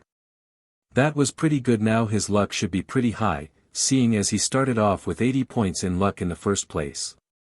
All his physical stats are so low but his luck is high. Well, nothing he could particularly do about that. At least he got instinct. Then where do we meet? I don't really want to wait 2 to 4 hours to do absolutely nothing but wait. Noah said. Well, we actually need pictures of you two for the ID, but after that yeah you guys can explore the city. Griselda responded, leading them to the nearby church. There's cameras in 1993? Noah asked, with both Lavinia and Griselda looking at him in confusion. Are you joking? Lavinia slowly asked. Noah was going to be 100% honest. Any time before 2010 was a mystery for him. If one asked him when color TV was a thing, he would ask back since when was there black and white. Yeah. Noah nodded. No reason for the 2 girls to be aware of his underlying genius. He was acting the fool if you know you know. Wait, didn't you ask what year it was a few days ago? Lavinia thought back. Were you hiding under a rock or something? Griselda looked at Noah in suspicion. While it would make sense to not remember the day, and maybe even what month if it was early or late in the month, but year? It wasn't even near the end of the year. Noah, who had zero qualms about bullshitting his way out of anything, didn't bother telling the truth. After all, what use was it to know that he came from the future? Well, was it really the future if it was a future in a parallel universe? I was cultivating in seclusion. Griselda looked at him like she was looking at an idiot. How would someone farming by themselves forget what year it was? How long? It seemed Lavinia didn't really believe him either. Very long. But Noah didn't falter in the slightest. He was as steadfast as Mount Tai. Griselda and Lavinia gave up. As Griselda led them to the church, Noah looked around the city. As a full-blown American, who never bothered to leave his own home, he could say that this type of architecture was very unfamiliar. Who knew his first time leaving the country would be to a different universe, where perverts ran rampant and boobs had an anti-gravity effect. Arriving at St. Michael's Cathedral, instead of entering through the main entrance, Noah and Lavinia followed Griselda through a side door. Walking through the door, a clergyman who seemed to be on break looked at Griselda in confusion. Sister Griselda, what happened with the stray devil? We hadn't gotten a signal from the magic compass yet. Did the stray devil relocate before you arrived? As the biggest church in Ukraine, St. Michael's Cathedral was the regional headquarters, and as a headquarters, they naturally had magic to detect any spells targeted towards them, and Griselda's magic compass naturally had a tracking spell placed on it towards the headquarters. Well, that's 'cause I didn't kill it. So it escaped. Griselda shook her head. No, this kid here killed it before I arrived. Griselda gestured towards Noah, who looked at the clergyman. Yorokob, Shaunan. Noah spread his hands out with a poor impression of a deeper voice. Naturally this wasn't a very good first impression. This child. The clergyman looked at Noah with concern. So you got kids in your basement? Griselda slapped her hand across Noah's mouth. Father Bayrak, this child may be a little special in the head. I hope he hasn't offended you. Bayrak looked at Griselda and Noah with amusement. As someone who was around 4 times as older than Griselda, he looked at her like a grandchild, and likewise, saw Noah the same. He knew children could be a bit whimsical. Griselda was about to continue, but she felt a wet sensation on her hand, and she immediately recoiled, her hand whipping back. You brat. You covered my mouth first. That's cause. Griselda trailed off before sighing. Can't you at least show some basic respect? You heard her, Lavinia, show some basic respect. Noah nudged to Lavinia next to him, who had been watching the interaction with a faint amusement. Naturally, seeing Noah as someone rather special, but reliable, leaving negotiations to Noah would be much better than herself. Noah was also someone who liked taking in all possible opinions before making a decision. Not because he was kind, but because if the decision is shit he could blame everyone else but himself. He was just like that. Well, not that Noah would do that in this case, 'cause doing that shit to a 9-year-old was just stupid and petty. He wasn't ageist or something like that, but he believed that an adult should at least have some accountability when taking care of a child, even if the adult was also 9 years old. Damn that system. Me. Lavinia looked at Noah in dismay. Noah nodded. Yeah, she's taking to both of us. Weren't we the winter duet? Why am I the only one talking? She was regretting leaving negotiations to Noah. I wasn't talking to Lavinia, you rascal. Griselda glared at Noah, who hid behind Lavinia. A chuckle from Bayrak cut into the conversation. It's nice to see children acting like children. Bayrak mused. While he hadn't known Sister Griselda for long, seeing as she was only sent here for one mission instead of being stationed here like some exorcists, his conversations with Griselda were professional. While Griselda seemed mature, Bayrak with his experience knew that Griselda only knew how to act mature and be mature, and while he understood that while the fake could one day be real, Griselda didn't have that experience. How could one truly be mature if they were never immature? Children should act like children, and it seemed with this child Griselda brought in, could she truly experience childhood. No ulterior motives, no impossible goal to strive for, just living in the moment. Father Bayrak, I sincerely apologize for Noah's actions. So the child's name is Noah, Bayrak interrupted. Yeah, the name's Noah and I'm going to be Hokage, believe it. Was the child okay? Was today's youth so advanced that the old ones couldn't even understand what they were saying? Maybe he should take the time to talk with today's youth more if this was the new norm. Father Bayrak, it isn't your fault that you don't understand him, I don't understand him either. Griselda explained, looking at Bayrak's lost expression. Ah. I see. So this child is the one that killed the stray devil? Griselda nodded, inwardly relieved that the conversation was finally getting back on track. Well. I may not have much experience in killing stray devils, it's hard to believe that someone so young could defeat a stray devil without as much as a scratch. If Sister Griselda had witnessed it, it would have been fine, but, you said that the boy killed it before you arrived, is that correct? Yes. Griselda looked at Noah. Now that she thought about it, while Griselda had witnessed Noah's movement abilities, she hadn't witnessed Noah's combat abilities. Why had she even believed Noah? Was it the confidence in which he said it? So you want me to show you how I did it? Bayrak shook his head. I understand that showing one's abilities is in some way a breach of privacy. I would be satisfied if you had any piece of evidence that you killed the stray devil. Noah froze. Damn. Maybe he shouldn't have integrated that devil into the renovated church. Well, Noah had the same feeling he had with Griselda with the Bayrak guy, so his protection of the faith probably saw that this Bayrak guy was trustworthy. He didn't know how to explain it. It was like a feeling of underlying trust, like they had been comrades. But the real question was what to showcase. While he could just manifest his ice abilities and call it a day, looking at Augusta's reaction when he used his skill, it seemed to be working on a concept that didn't exist in this world. He should probably just use an ability that was from high school DxD. The sacred gear that he swiped from the witch Augusta, Incinerate Anthem. It could also explain why there was no evidence of killing the stray devil. Can I get a few minutes of contemplation? Noah asked. Is there no evidence? Bayrak asked. The silence was rather telling. Bayrak looked apologetic. My apologies.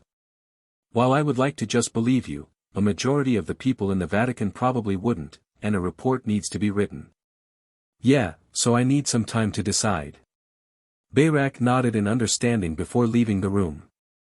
Please knock on the door if you need my assistance, child and company. As Bayrak left the room, Noah looked at Griselda. Just making sure, but Lavinia can also just visit the Vatican, right? Griselda paused. I don't actually know. While I believe entering is fine if she's associated with you, getting benefits without any visible abilities would be difficult. Noah nodded in understanding. While Griselda probably brought him from the protection of the faith skill, he also needed the ability to be by himself and not get chained to the Vatican, cause that would be a pain in the ass. If someone's wondering why he just doesn't dip, that was because there was probably some plot reason that the author couldn't think up yet. However, Noah knew that the church was rather shitty, with stuff like the Holy Sword Project occurring, and who would he be if he didn't save the lot? While his life here didn't really feel real, saving children and people who didn't deserve it was something he wanted to do at least once in his life. Lavinia didn't count. He met her coincidentally but decided to protect her nonetheless. If he was sent here with a golden finger, why not spend his time changing what he wants to change? Maybe he could get an honorary high ranking and kill that guy Valper Galilei. But here's the thing. The Holy Sword Project was probably authorized by a higher being than that. While Noah knew that angels didn't really have much to do with the church until later in the plot, if an angel really approved that shit he would be surprised if they didn't fall. So he would do this under the assumption that there was a higher guy who approved Valper's bullshittery. Hence, his plan was to stop it like a true hero of justice, tentative. Even though Noah was someone who didn't really care much for the plot, he wanted to be one of those characters who at the start of the story was like stated offhandedly as super strong and considered the strongest human. Wouldn't that be sick as fuck? If he had to be Pope to do that, then there was nothing stopping the A-train. Well, that was for future him to worry about. For now, getting into the Vatican for some benefits was key. If his future self decided to save the children from getting experimented on, then that was that. Anything after that was fair game. Wait. Was the experiment even happening right now? His sense of time was rather skewed. Well, he could at least kill Valper Galilei, right? Maybe he should just join the church and retire early. After all, if he was strong enough, who could force him to do anything? The church was probably a better place for Lavinia to train to be stronger too. Why did he say he didn't want to join the church again? Lavinia. Noah had been thinking for a while, but if Lavinia had to show her doll as long as it was for Noah she would. You wanna just join the church with me? Huh? Both Lavinia and Griselda looked at Noah with confusion. Noah was the last person any of them expected to join the church. Don't look at me like that. Griselda, if we join the church to be exorcists, Lavinia can get training, right? Griselda nodded, realizing why Noah was asking. She looked at the kid in a new light. I don't need training. If you don't want to join Noah, then dash. Wait. Noah interrupted Lavinia. I was thinking, while I'm strong, and I'm fine with being the winter duet, I still want you to get an education. I was thinking that I needed to up my game too. So you're also planning to join? Griselda asked.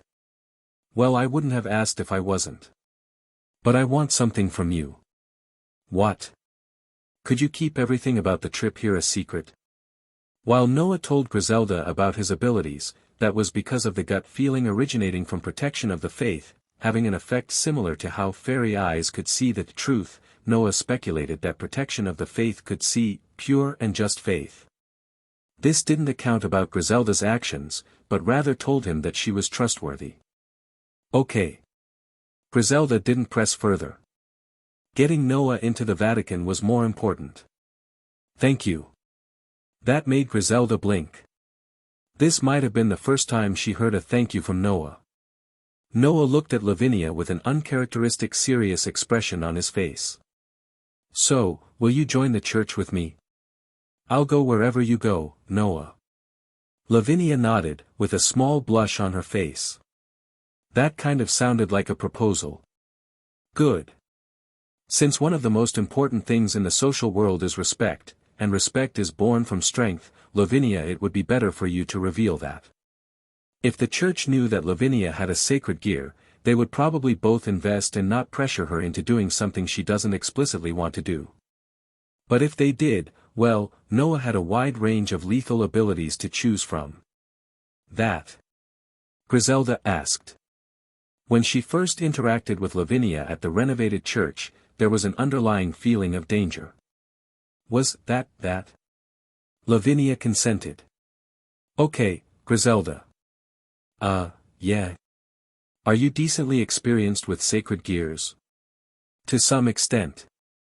Are you saying that Lavinia has a sacred gear? Griselda asked.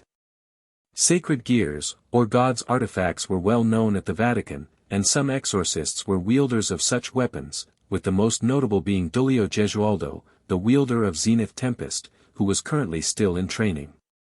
Yeah. But we don't know what sacred gear she has. I see. While I don't know all of them, I know most of the previously identified ones.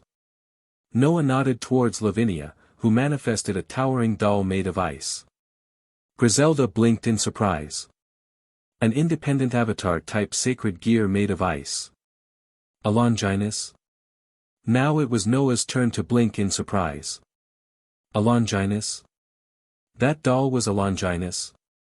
Noah had just thought it was just a stronger sacred gear. If I'm not mistaken, it's the 11th Longinus, Absolute Demise. Longinus? Lavinia asked in confusion.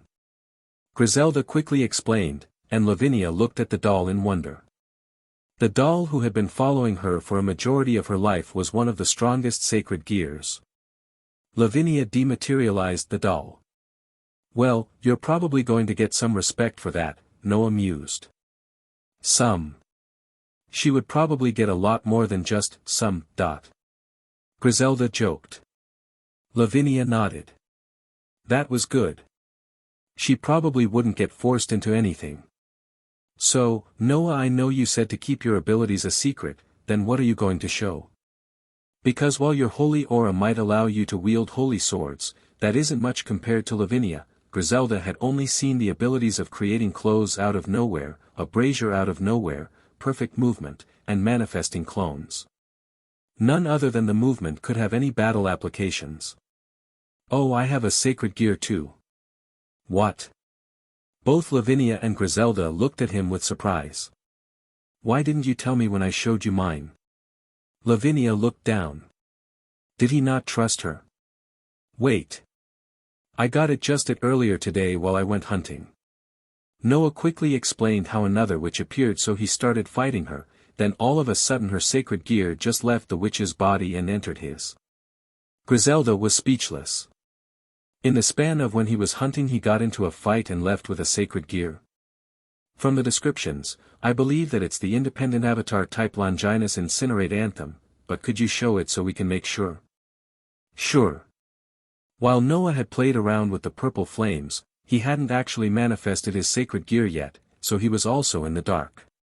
In the magically largened room, a purple flame appeared in the air, before coalescing into a bright purple cross, but as if it was a bit lonely, a buxom woman with 4 large horns, and a wolf tail and ears, and a large grail made of flames above her materialized. If Noah played Fate/Grand Order Arcade, he would recognize her as the Whore of Babylon. But he didn't. The cross slowly rose, before stabbing itself into the woman's chest diagonally, and the woman made of flame rose her arms and hugged the cross, staying in that pose. While the pose should have looked tragic and graphic, it looked rather sensual. Griselda looked at it in both surprise and awe. While the cross was how Incinerate Anthem looked, was that a subspecies? Is that really Incinerate Anthem? Chapter 10, What's a Euro?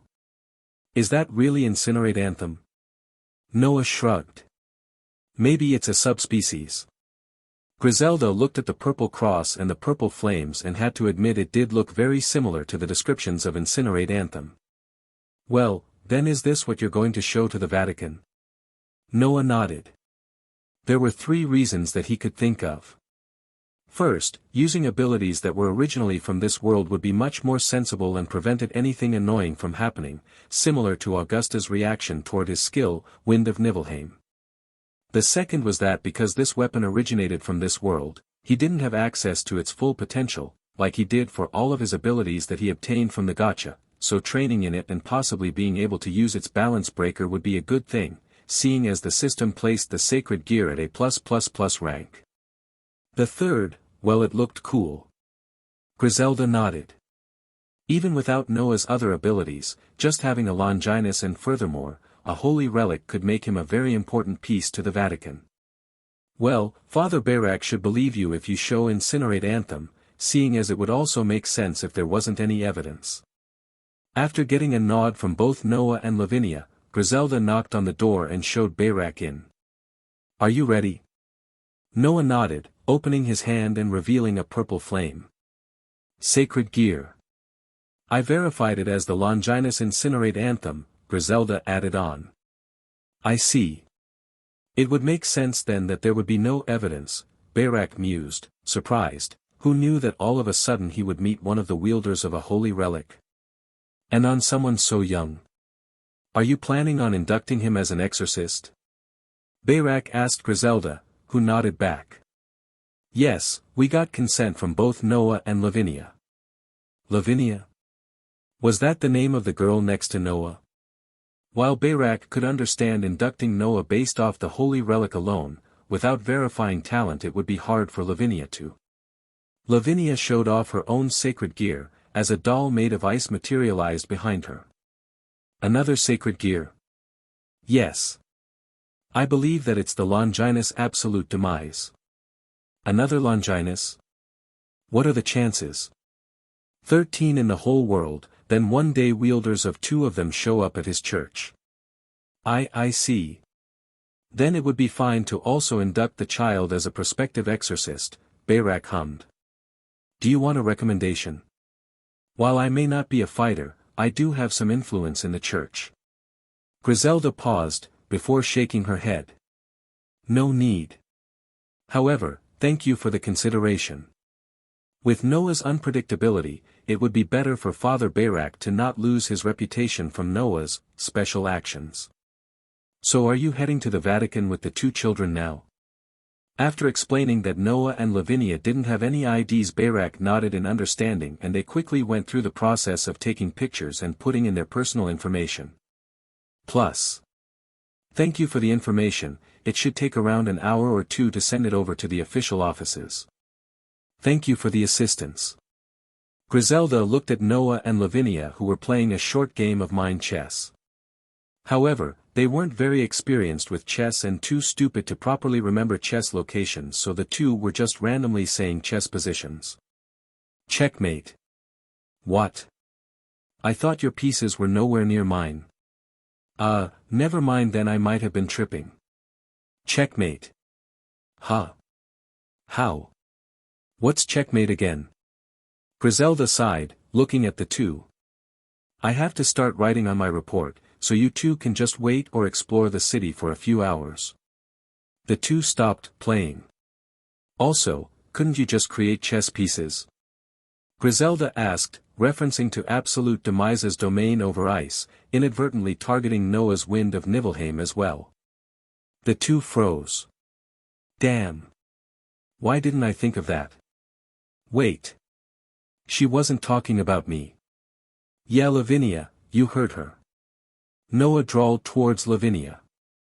She looked at him in betrayal, about to ask why he didn't do it either, but realizing that he didn't reveal his abilities regarding ice, there wasn't anything she could do about it. Lavinia looked at Noah's smug face, as if he could read her mind. She could do nothing but glare back. Then me and Lavinia will just explore the town then, Noah said, standing up and stretching. KKKKKK. The 2 girls looked at him in exasperation. Lavinia followed, stretching in a very demure way. Got a timer or anything like that? No, feel free to explore all you want, just come back before sundown. As it was probably going to be a while before they ever returned, better for them to explore their home country for a while. Noah nodded. Roger that. Lavinia, you can finally apply all the things I taught you. Lavinia nodded, excited to finally try, and SCA asked kindly for some assistance. Also, while one may think that dressing to invoke pity works, the core essence of SCA asking for help is looks, and we both have a shit ton of that stat. Okay. Then let's drop tilted. Lavinia decided to just ignore Noah whenever he said random stuff like that. Scammed 10 people off their money. You have obtained the achievement, Money Beggar, false, +1 free pull. Scammed 100 people off their money. You have obtained the achievement, Money Beggar, true, +1 free pull. You have left a lasting impression on 10 people. You have obtained the achievement, Heavenly Idol Starter, +1 free pull. You have left a lasting impression on 100 people. You have obtained the achievement, Heavenly Idol Trainee, +1 free pull. You have changed the mindset of Lavinia Rennie. You have obtained the achievement, Corruptor, Lavinia Rennie, +1 free pull. After scamming the 100th person and getting the achievement for that one, Noah stopped. There was no way he was scamming 1,000 people in one day. Maybe it was because he targeted middle-aged couples to invoke pity that he reached the achievement faster. And what was that Corruptor achievement? Let's head back, the sun's setting. What? I swear I saw a good target though. Lavinia whined, giving a discreet glance toward an elderly couple with expensive-looking clothing. Maybe he had corrupted Lavinia. Scamming people for too long isn't good. You're the one saying that. He couldn't say much to that. Well, the sun's setting and we have to start our training arc, so let's just head back.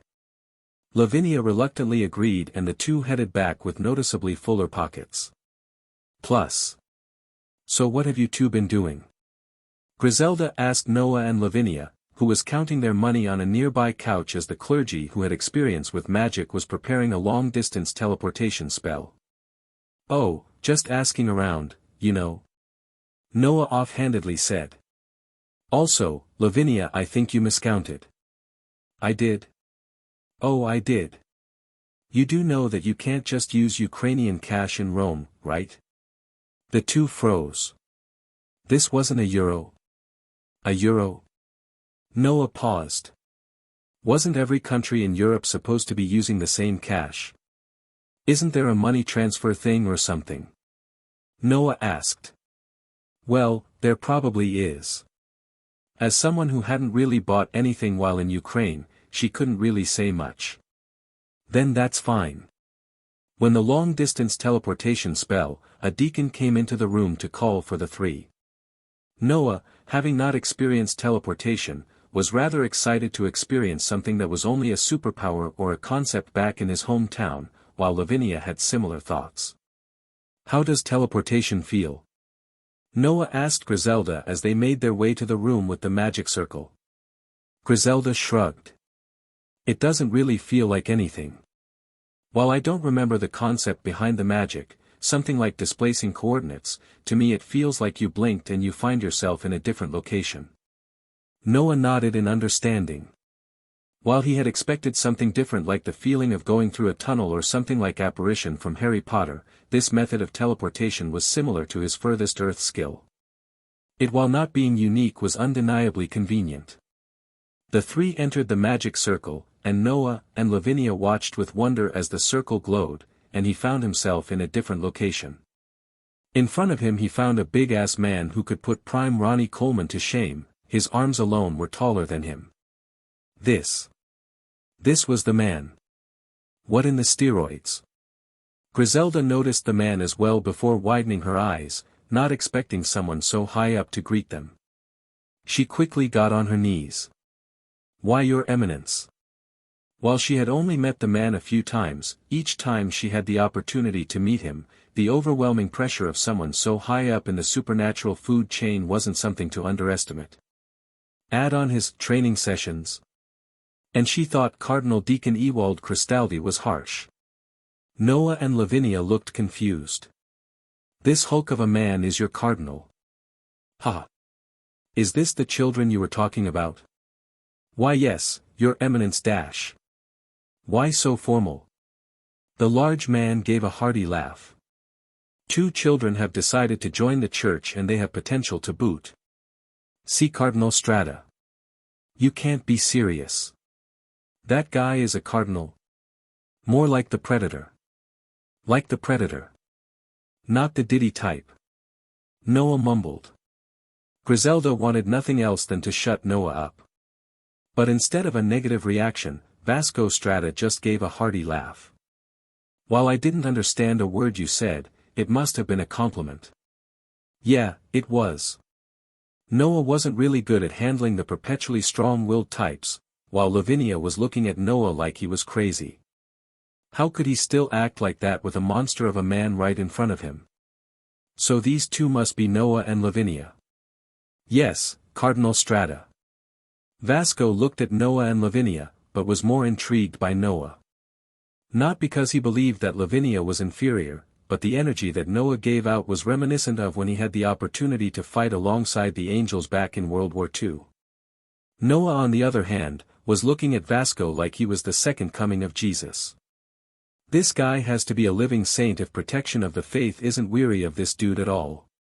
The feeling he got from Vasco was similar to the feeling he had with Griselda, and he believed that the criteria protection of the faith used was pure and just faith, and damn this guy had a shit load of it. Even if Noah wanted to feel suspicious of the guy, the feeling of kinship was overpowering it to the point where he just gave up. Might as well trust the EX rank skill, since it's probably more accurate than his own opinions. With 2 Longinus finding themselves at the church, the higher-ups were overjoyed when they had first gotten the news from Griselda, and on top of 2 Longinus, one of them was the holy relic, the cross, incinerate anthem. Absolute demise wasn't anything to scoff at either. It was just that incinerate anthem was more closely related to the church. Some unsavory people wanted to take advantage of them and raise them to be loyal to the church, like they did to Dulio when his sacred gear, Zenith Tempest, was discovered, but when Vasco heard the news he had a gut feeling that the person behind the Holy Cross was going to bring change to the church as a whole. His intuition, trained with over 50 years of fighting, were nothing to scoff at. So using his position as cardinal priest, he was able to be the one hosting the 2 children. But looking at Noah, while he did have an underlying favorability towards the child, Vasco could feel that there was something more to him. First things first, let's have a spar. Excuse me. Chapter 11, Excalibur. Or not. Why are we still here? Noah mumbled, finding himself in a large white room. Across from him was the man on holy steroids, Vasco Strata, who had his arms crossed and was smiling with a fat jolly smile on his face. In the stands, was Lavinia who looked nervous, and Griselda, who was in equal parts nervous and exasperated. Sorry, child. I'm not much for conversing, so even if I'm not in my prime anymore, I believe the best way to communicate is through a fight. Vasco bellowed from across the big-ass room. Noah looked at the holy Hulk across the room with a deadpan. Why all this? What are the rules? No killing blows. Whoa. That meant like. 2 of his more overpowered skills were off the table, if Vasco even gave him the opportunity to even use them. Looking at the man across from him, he could tell that this man was easily stronger than both Glenda and Augusta combined. While Noah had an underlying trust in the man, the pressure that the man was emanating was undeniably dense. Also, no killing blows meant that painful blows were still very much a thing. Noah watched as Vasco pulled out a weapon from a dimensional opening in the air, revealing a large blue sword, with gold along the blade. While it might have looked large if Noah had held it, in Vasco's hands, it looked no bigger than a toy sword. Whoa. Isn't that fucking Durandal? Noah recognized the sword from the anime, so this person was probably the wielder of Durandal before Zenobia. Brother, why are you using Durandal, the blade of Roland, one of the 12 paladins of Charlemagne, on a kid you just met? What happened to no killing blows? However, Vasco, with his near-inhuman intuition honed from countless battles and experiences, felt that Noah had much more to show than just incinerate anthem, even if the sacred gear itself was a formidable weapon. Griselda froze as Durandal was released from its cage. Why was Cardinal Strata using it on a 9-year-old? She knew that Noah was hiding much more power than she ever witnessed, but even she thought it was overkill. While Noah was undeniably inexperienced with the blade, and he never claimed to be experienced with the blade, it felt weird to battle Vasco without one of his own. Since Excalibur was technically destroyed in the world of DxD, revealing it probably wouldn't cause any issues. While Excalibur Proto was considered a holy sword, the definition of holy in the Nasoverse was undeniably different compared to the definition of holy in the world of DxD. Excalibur, the sword of promised victory, was in essence a sword to destroy any evil that could destroy the planet, with Arthur Pendragon having used it to cleave Enki's floods, and to destroy the beast summoned by Monica Saju. Again, evil is a clearly subjective word with different meanings in the two different universes. The Nasoverse definition of evil that should be cleaved is anything inhumane and against humanity. The evil in DxD is a more broader term, with evil races such as devils and fallen angels, even if they hadn't explicitly done a sin great enough to be considered an evil in Nasoverse standards. Or that's how Noah saw it.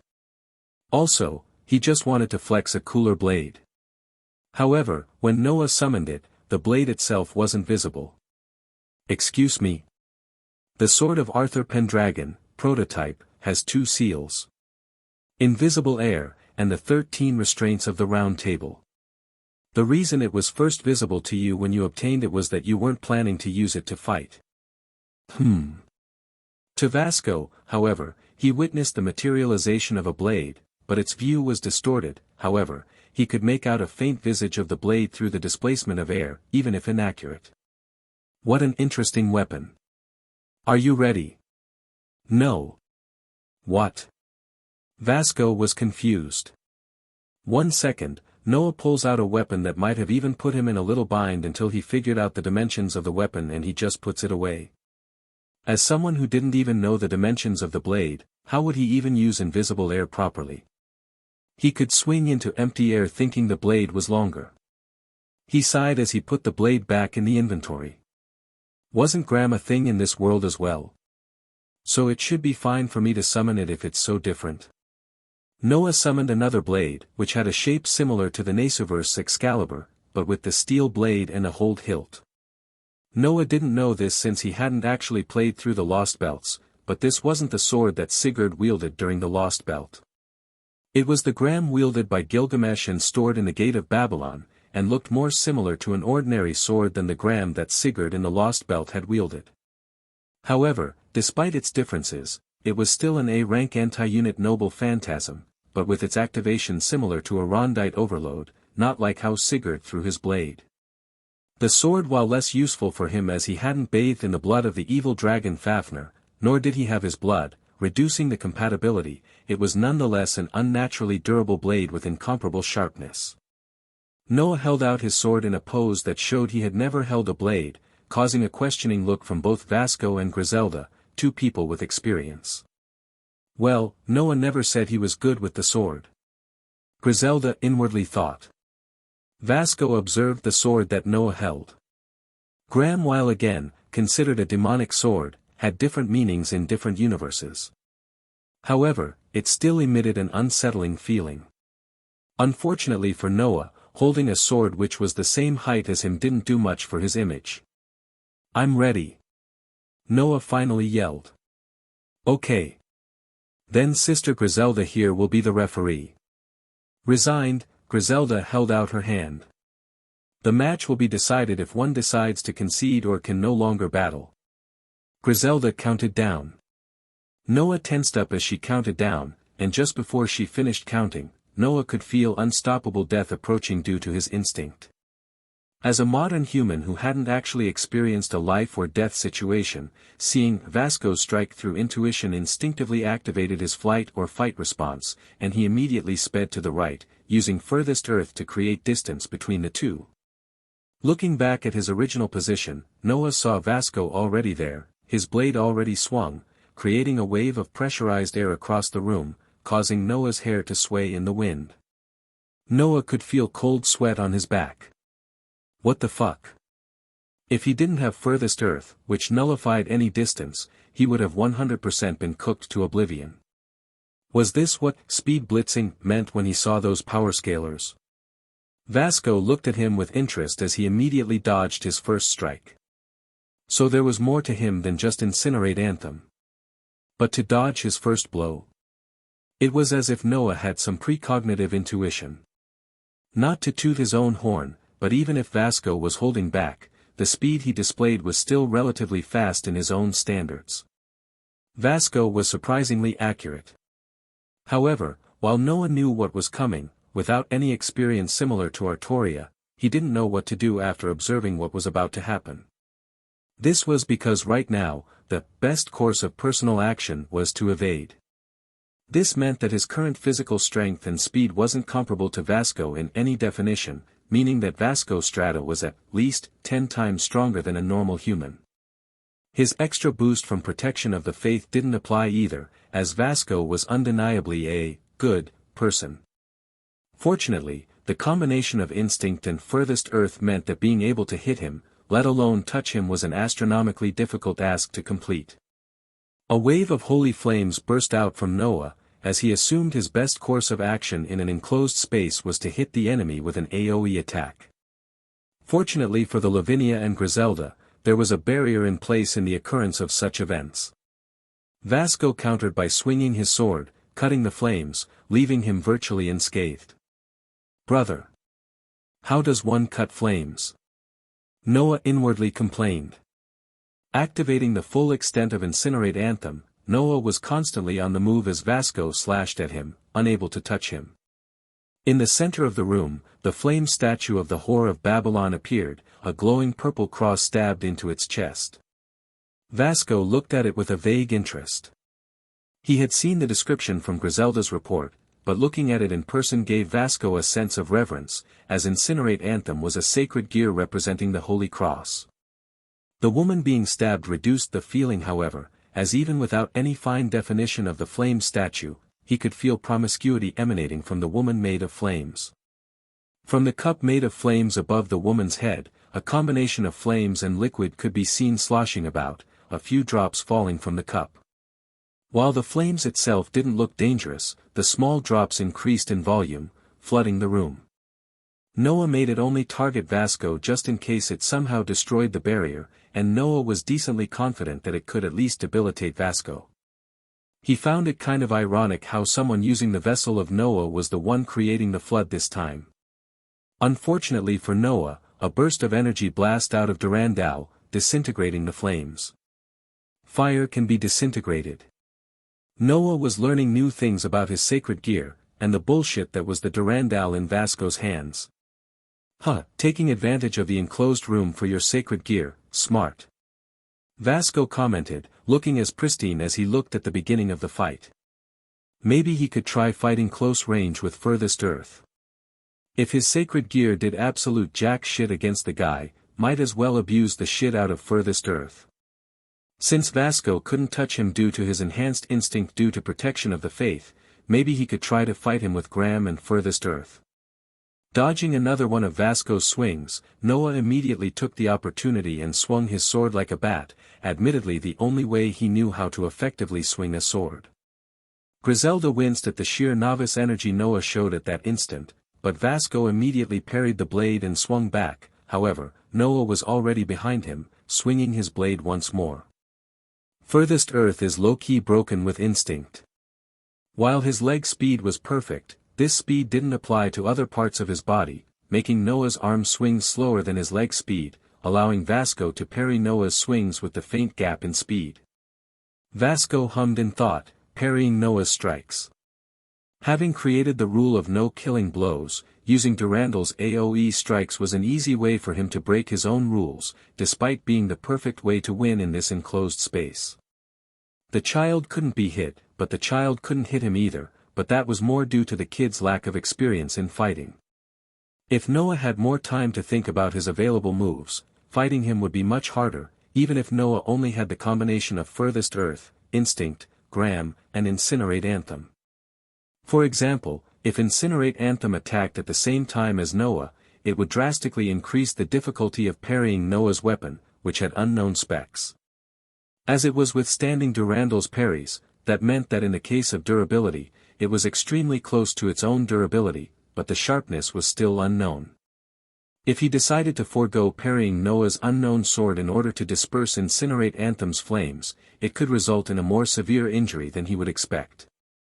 Maybe Vasco had screwed himself over with the no-killing blows, but this was indeed a spar in order to tell Noah's fighting abilities and style. It was just unfortunate that Noah was effectively untouchable. With perfect movement and the reaction time for that movement, the synergy with Furthest Earth and Instinct made Noah an annoying person to battle against. However, Vasco could tell that Noah was practically a greenhorn when it came to the art of combat. It was only due to Noah's reaction time, cheating with Instinct, along with his unnaturally fast movements, cheating with Furthest Earth, that gave him a semblance of expertise in close combat.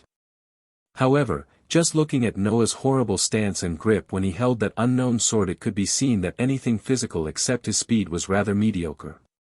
And looking at Noah's reaction when fighting, it was clear that Noah had seen the fight as more of like a game rather than an actual fight, which could be detrimental. However, which naivete could be changed. Vasco nodded in satisfaction. While there was probably even more to Noah, his potential was still rather high. He could be a good rival to Dulio. I concede. Vasco held up his arm in surrender. You have defeated the current strongest exorcist, Vasco Strata. You have obtained the rare achievement, so I'm also stronger than Kokobile. +5 free pulls. Griselda looked flabbergasted. Vasco Strata, the Vatican's strongest exorcist, as of now, surrendering to a 9-year-old. Your movement is impeccable, but everything else is rather. Vasco trailed off, not wanting to hurt Noah's feelings. Griselda nodded in agreement. While Noah's firepower was formidable, his actual fighting abilities were rather lackluster. Yeah, I know that. I have 0 experience. Noah shrugged. Fighting using supernatural abilities to overpower the enemy through sheer firepower wasn't gaining experience. Noah knew that it was one of his more glaring issues. I still see a lot of potential within you, even if you are hiding your abilities. Both Lavinia and Griselda froze at that statement, but Noah wasn't particularly surprised. Vasco's first move literally revealed his Furthest Earth skill. If there was one power he was hiding, who was to say that there wasn't more?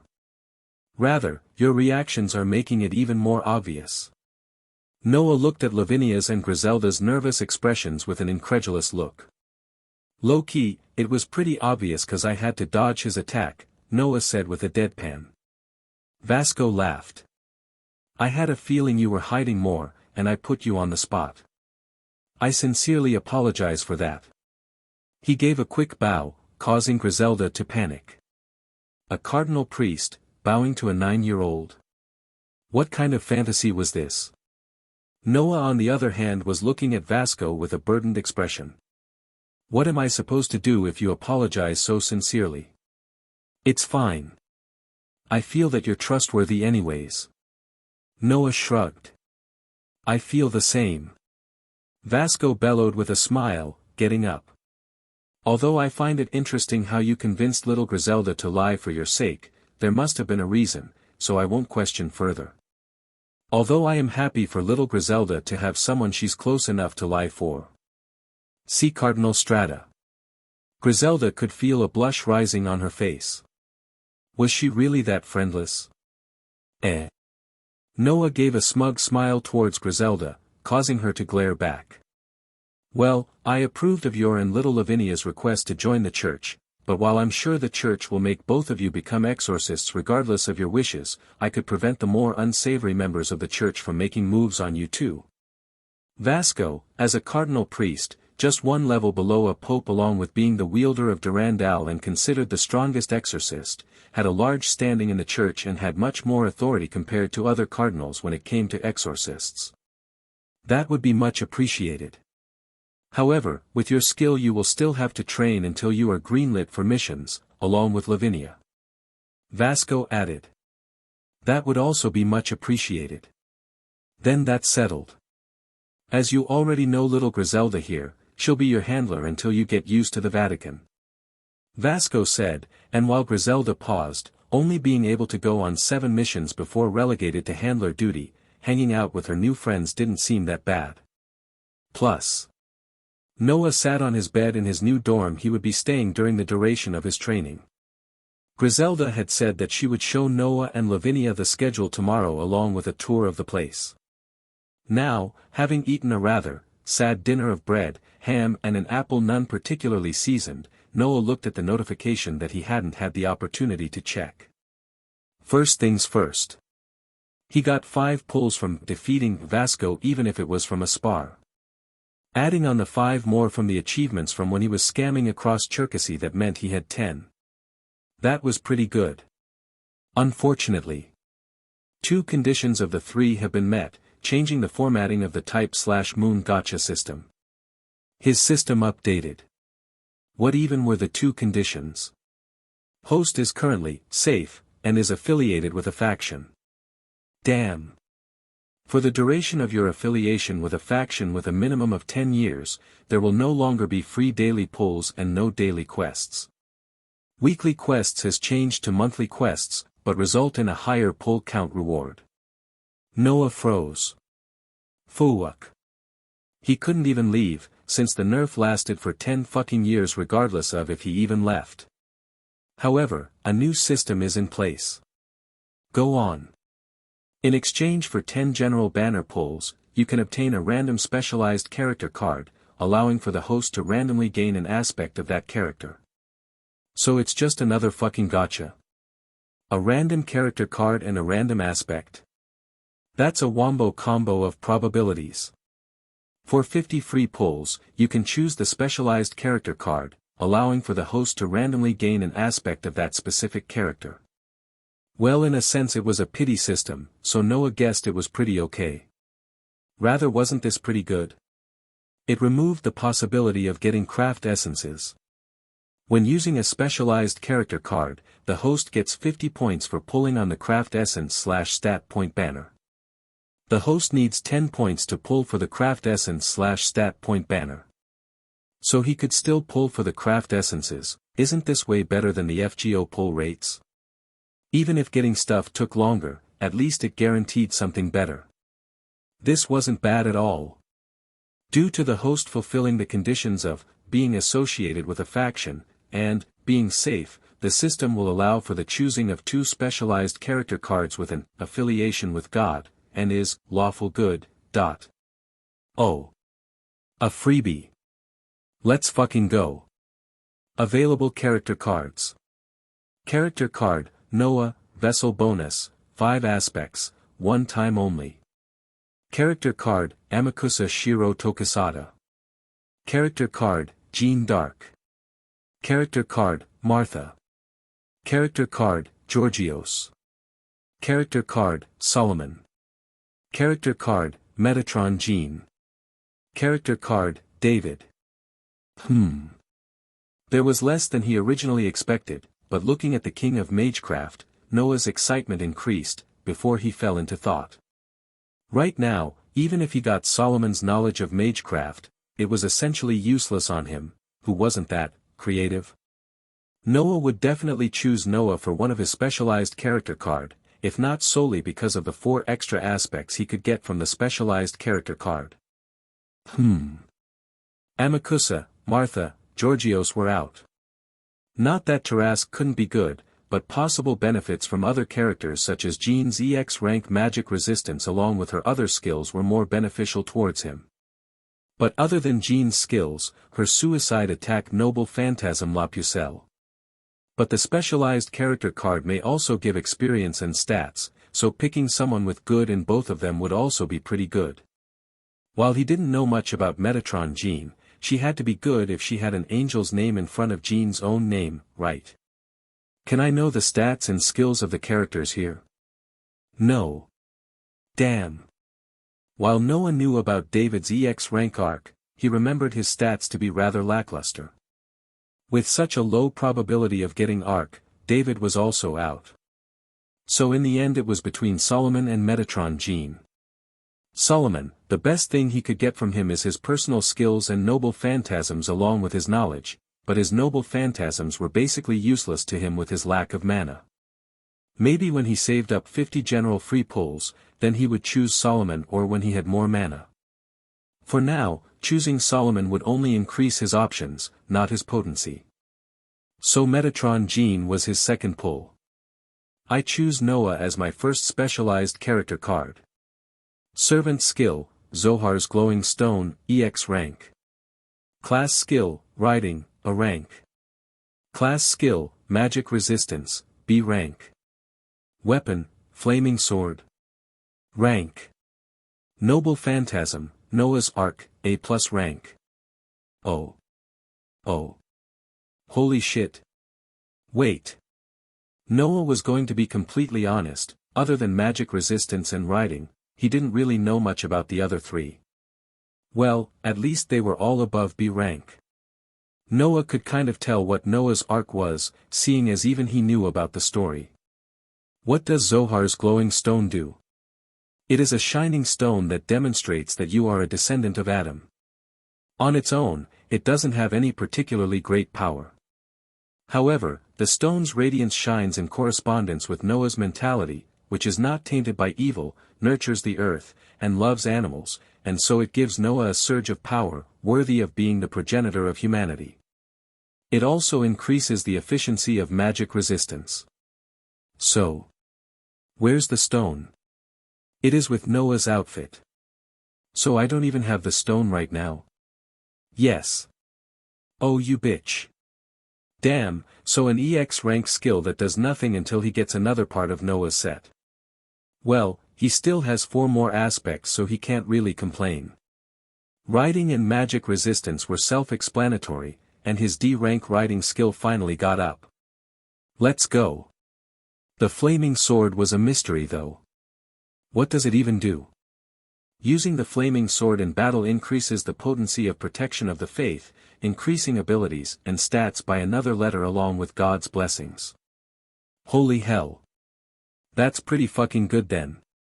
As a weapon of the cherubim, and a divine construct, the concept of indestructibility is in the sword, and is extremely effective towards races that aren't evil, human, or angels. So, as of right now, it's probably the best weapon he had. Graham wasn't compatible with him currently, and Excalibur couldn't be used effectively all the time, and required some semblance of skill to wield. Noah's Ark was pretty self-explanatory, was it? Noah had to make sure it did what it actually did. Creates a massive flood. That's the opposite of what the Ark actually did. Well, with the new Gacha update, at least Noah got good shit. Maybe joining the church was the right call. Next was Metatron Gene's specialized character card. Go. Class skill, Throne Creation, EX rank. Excuse me. Plus. Chapter 12, Chicken Nuggets. Throne Creation. Wait. Noah didn't really know what that entailed. Host can create the throne of God, allowing the authority to speak on behalf of God. Due to the host's race being human, the mana allowed from the throne of God is at B+ rank, but having the personal skill protection of the faith, mana generated from the throne is increased from A to A+++. Host also gains access to the class skill, divinity at a rank while manifesting the throne of God. Oh. Didn't that mean it was essentially a mana generator? Noah didn't really see the benefits of speaking of behalf of God seeing as the man was dead, but the mana part was pretty important, seeing as a majority of his abilities, or rather Merlin's illusion magecraft, was heavily dependent on mana. That meant another one of his EX rank skills were viable. But damn, it looked like protection of the faith was putting in a shit ton more work than the system said. Was the system lying to him? In accordance to Host's personality, the abilities of protection of the faith is summarized in a way related to combat. Well, it was true that Noah wasn't the type to read effects of weapons in games he played unless it looked cool. But it would be nice to know, seeing as protection of the faith was inadvertently his most used skill throughout his time in DxD. The skill protection of the faith generates God's blessings from the unused energy from the currently inefficient God system due to the death of the biblical God. This means that a majority of the energy is relegated to the host, is much more than what God would originally use because there is no God to regulate the blessings. That made sense. So what blessings did the protection of the faith actually entail? Protection from poison. Protection from curses. Protection from disease. Protection from starvation. Protection from evil intent. Protection from miasma. Protection from heat. Protection from cold. Protection from fatigue. Protection from bad luck, not applicable to the Gacha. Protection from authorities. Protection from suffocation. Protection from hypnosis. Protection from mental contamination. Decreased effectiveness of any attacks from devils. Decreased effectiveness of any attacks from fallen angels. Decreased effectiveness of any attacks from vampires. Decreased effectiveness of any attacks from grim reapers. Decreased effectiveness of any attacks from monsters. Decreased effectiveness of any attacks from dragons. Decreased effectiveness of any attacks from yokai. Decreased effectiveness of any attacks from anyone with evil intent. Decreased effectiveness of any attacks from gods. Resistance from dark magic. Resistance from light magic. Resistance from elemental magic. Resistance from flooding. Increased natural regeneration. Increased affinity with holy energy. Increased affinity with holy swords. Increased power of stats. Increased power of skills. Increased power of noble phantasms. Increased power when fighting evil. Increased ability to create life. Increased affinity with lawful good entities. Increased affinity with neutral good entities. Increased affinity with chaotic good entities. Increased affinity with entities with pure and just faith in God. Increased affinity with angels. Increased sensitivity from evil intent. Increased charisma. Increased memory with holy scriptures. Can tell salt from sugar. Always clean. Noah looked at the list, flabbergasted. Was he the fucking reincarnation of Reinhard von Astria? Also, what was the can tell salt from sugar blessing supposed to be? While Noah did understand that his skill was EX rank, other than some conveniences, he didn't really think it was EX rank, but looking at this shitshow of a list, a sense of gratefulness was felt. Thank God he pulled this skill. Also, there was no way he would remember all that. Holy. Maybe God's death in DxD was a good thing if he got all these blessings. Noah flopped onto his bed, still looking at the screen filled with all his fucking blessings. I understand it now.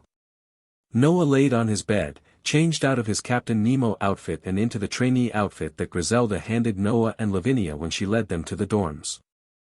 Even if the outfit may have looked cool, it was a splash of black on the whiteness that was the Vatican, white vestments on white vestments everywhere.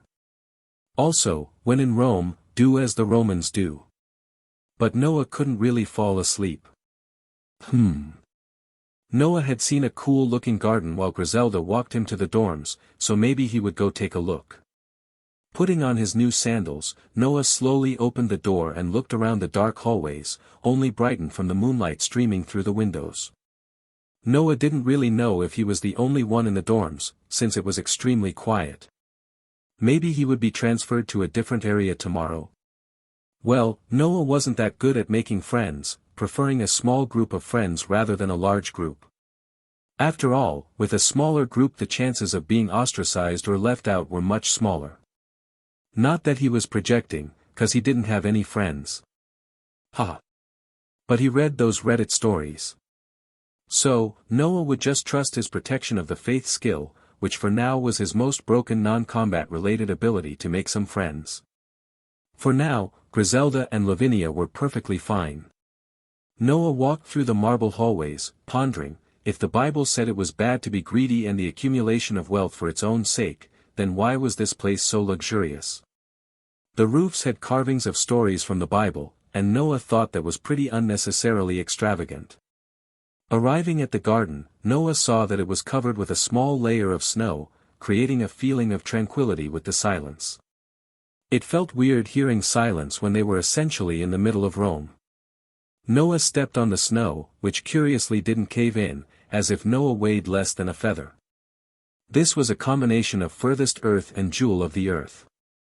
If he was a pretty princess, he would start singing about now and twirling around, but Noah wasn't a pretty princess.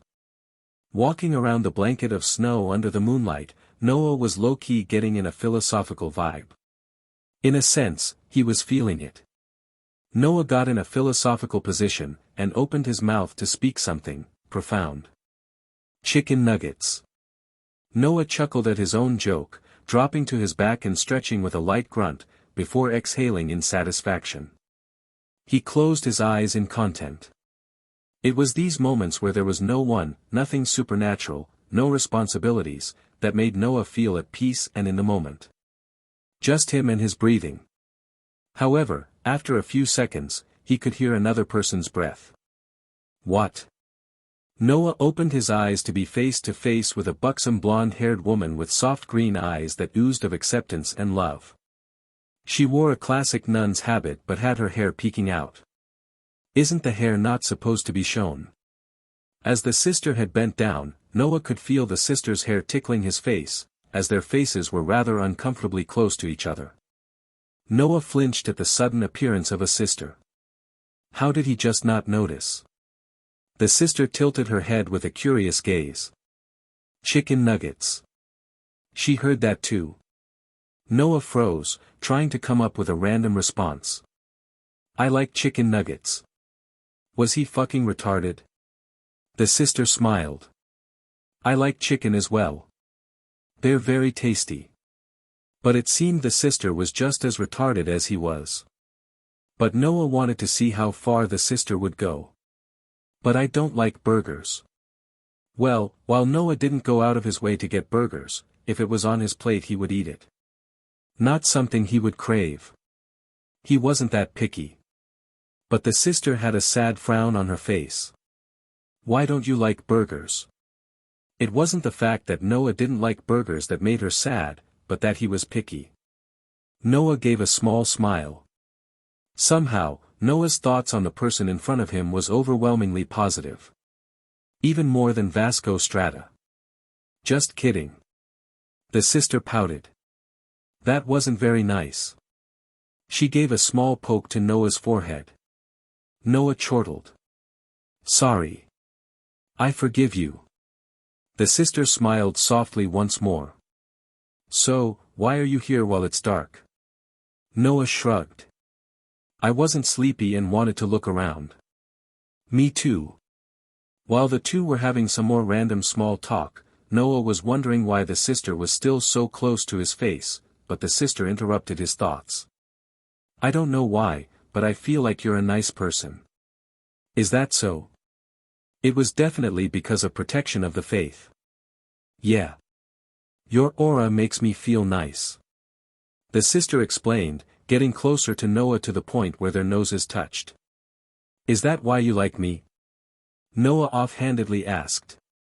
Personally, while Noah was grateful for protection of the faith, he didn't really think that having skills that increased affinity created real relationships. The sister shook her head. While your aura brought me in, you yourself is what's keeping me here, she gave a reassuring smile. Noah froze at the statement that sliced through the underlying pessimism he had when he discovered the protection of the faith could increase affinity. Noah gave a rare genuine smile. Thank you. I feel the same. Now it was the sister's turn to freeze for an instant before smiling back with a small tinge of red on her face. No problem. You remind me of my father. Must be a great man. Noah joked. The sister gave a wistful smile. Yes, he was. Oh, that must have hit a bad spot. Noah never had parents to have such feelings, but it wasn't like he was a bitch about it either. Sorry about that. For what? Nothing. So what's your name? Strategy, change subjects. You can call me Sister L. What's yours? Noah. Reminds me of someone I once knew. Really? Really? Well, Noah wasn't going to pry. The two conversed in that awkward position until Noah eventually got tired. Are you sleepy? Yeah. Sister L rose from her position and extended a hand, which Noah held as she lifted him up. Thank you. Noah didn't know why, but somehow being next to this Sister L made him mellow as hell. Protection of the faith only increased affinity, but this didn't seem a part of the protection's jurisdiction. I enjoyed our conversation, Sister L. I could say the same, little Noah. L gave a smile and a wave. Farewell. Maybe we will meet again. Yeah. Thanks for the therapy session. Noah gave a smile and a wave back. Sister L watched fondly as Noah walked away from the garden, her nun's habit turning into motes of light, as she changed into her normal outfit as an angel. When she felt her father's energy at the Vatican, Gabriel had wondered if they had found someone with a potential to become a saint, even with her father's death, but instead, Gabriel came into interaction with an adorable child who, while seemed to be mature for his age, was just a child. She wanted to be his guardian angel so bad. How adorable. Chapter 13, You're an orphan. Me too. So we really are moving? Noah asked Griselda, feeling much better after the small discussion he had with Sister L. He suspected that she was an angel. The triple boost of angel, pure and just faith, and lawful good, probably resulted in that result. Unfortunately, the only angel he remembered in the anime was Michael. But his belief in the affinity boost from protection of the faith changed. He now just saw it as a way to get a step in the door, not something that automatically granted him entry. It was up to him to keep the relationship. That made him feel much better about his relationship with Griselda. Griselda nodded after she quickly finished the tour of the Vatican. While there are training grounds inside Vatican City, it was more convenient and more secretive to train in separate institutions where there was less population density in the case of collateral damage. Also, Vatican City itself was very public, with it being a tourist location, and more of an honorary headquarters more than having any useful facilities. Unfortunately, the church had decided that the institution for training exorcists was close enough to Rome, only being on the outskirts and as such, didn't have a teleportation circle to the location, arranging for transportation instead. So Noah, Lavinia, and Griselda were on their way to the church's affiliated institution in a car driven by a random person. So what's our schedule? Well, today's just meeting the people in your class. Well, that was what was supposed to happen for normal people training to become exorcists. Griselda explained to Lavinia and Noah, looking at the papers in her hands. However, the church wants the both of you to get specialized education with consideration to your Longinus along with combat training with Ewald Cristaldi training alongside Dulio Gesualdo. Who's Dulio? Lavinia asked, tilting her head at the unfamiliar name. He used to be the only Longinus wielder the church had until you two came. Zenith Tempest, which allows the user to control the weather and all its attributes. Weather report, is that you? Noah interjected, to the confusion of Lavinia and Griselda. What? Never mind. Griselda was getting used to Noah's random unknown references. It was better to just skip over it. So the church wants us to, I don't know, push each other to our limits or something like that? Griselda paused. Yes, that was exactly what the church intended when they placed Noah and Lavinia with Dulio, as he used to train by himself or when Cardinal Cristaldi and Vasco Strata was available, having surpassed his peers and even older students. Yes. Heh, knew it. Noah chuckled smugly, having an extremely hittable expression on his face. Well, to be honest, he was looking forward to training with Dulio, mainly in part due to his newly created monthly quest. Monthly quest, defeat Dulio Gesualdo in a spar 20 times, plus 20 general free pulls, incomplete. He also had 10 general free pulls already saved, but he was going to be saving it for a chosen specialized character card. Seeing as his biggest weakness as of now was actual combat ability, the skill that Noah was aiming for was Eternal Arms Mastery, the personal skill of Lancelot and Minamoto no Reiku. However, Lancelot, as a Knight of the Round Table, majority of his class skills and personal skills along with his parameters were all desirable. During the rest of the ride to the institution, the three just made small talk, and attempted to play a game of three-way chess, which devolved into just saying random chess board locations once more, since Lavinia's control over her sacred gear wasn't precise enough to create constructs such as chess pieces. When they arrived, Griselda explained the actual schedule. We'll see your aptitude in swordsmanship and magic along with holy power, and then the trainers will create a specialized schedule from your aptitudes.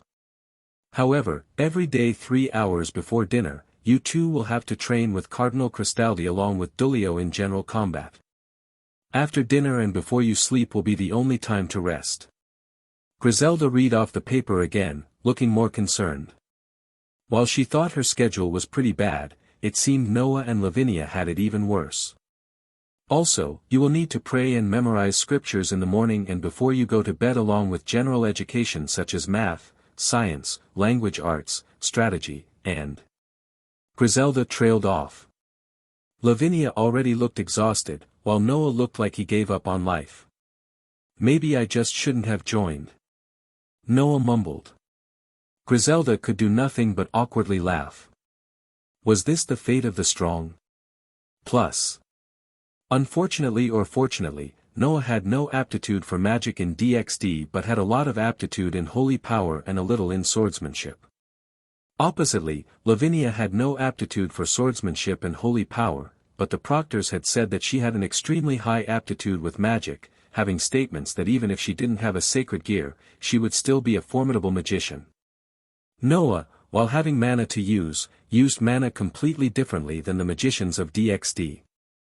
In DxD, magicians use mana stored in the body which was absorbed from atmospheric mana to actualize spells through formulas and calculations, while Magus and Fate use the mana in the air to actualize spells through incantations and mysteries. So in a sense it was like trying to use a completely different school of magic. This was because Noah had magic circuits, an organ that generates OD and magical energy, and something the people of this universe didn't have. So when Noah tried to use magic, it was rather lackluster.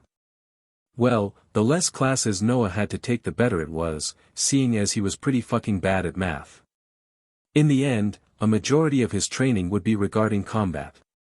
He already had common sense, and you only really needed to know addition, subtraction, multiplication, and division.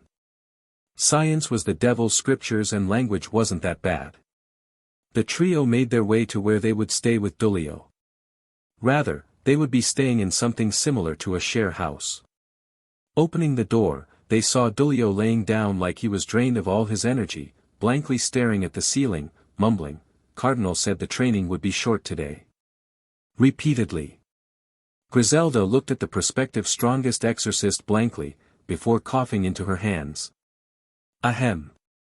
Dulio jumped in fright, almost instinctively bowing. "This guy really has that PTSD, huh?" Noah offhandedly commented. Dulio felt relieved that the person in the room wasn't Cardinal Cristaldi. He was notified yesterday that he would have 2 more peers to train with, and instead of being nervous, he could only be grateful. The more people to spread out Cardinal Cristaldi's wrath, the better it would be for him. "Ah, you must be my new peers," Dulio gave a sheepish smile. That was kind of embarrassing. Noah raised his hand in greeting. "Yo. My name's Noah. 9 years old. Orphan." Lavinia inwardly smirked at the familiarity of the statement before also introducing herself. "Lavinia Rennie. 9 years old. Also an orphan." Dulio looked extremely confused at the random introduction. And why was the information that they were orphans important? Dulio Gesualdo, 9 years old, also an orphan. Griselda sighed in exasperation at the familiarity of Noah's and Lavinia's introduction. Noah held out his hands for a handshake, which Dulio reciprocated, but instead of letting go, Noah looked to his right and gestured towards absolutely nothing. Smile for the camera, Noah smiled at the wall. Dulio, caught up in Noah's momentum, followed his steps before having a sense of realization as he heard Lavinia's laughter. Hey! Dulio couldn't help but complain, turning back to Noah. Noah looked at Dulio as if he really did see a camera. Do you really not see it? Noah looked back to the non-existent camera, giving a small wave. Was there really a camera? Dulio looked at where Noah was looking, scanning for a possible hidden camera until he heard an interruption. Just kidding. Dulio froze, even hearing Griselda's giggles. He turned his head to a smiling Noah, glaring at him, before sighing with a resigned expression. Sorry bro. You're just too gullible. See? It's written on the ceiling.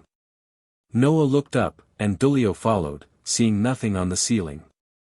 Dulio froze once more. Even Noah started laughing, clutching at his stomach, and Dulio couldn't do anything but watch Griselda giving him a look of pity, wiping off her tears from her laughter. Sorry, I just wanted to try, Noah continued laughing, pointing at Dulio. Dulio's face darkened, before rushing at Noah at an attempt to tackle him. Unfortunately, Noah's combination of instinct and furthest earth automatically dodged the attack, appearing behind Dulio.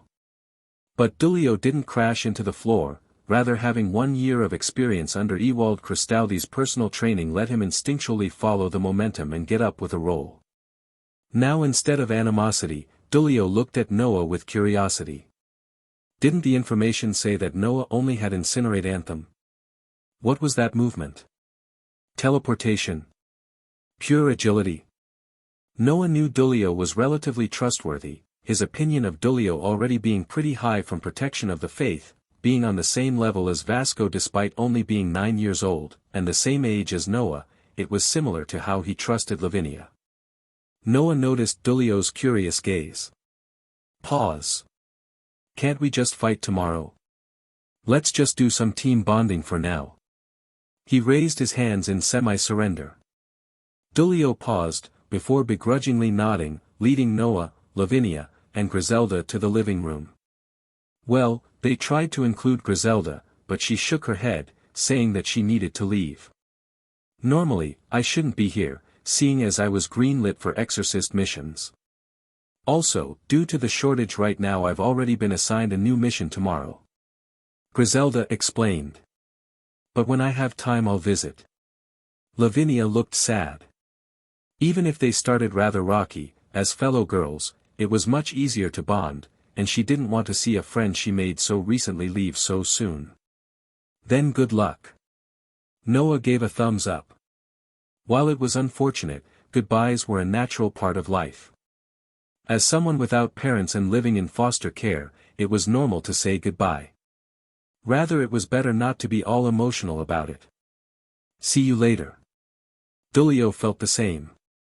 But his case was that he couldn't really get particularly close to his peers due to his status as the future powerhouse, changing relationships from possible friendship to admiration or jealousy.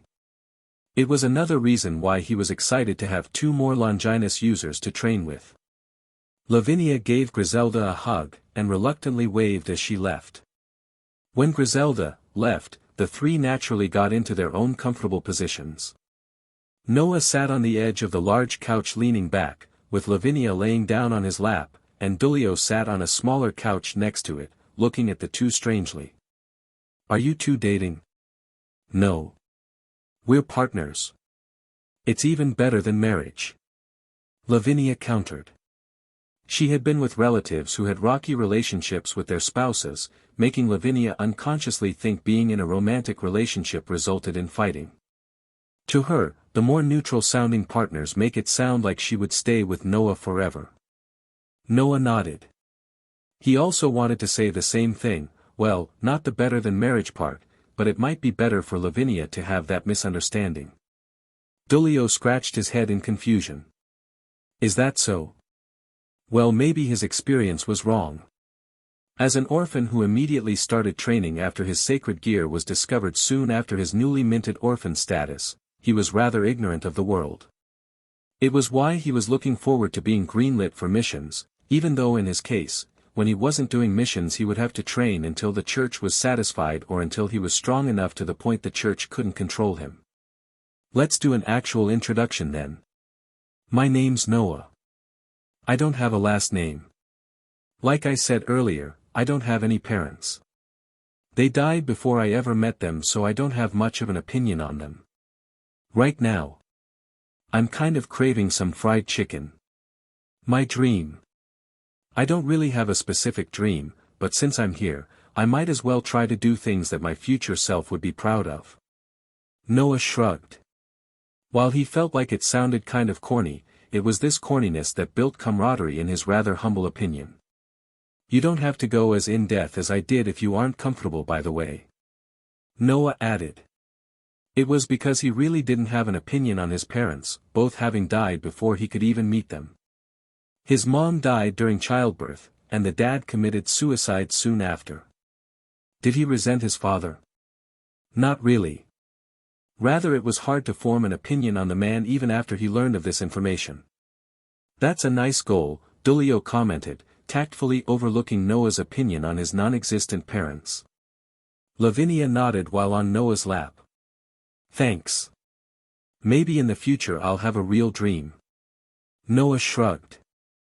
I think it's a real dream though, Lavinia added, trying to comfort Noah. Maybe it is. Lavinia went next. My name's Lavinia Rennie. My parents died not that long ago, or rather earlier in the year.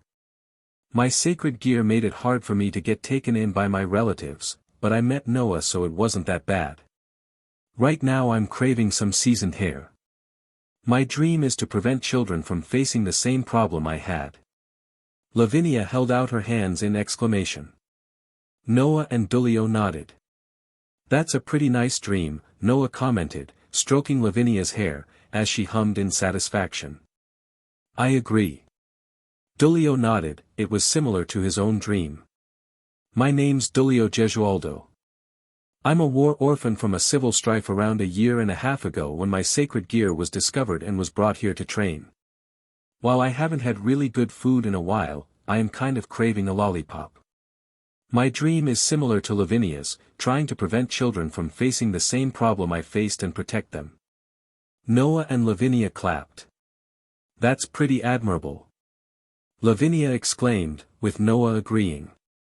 Wow, now my dream looking kind of selfish, Noah joked. Dulio and Lavinia both shook their heads. It would be selfish of me to project my own wishes onto you, seeing as we have completely different life experiences. Dulio countered. While Noah could say, what life experience, you're only 9, each person here had to grow early in their own separate ways. But all three had the inevitable experience of separation. That's true, Noah hummed. The three made some more small talk, but as the sun set, their conversations came to a close. It would be good to sleep early. I had a rare break time today because I had to meet you guys, but normally I would still be training. Dulio shivered. As someone with a naturally carefree demeanor, his training schedule was torture.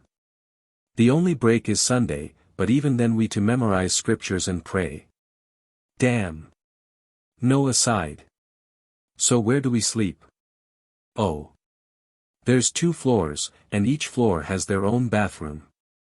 Just in case new people come here, there's extra rooms. The second floor is for girls, and the first is for boys. I already chose an empty room. The Vatican provides everything from clothes to a toothbrush. They also clean while we train. While Dulio didn't like how much training he had each day, he had to admit that the Vatican did their jobs correctly. Noah and Lavinia nodded. They quickly chose their own rooms before heading to bed, already weary of their schedule tomorrow. Plus. A/N, another short chap getting used to this.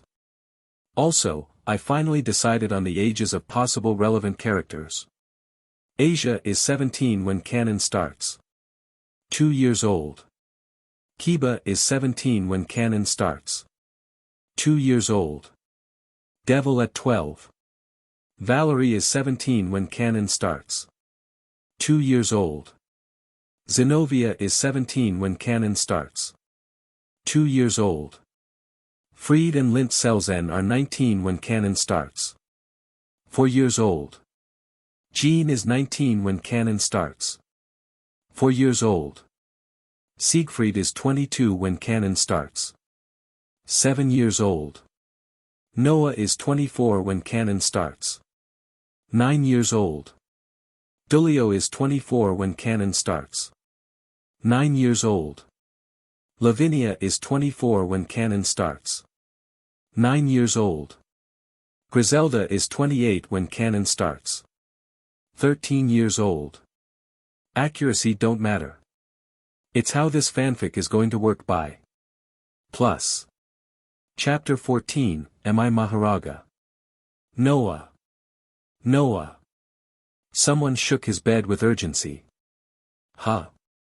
Bedraggled, Noah swiftly woke up, looking around to see Dulio looking panicked. Why are you still sleeping? Don't you know what happens if you're late to morning prayer? The tone of a man with trauma was heard from Dulio, who had woken up at his normal time of 5 a.m., and had swiftly washed up. Lavinia had done the same, not because she willingly woke up, but she had heard Dulio scrambling downstairs, so she took the opportunity to do the same. Noah looked pretty confused, but rubbed his eyes, getting out of his bed. Before he went to bed, he wore the training outfit that seemed to be the only thing in the wardrobe other than a smaller variation of a normal priest's garb, presumably when they do something other than training. While originally, Noah would also be worried, but with his protection of the faiths, protection from fatigue, and, always clean, effects, Noah just rubbed his eyes, dry rubbed his face, and shook his head to clean up the stray hairs swaying in front of his face. Now he looked good as always. Dulio paused, looking at Noah's rather pristine condition. Are you not going to wash up? Noah looked at him with a questioning expression. Dulio, even if he had woken up pretty early due to habit, this didn't mean he was a morning person. Rather he was someone who preferred to sleep in. So despite washing up, he still looked worse for wear. Noah on the other hand, just woke up and other than the initial disorientation, actually looked much cleaner than Dulio. While the feeling of not cleaning up despite always being clean might have psychologically affected Noah, due to the blessing he constantly felt like he just came out the shower instead.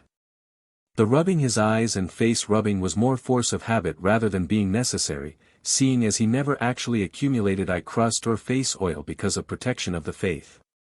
And with protection from fatigue, just blinking a few times was enough to feel perfectly fine. Why do you look cleaner than I do? It must be God's blessing, Noah shrugged. What a convenient blessing. Dulio deadpanned, his worry for naught. Funnily enough, even if Dulio hadn't waked him up, Noah's protection from bad luck, combined with his luck would have woken him up regardless. I know, right? Dulio huffed, leaving his room with Noah in tow, seeing Lavinia drowsily sway sitting on the couch, blanking out, blinking when she saw Noah. Mornin'. Lavinia mumbled. It was the first time she had woken up so early willingly. Yo. Noah raised his hand in response before looking at Dulio. So what's for breakfast? We have to recite scriptures at the connected chapel and then we can eat breakfast. I assume the staff will deliver us the food when we come back. Dulio shrugged. While he had a similar start to the day with the other trainees then go separate ways during the actual training, it was his first time only being in a separate share house-style dorm. That made Noah's expression darken and Lavinia's fall. This wouldn't be a good day. Plus. Lavinia was caught nodding off during prayer recital and memorization, and was punished by having her hands raised. Unfortunately, the nun also punished Noah and Dulio since they were now in a sense comrades in arms, and not making sure Lavinia was focusing properly was also on them. Brother what? Noah had assumed that the church would give them at least a few days to get used to it, but nope. Immediate work. The subjects to learn were pretty easy, basic 3rd and 4th grade subjects. It seemed that while the church wanted them to become their soldiers, not having basic education wouldn't be beneficial. General education was the class that the three had together in the mornings, and Noah had relatively breezed through all his classes, surprising the tutor. The tutor hummed in thought when Noah hadn't asked much questions and completed most problems with ease, ignoring the jealous looks from Dulio. The tutor had wrote some notes in her notebook, presumably proposing advanced education. Even Noah, who had been a high school graduate, could easily solve questions meant for fourth graders. He wasn't that dumb. The only issue he had was with history, seeing as it was about a completely unfamiliar country other than some snippets he knew from Fate, and that was not reliable information, seeing as Nero was a woman. Lavinia had to learn Italian from scratch, so she had a separate language tutor along with the general tutor. In order to prevent familiarity and possible influences from different factions, the higher-ups had decided that the tutors would be under a rotation system and not converse personal information with the three children. With all three wielding weapons that could make them on par with gods, while unsavory members wanted to influence them to their own faction, there was an opposing side, and they eventually compromised to prevent as much politics to influence the children until they were nurtured further. After the general education classes, Noah and Dulio made their way to their swordsmanship tutor, separating from Lavinia, who had to learn magic. While Noah also had compatibility with holy energy, due to the difficulty of finding a tutor that wasn't currently either slaying evil or retired, it was filled with swordsmanship until a suitable tutor could be found. Dulio, while he didn't primarily use swordsmanship, unless there was a reason he shouldn't, such as compatibility or a specialization in a different scope, was learning the basics. He could even say he was rather decent at it for someone who had been only learning for a year and a half. Noah was someone who had zero experience in swordsmanship. So during the class, Dulio had smugly been the example for specific kata, then slowly became more and more humbled as Noah was learning stances, balance, and edge alignment at an extremely fast pace that even surprised the tutor. Rather, even Noah was confused, seeing as his aptitude wasn't even that high in swordsmanship. It just felt natural, looking at the instructor give examples for kata and easily being able to incorporate it into his own. Was this also the Noah vessel buff? Your personal skill, protection of the faith, added God's blessings, increased general memory, increased learning, increased computation ability, increased aptitude for swordsmanship, increased aptitude for bladed weapons, increased aptitude for cold weapons, increased aptitude for combat, increased dynamic visual acuity, increased reaction time, increased aptitude for holy abilities, and increased aptitude for flame abilities. No. No, it wasn't. What the fuck was he really turning into Reinhardt? The description showed that the skill generated God's blessings. It constantly generates blessings for the comfort of the host. This isn't controllable. I see. This skill was more broken than he expected. This is due to extreme access energy from God's system with no person to control the output of the amount of blessings. Well, that made sense.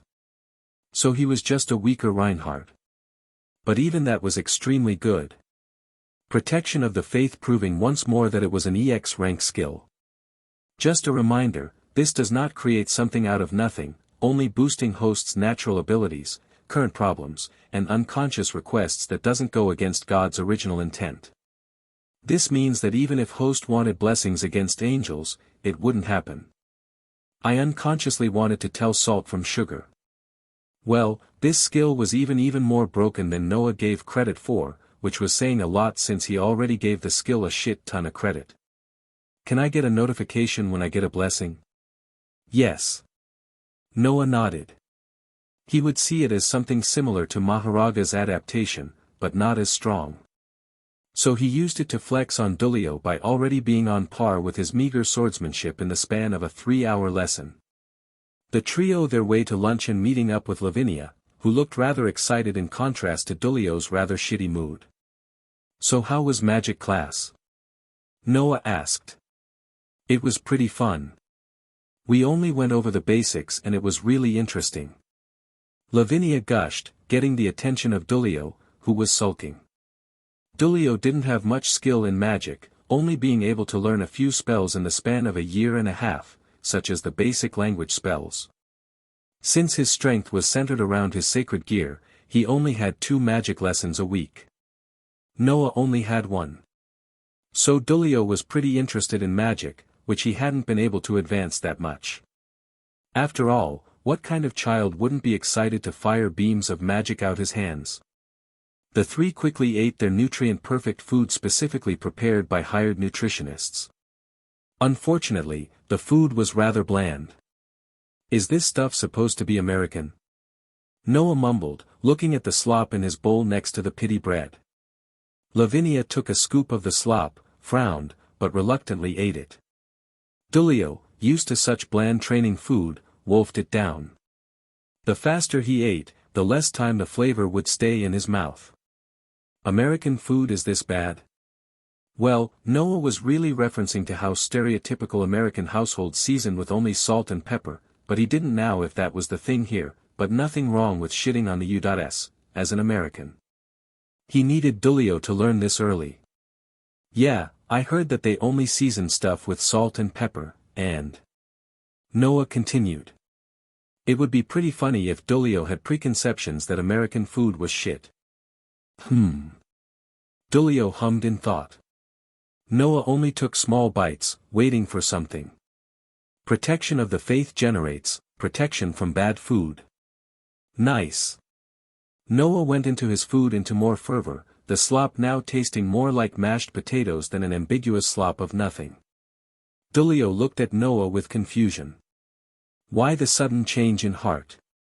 He looked at Lavinia for an explanation, but she could only shrug.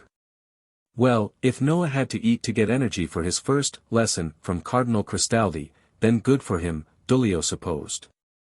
His training style was a bona fide nightmare. Chapter 15, Noah use flamethrower. Are you sure this is our training ground?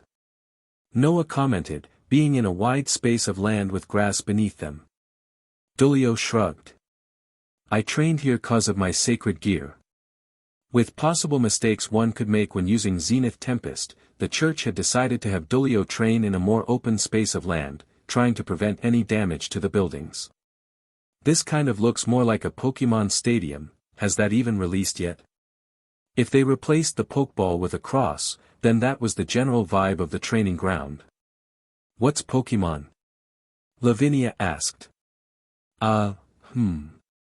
It's a game that you capture familiars and have them fight each other. Or something like that. Noah tried to explain. Sounds fun. Dulio commented. Noah nodded. It sure does. Anyways, does Cardinal Cristaldi always come late? It was time for general combat training, but Ewald was nowhere in sight.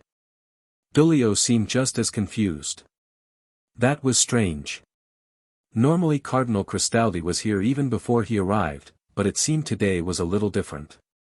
The 3 waited for a few more minutes until an older man arrived along with a grown woman, both in training attire. Dulio bowed to the older man, and Noah and Lavinia followed. While Noah may have shown disrespect towards Vasco, since Noah did indeed join the Vatican as an exorcist trainee, he would follow proper procedure. He wasn't that disrespectful.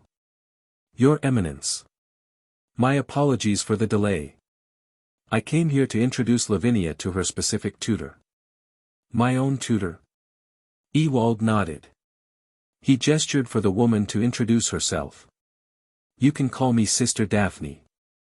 I will tutor you on the usages of your sacred gear until you can effectively use it in combat scenarios, so this will last around a week. Sister Daphne gave a small bow and nodded towards the 3. I was tardy due to escorting Sister Daphne.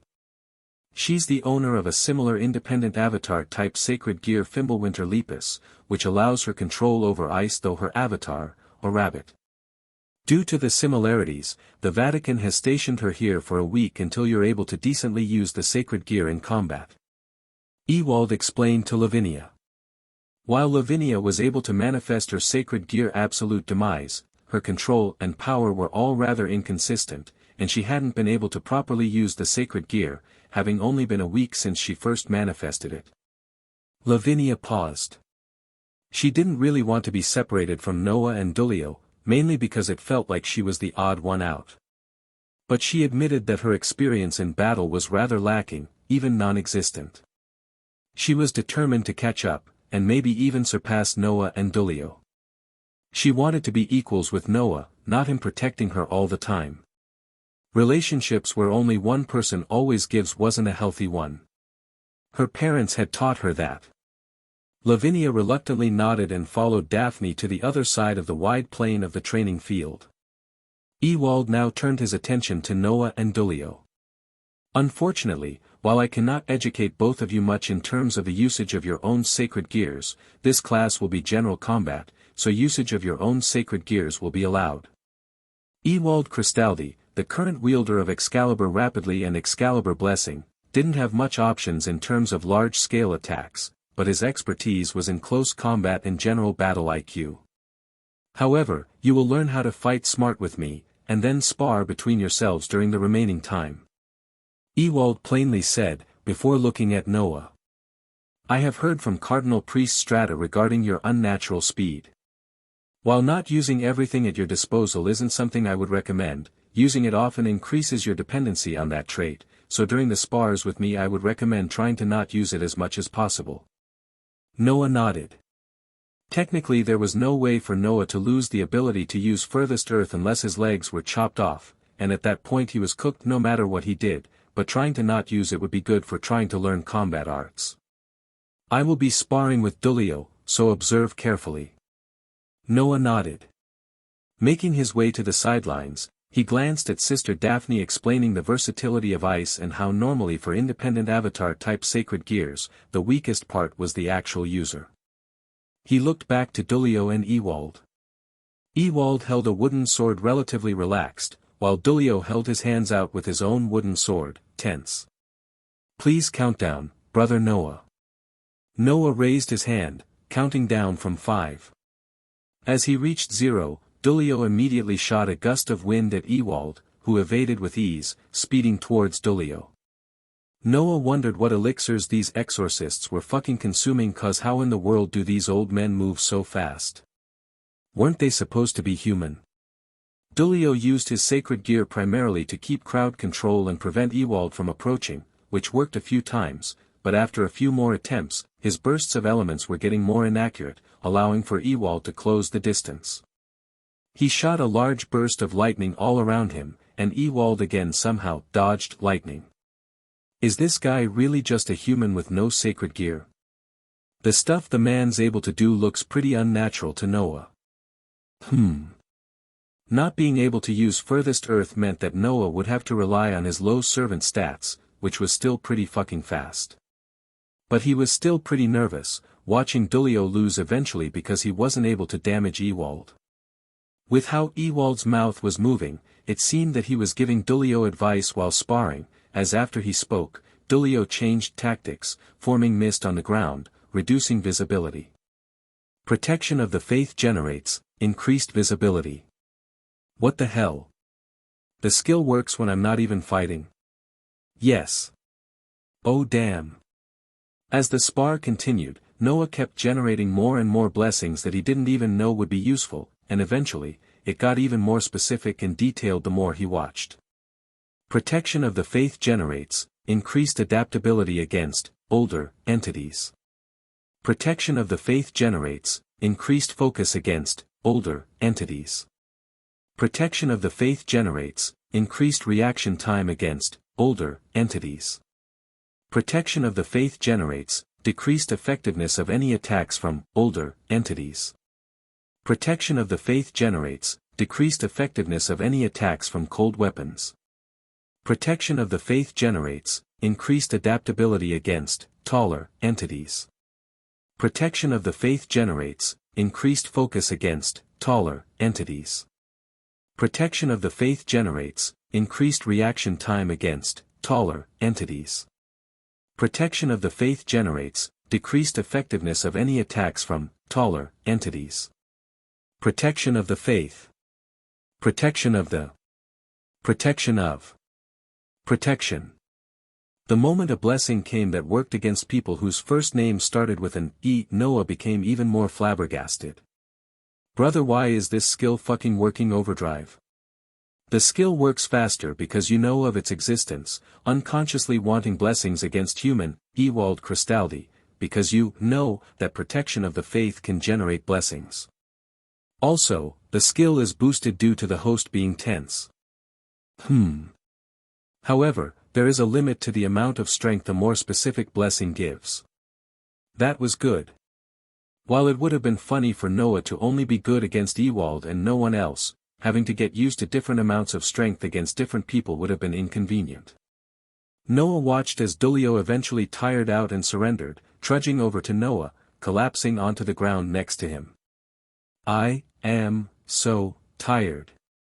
Noah chuckled at the tired expression on Dulio's face, and looked at Ewald, who looked just as he did before the spar, albeit more soaked. Brother, did you even make him tired? Huh? Dulio looked at Noah confused. Noah nodded toward Ewald. Look, Cardinal Cristaldi doesn't even look half tired. Dulio went silent. He thought he was pretty unique with creating that mist, but other than making Ewald tired, it just made his garb damp. He put an effort to look up and saw Ewald looking at the two with no change in expression. He slumped once more. Dang it. But at least Noah would have to experience that. Brother Noah, it's your turn. Noah walked up with his own wooden sword. He had an agility stat of 50 cause of protection of the faith, and that was 10 times as strong as a normal human, and with the increase in affinity for flames, maybe it wouldn't be like yesterday where his flames were somehow cut. Or maybe that was just Durandal. Noah stood across from Ewald. If Ewald was similar to Vasco, then his first move would probably be bum-rushing him, so shooting an attack immediately as the spar started would be good. While Noah didn't have much variation compared to Dulio, in some cases it was better, because there didn't need to be much thoughts for which element was optimal. After all, his holy flames already had high fire power. As the count reached 0, Noah instantly let out a large burst of purple flames similar to a breath of fire, almost instantly covering half of the field, getting Lavinia and Daphne's attention along with Dulio's astonishment. Ewald created a barrier consisted of holy energy, which was able to resist the flames for a while before cracking. However, he wasn't still during this time, running to the edge of the flame blast. Because sacred gears were limited by imagination and visualization, Noah imagined the strongest thing he could think of that expelled flames. A dragon. Noah reminisced back to when he had first read Overgeared and when dragons were first introduced. The way the author showed how absolute they were in that world had a large impact on Noah when he had read the web novel. The power of the refracting dragon and the fire dragon Traka gave him goosebumps. Didn't know why the ending was so rushed though. The moment he saw Ewald get out of the range of his initial blast, Noah was about to shoot another supercharged fire blast in Ewald's direction when his instinct showed a magically enhanced wooden sword thrown toward him. Noah raised his own blade to deflect it, raising his hand to shoot the fire blast once more but paused when Ewald raised his hand, with a resigned expression on his face. I concede. When Ewald had heard of Vasco's descriptions of Incinerate Anthem, Ewald didn't think much of the sacred gear, but sacred gears always increased in strength the more compatible the user was with the sacred gear and the host's actual vitality. Noah inhabiting the vessel of Noah, the 10th generation descendant of Adam, the first man, and the main ancestor of every human after the Great Flood, already had an unnatural compatibility with the Holy Cross, Incinerate Anthem. Furthermore, adding the malfunctioning EX rank skill protection of the faith due to no one being able to regulate the effects, it only increased the compatibility even further, each blessing making Noah a more perfect human. Now against someone who only had an above-average holy element aptitude and a wooden sword in hand, it would have been even weirder if Noah had lost. The only reason Noah had trouble with Durandal in the first place was the aspects of indestructibility and sharpness. You have defeated the second strongest exorcist and wielder of 2 Excaliburs, Ewald Cristaldi. You have obtained the rare achievement, so I can also wield Excalibur. Plus 5 free pulls. Well, at least he was one more step closer to Eternal Arms mastery. But now knowing of the malfunctioning nature of protection of the faith, did he really need to have that skill? Decisions. Dulio's eyes widened in surprise when Ewald conceded. The man he couldn't even scratch was defeated by Noah immediately. The reason was more because of Dulio's age and current stamina affecting how long he could use Zenith Tempest, but a loss was still a loss. I have to admit I did underestimate the firepower of Incinerate Anthem. Do I have to limit the usage of Incinerate Anthem as well? At that point it would just be relying on Instinct Simulator instead of general combat. That made Ewald pause in thought. Did using Incinerate Anthem like that make you tired in any way? If it did, then Ewald could ask him to try and lower the range and try and increase the accuracy and power. Noah shook his head. It felt very similar to the usage of Wind of Nibelheim, but due to protection of the faith making the energy expenditure. Being unfamiliar with such scenarios, even Ewald was kind of stumped. Then we will only have to use swords. While there are no available holy swords as of now, judging by your affinity to the holy element, it would be beneficial to train in swordsmanship now. Ewald compromised. What about my swordsmanship classes? That will be self-study to try and see if you can find variation in your abilities until we find a good tutor for the usage of holy energy. Noah blinked. A free period? Score. Dulio's face fell. That was possible. Noah looked smugly at Dulio, who looked at him with jealousy. For now, for the remainder of the time, I'll watch as you two spar and give advice. Dulio froze. He wanted him to go against that large-scale flame. Chapter 16, God's dead, so I'll change targets. Guys. I can finally start sparring with you guys now. During the breakfast, that was the first thing Lavinia said when she sat down. So was that the thing you were excited to announce yesterday and said it was a surprise? Dulio asked. After Dulio's beatdown, spar with Noah, Lavinia had walked up to them and said she had a surprise for tomorrow. While I personally believe that the effect of the surprise would have been around 70% more effective if you said this during the actual general combat time, that's pretty good. Congrats. Noah gave a quick analysis and a thumbs up. That made Lavinia pause in thought. Noah may have been right.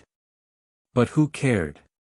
After 2 weeks of being able to properly use her sacred gear, she could properly use it in combat to an extent, so Sister Daphne was sent back to evil killing duty.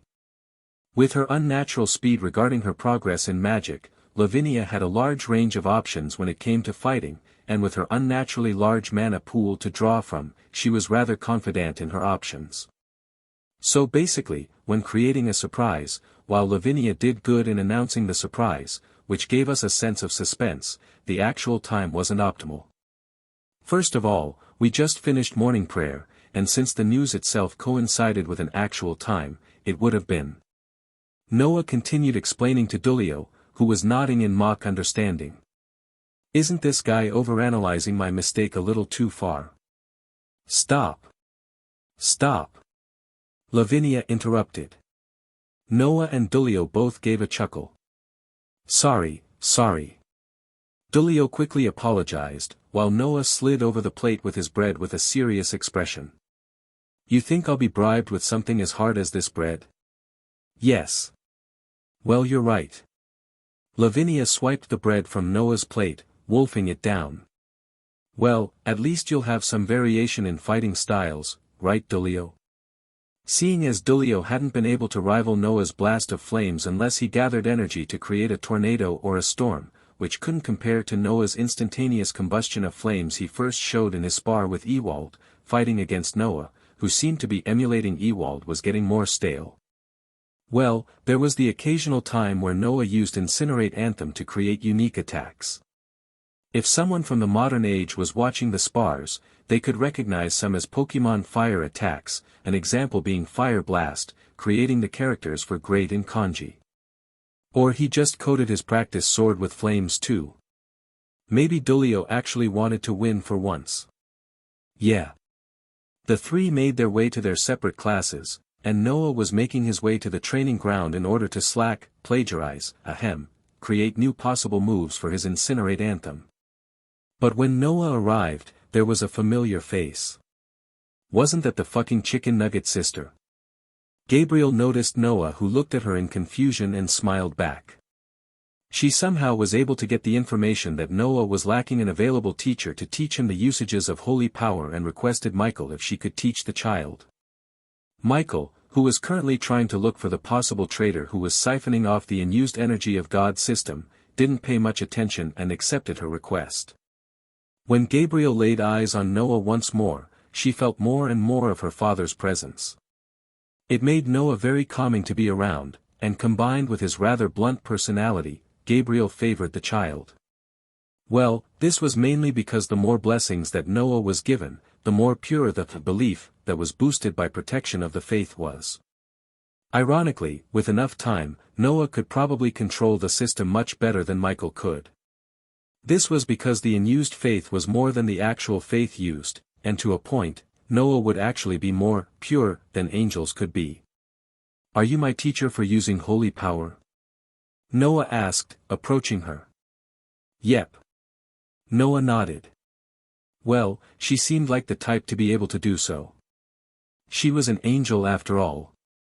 Not that Noah knew which one she was. In the anime, only Michael was really shown, so that was the only angel he remembered. But an angel should probably know a decent amount about holy power, so Noah was pretty satisfied. "So first off, we must first know how to use the holy power," Gabriel excitedly said, like it was her first time teaching this. "And how do we do that?" With how dense Noah's holy aura was getting, even Noah was noticing it. "Normally, you would channel it through prayer or rites, but I think as long as you have faith in the Lord, you would be able to use it in a tangible form." Noah fell into thought. After all, it was hard to believe in someone that Noah explicitly knew was dead. Noah might have at least assumed it would have been an alternate universe, but the Gacha system explicitly stated that God was dead. Then, Noah thought. If I can't imagine it from God, maybe I can just have faith in the person in front of me? Sister L was the person that helped with his rather negative thoughts, and was in a sense his first ever therapist in this world. Noah didn't know if every angel was this nice, but he knew that L was in essence a good person. Protection of the faith generates increased purity of prayer. Protection of the faith generates increased purity of faith. Protection of the faith generates increased purity of belief. Protection of the faith generates increased compatibility of faith bestowal to angels. Protection of the faith generates increased compatibility of faith bestowal to seraphs. Protection of the faith generates increased compatibility of faith bestowal to females. Protection of the faith generates increased power of faith bestowal to angels.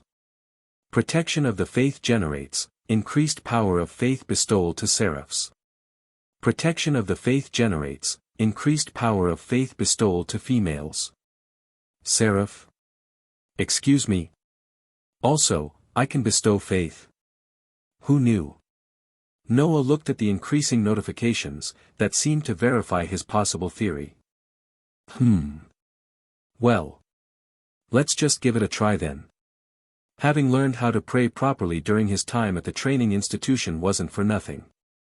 However, the moment Noah started his transfer of faith. Faith was something that governed the power of specific beings. More specifically, gods. However, faith also dictated the strength of their pantheon, which was why God was considered one of the strongest on earth, with over half the world's population believing in God. God's system used this faith in order to exercise power, create miracles, and determine divine protection for humans. But with that energy being belief in God, it made it difficult for Michael to use it properly, as he was inferior to God, only being able to use only a small portion to keep it running. So where was the leftover faith going? It was the energy source used by protection of the faith, a blessing from the Abrahamic God from the Nasoverse, who was more of a force created through faith instead of a tangible thing. But as it translated over to DxD, and Noah obtained protection of the faith, what was supposed to be a minor increase in strength evolved into a blessing creation machine using the faith of over 2 billion humans of the world's 5 billion humans solely for Noah to use, much more than what Michael could effectively use. But with the addition of the blessings by protection of the faith that Noah generated was concentrated and focused onto an angel that was also a female and a seraph, with throne creation facilitating the transfer in faith. Now what would happen if Noah now gave Gabriel, who was in essence a lesser version of God, being able to use faith as power but wasn't able to effectively gain faith due to almost all the belief going to God, who was dead? Gabriel, as an angel considered the messenger of God, shouldn't gain faith. For only God can answer prayers and sends Gabriel as his agent. But with God's system creating irregulars, someone who wasn't able to grow was somehow gaining strength. Gabriel, who was excited to what the manifestation of Noah's holy power froze when she felt an uncomfortable feeling in her back. What was this sudden influx in faith? Its purity was like none other. Gabriel panicked, grasping at her back and glancing at Noah, not wanting to be caught, before her breath hitched. The aura behind Noah was turning into a luminescent kaleidoscopic variation of colors, manifesting as a glowing throne with 7 trumpets surrounding it. As an angel, Gabriel understood the symbolism behind the trumpets, and blinked in confusion. But her 12 wings were revealed, and Gabriel could feel a change occurring. Her wings were turning into a kaleidoscopic glass, symbolizing her authority of divine revelation, and behind her, in a semicircle, 14 trumpets appeared behind her, 7 black, 7 white. With the errors in God's system, there were multitudes of variations that not even Michael could predict.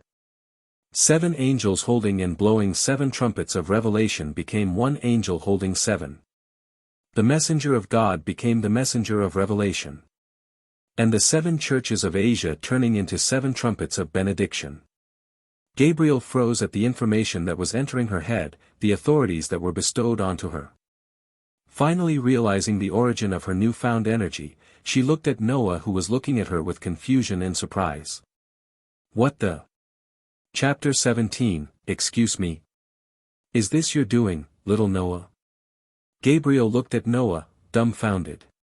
It was incomprehensible how one person was able to do the impossible and increase the natural strength of an angel, a creation of God. Noah didn't know how just praying to Sister L turned her into that. At most, he expected her to get some strength and he get some blessings in return, but unexpectedly she turned into that. I think so. How did you do that? Gabriel approached Noah and held his shoulders in place. Why would Noah pray to Gabriel if she asked him to pray to Father? A thought entered her head. Did Noah know that Father was dead? Noah, on the other hand, was trying to think up a good excuse.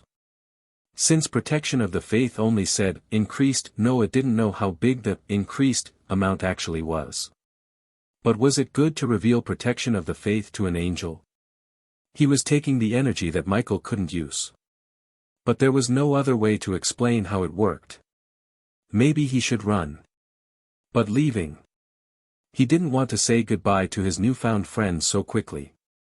Was he going to have to say goodbye again? Leave his newfound home once more? Was he really going to give this all up? Maybe it was for the best. Noah. A voice interrupted his increasingly panicked thoughts. Noah focused his eyes to be face to face with Gabriel. I'm not going to force you to tell me. I was just curious. Gabriel gave Noah a concerned expression, looking at his unfocused eyes. She instinctively brought Noah into a hug. It's fine, it was just an exclamation because I was so surprised. Gabriel pat Noah's back, whispering assurances into his ears. Noah slowly calmed down, before realizing his position. Having been rather lonely and friendless in his past life, such close contact was rather embarrassing. Lavinia didn't count. Her age and maturity was a large factor. Noah tried to slowly get out of Gabriel's hug to realize that Gabriel wasn't letting go. Could I get some space? Oh. Gabriel quickly left go. Noah backed up and looked at Gabriel, locking in. Locked in. It would be a disservice to not reveal to Gabriel what sparked such a dramatic change in her appearance and abilities. Could you keep this a secret? Noah whispered to Gabriel, who nodded with a determined expression on her face, and with a wave of her hand, created a translucent barrier around the two. Noah wouldn't explain the entire Gacha system, but protection of the faith was probably fine. Noah knew that protection of the faith used all the faith that Michael didn't use. He also knew that protection of the faith used this faith to generate blessings to empower him. So the only way Noah could use this unused faith was converting it into blessings and then applying it to himself.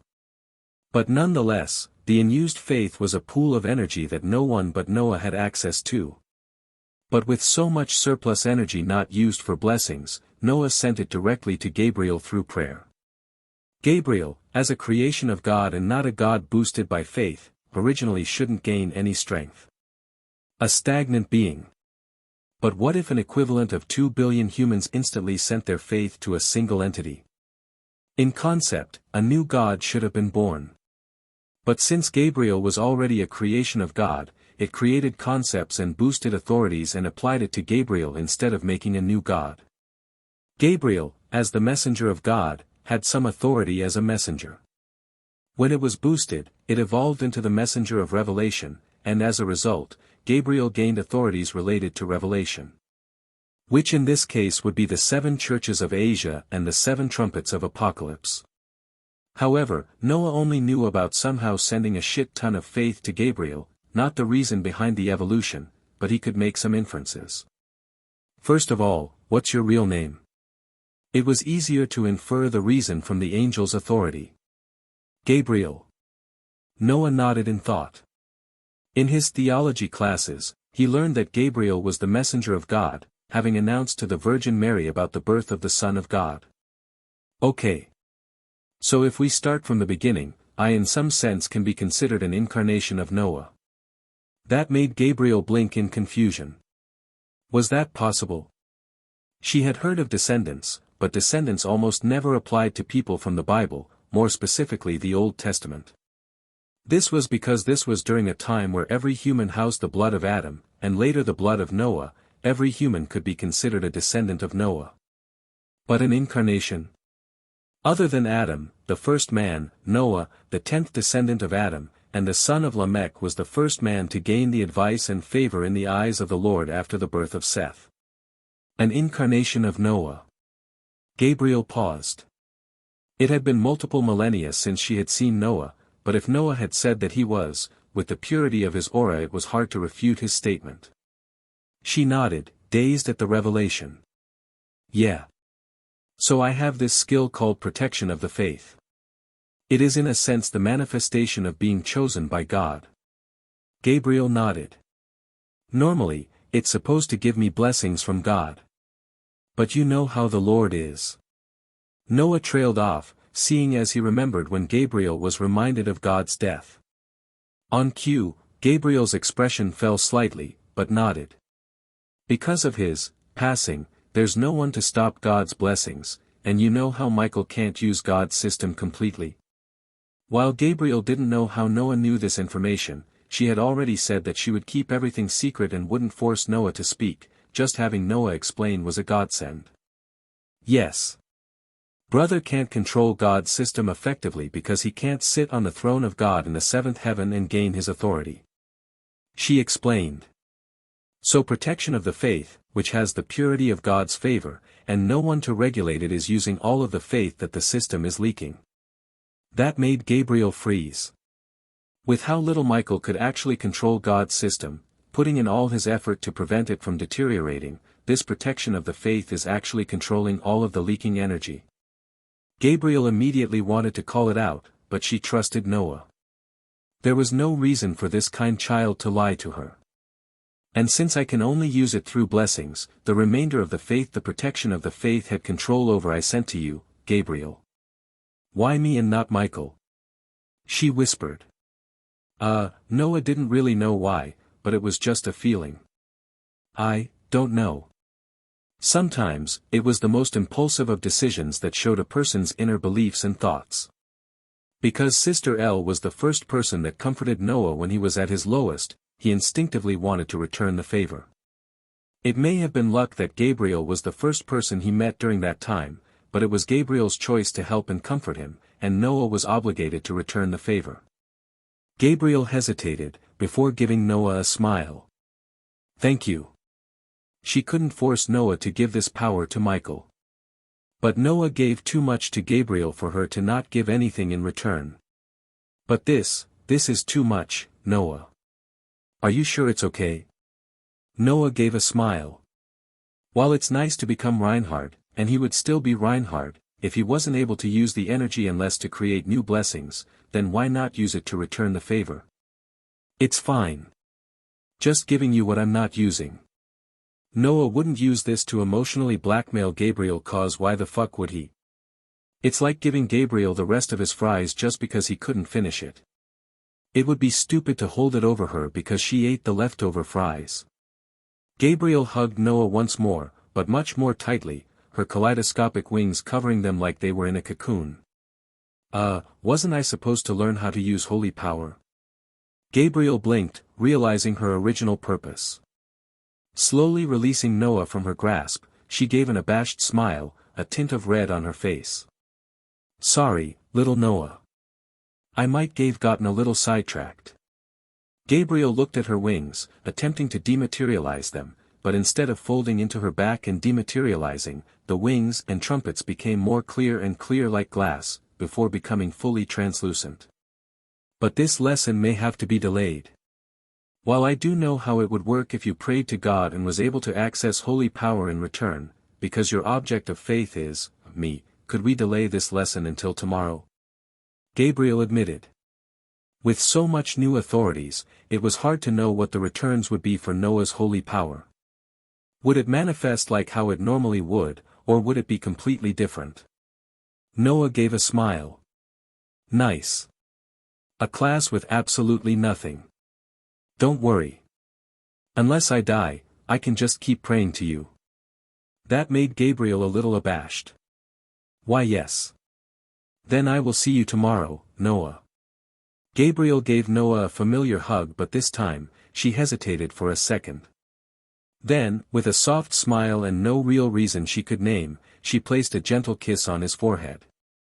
Shoo! Before Noah could even register what happened, Gabriel vanished. Noah froze in place. Excuse me? Now what the hell was that? Plus.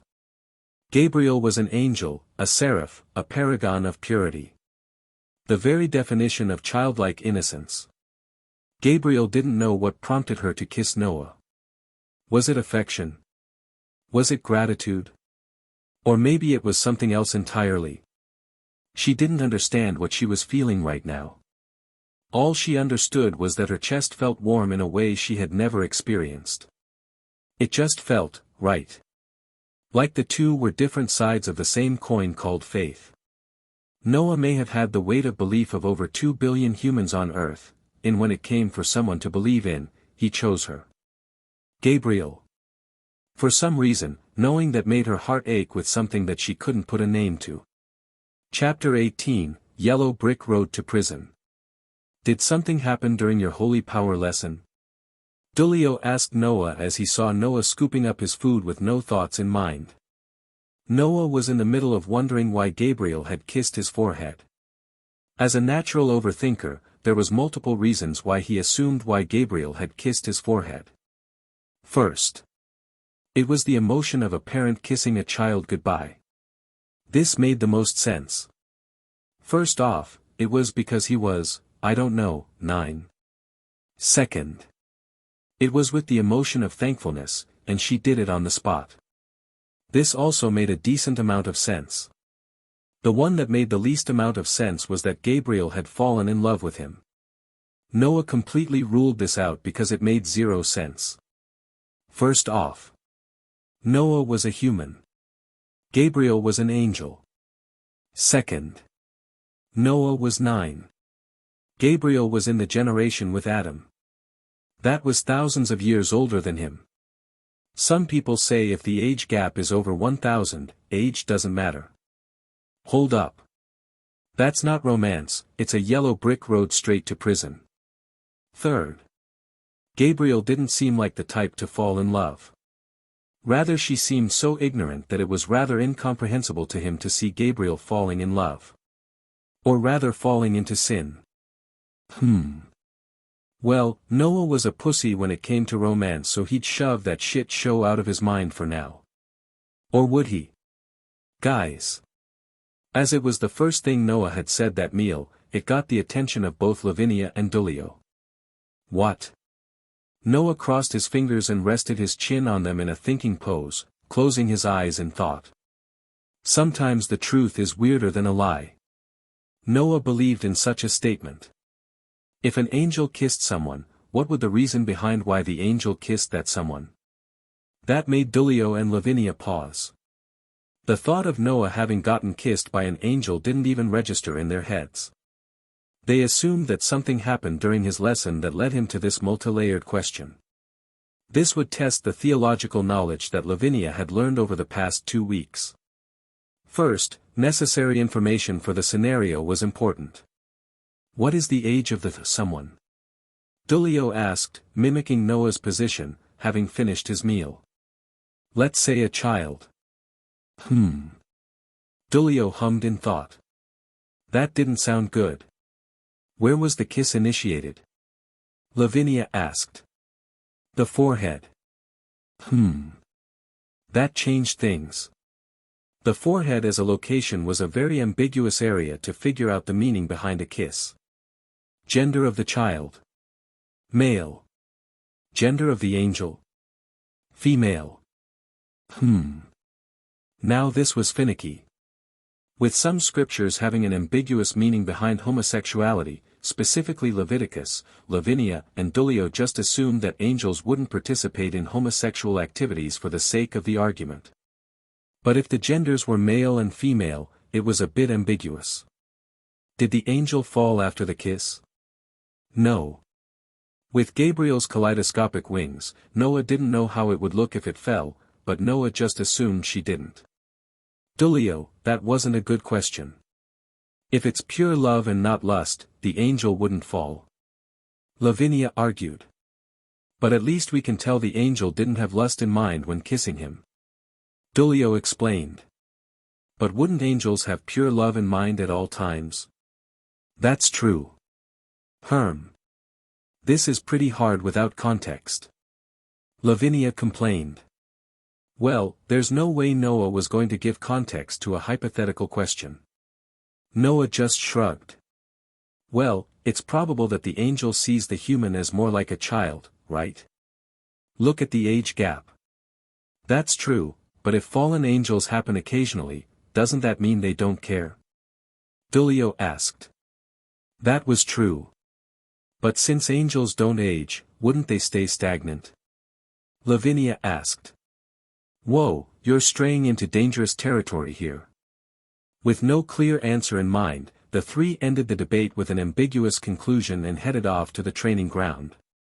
You have defeated the wielder of absolute demise, the Ice Princess, Lavinia Rennie.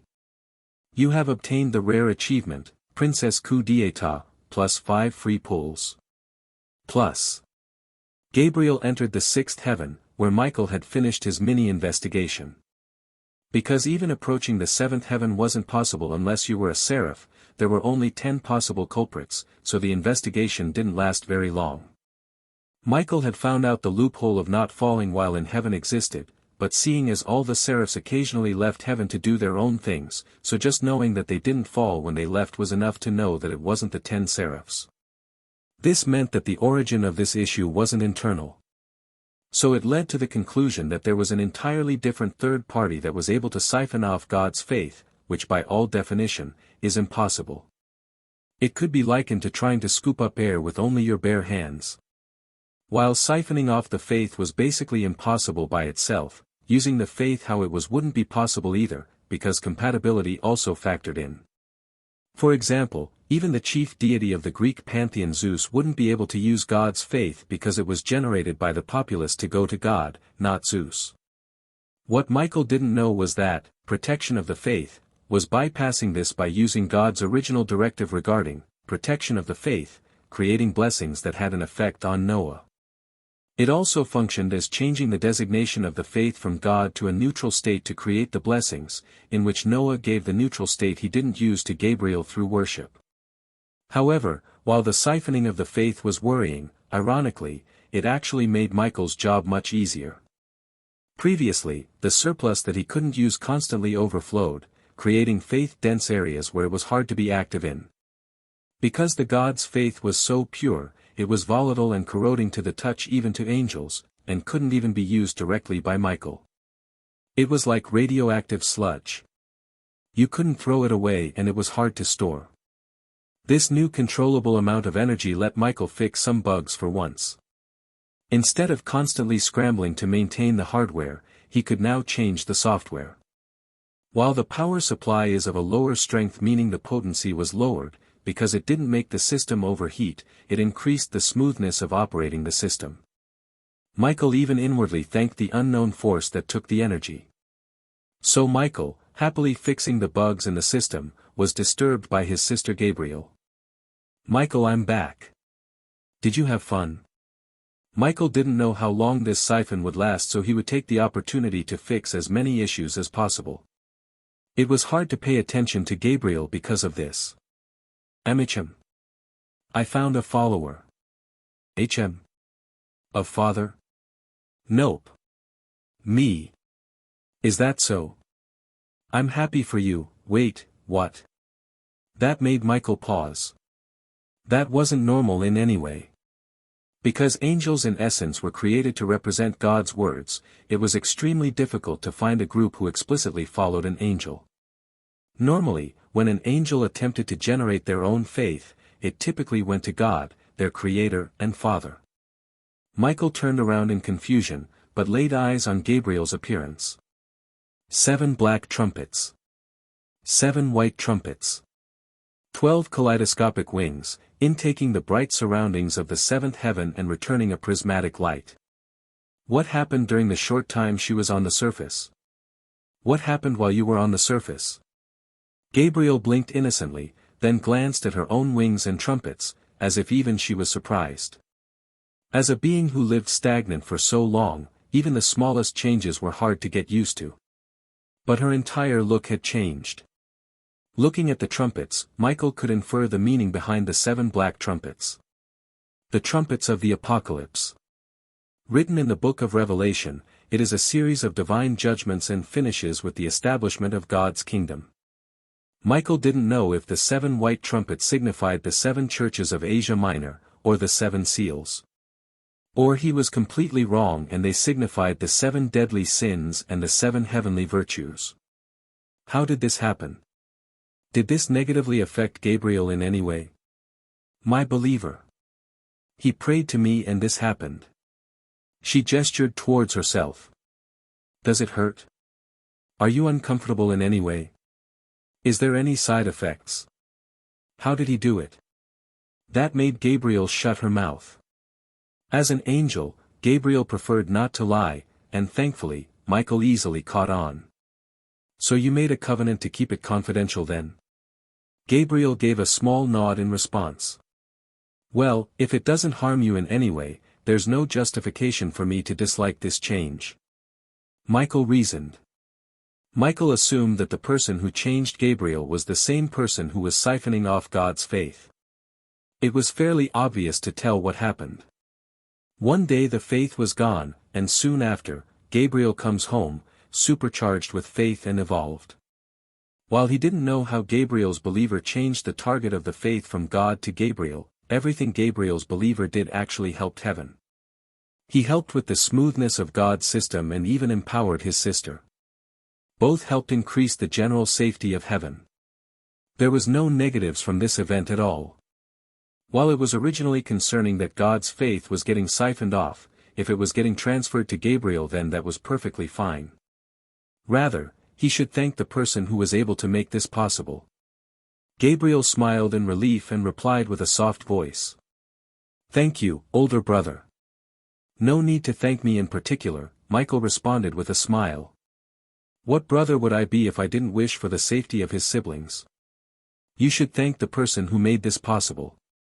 I did. Gabriel's smile of relief now revealed a hint of bashfulness, her soft voice having a more demure vibe. Michael paused as he looked at Gabriel's change in tone and atmosphere. Did he see that correctly? Gabriel, the chief angel of chastity, one of the heavenly virtues, was shyly blushing like a girl in love. Michael knew that chastity could be interpreted in two different ways. While it meant not engaging in sexual activity, there was an exception, if the person had a spouse.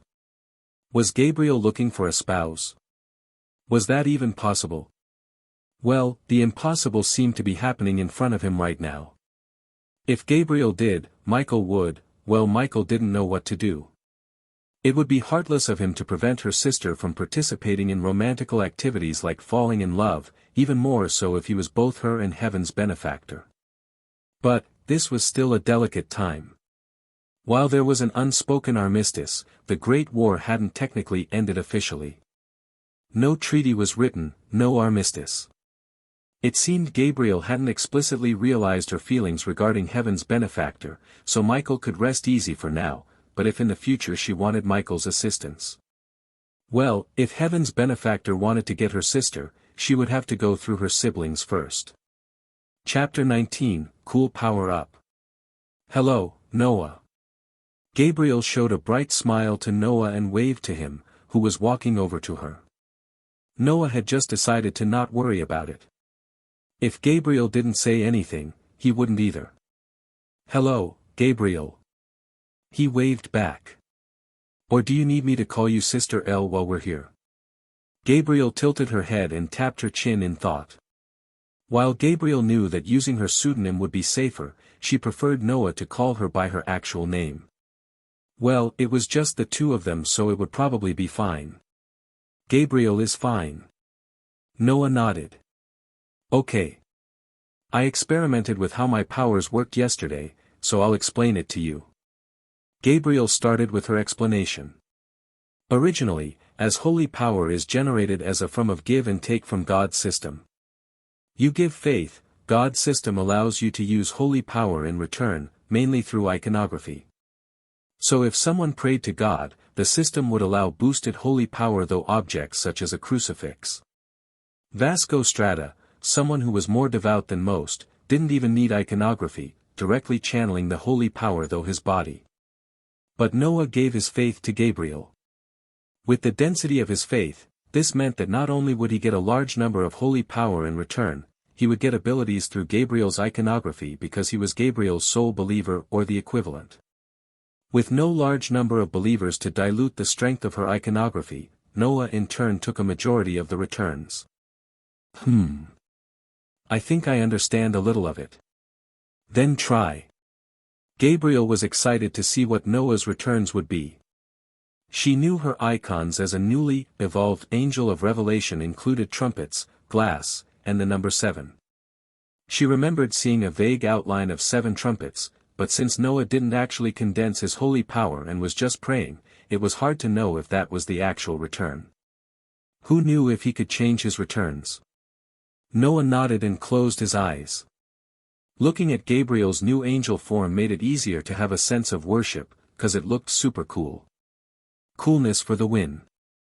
Noah didn't know if it was because he was thinking of Gabriel when he was thinking of icons to use, but as the holy power condensed, from his back, 7 kaleidoscopic wings similar to Gabriel sprouted to his right side, and 7 gold trumpets appeared from his left, surrounding the left part of his head in a semicircle. Above his head was a triangular prismatic halo. In a sense, he was half of Gabriel. Gabriel looked at it in astonishment and satisfaction. Just knowing she was matching with her believer made her chest bloom with delight. Noah looked at his new appendages. Well, seeing as he was thinking of Gabriel herself as the icon of channeling the holy power, it wasn't that strange. Well, it looked cool, so he was pretty satisfied. Host has created an original skill, Nephilim of Revelation, A+ rank. You have created an original skill. You have obtained the epic achievement, Nephilim of Revelation, plus 10 free pulls. Well, that made him pretty satisfied too. Can you fly with the wings? Gabriel asked with curiosity. While having wings looked cool, if it only was on his right side, how would that even work? Noah looked at his new wings, and found that instead of actually being a physical appendage, it was more of a symbolical appendage, and while he could move it, it wouldn't bring him into the air. I don't think so. Gabriel hummed with minor disappointment, but bouncing back just as quickly. So what can you do with this? Do you have some of my powers? I don't actually know. Noah channeled some holy power into the wings, and the wings changed colors. The first wing turned to a blinding white. The second wing turned into a fiery red. The third wing turned into an unfathomable black. The fourth wing turned into an ominous pale. The fifth wing turned into a ghastly gray. The sixth wing turned into an astral blue. The seventh wing turned into a muted yellow. Now that Noah looked at the first four, it kind of looked like this might represent the 7 seals written in the Book of Revelation. Gabriel interrupted his thoughts. The first 4 represented the 4 horsemen of the apocalypse. White for conquest, red for war, black for famine, and pale for death. If one considered the other 3, it was easy to extrapolate the meaning behind the other 3 colors. While the 7 seals had an ominous meaning behind them, Gabriel was pretty satisfied with Noah's new abilities. Noah was also satisfied. Since this was made of holy power, there was no reason to hide the origins of this ability. Even though Incinerate Anthem and Furthest Earth were all extremely broken in terms of firepower and versatility, having a second form was cool. The two continued to experiment with Noah's new abilities. The first wing, when Noah activated it, released white feathers that lowered the fighting spirit of anyone who was touched by it for a short while. Because it meant conquest, the ability to win without bloodshed made sense. The second wing released red feathers that worked similar to Flucticulus Diana, creating conflict even between allies, but when he tested it on Gabriel it didn't really work. Well, he only used 1 feather, so it wasn't a surprise. The third wing released black feathers that through impact emitted a dark smoke that absorbed any energy, whether it was their vitality, calories, any source of energy, and sent it back to Noah. However, Gabriel seemed to have an unlimited amount, as she was smiling for some reason. The fourth wing, contrary to what it did, released 4 types of pale feathers. It was plague, decay, sleep, and aging. Noah only really used sleep, and Gabriel said that it made her a little tired. The fifth wing didn't expel any feathers, but became more translucent. Noah didn't really know what it did yet, but Gabriel had said that since it had to do with the souls of the martyrs, it would probably allow him to talk to ghosts or martyrs. The sixth wing expelled feathers that when touched, warped the perspective of the person, making them see things in black and white, and teleported them into a random position, whether it be upside down or laying down. The seventh wing, when activated, glowed, creating a field where everyone in that location couldn't make any sound or couldn't move. There was probably more effects, but Gabriel was the worst person to test this on. The two continued to test out the trumpets and even the triangular prismatic halo above him, which funnily enough, summoned Gabriel herself. After saying goodbyes, Noah waved goodbye to Gabriel as he went to eat. Goodbye, Noah. Gabriel waved to Noah. Bye, Gabriel. Plus. Dulio, you better watch out. Noah said with a serious expression. Dulio blinked in confusion. Why was this the first thing that Noah was saying when he sat down for lunch? Lavinia too. Noah added, getting an eyebrow raise. For what? For I have a new power-up, Noah mock bragged. Now I have something to use other than just swords. Dulio was rather happy. If Noah had a new ability, it would mean that he wouldn't need to lose to someone who wasn't using any supernatural abilities. Losing to Noah only with a wooden sword was a blow to his pride.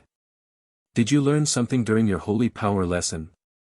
Lavinia asked. Hell yeah, I did. Well, good for you. Dulio shrugged, before remembering what his instructor said during his lesson.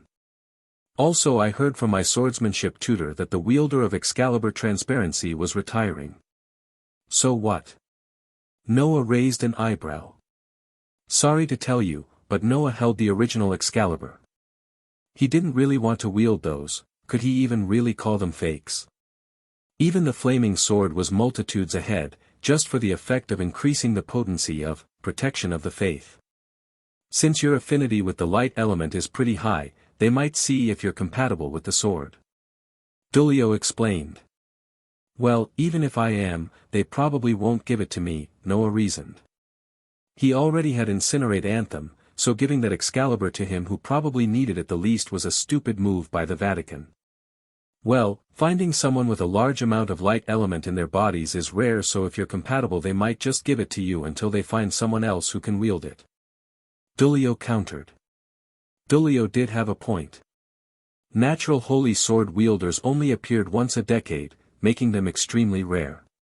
Even now, because no one was qualified to wield Durandal, Vasco still held ownership of the blade despite being 72.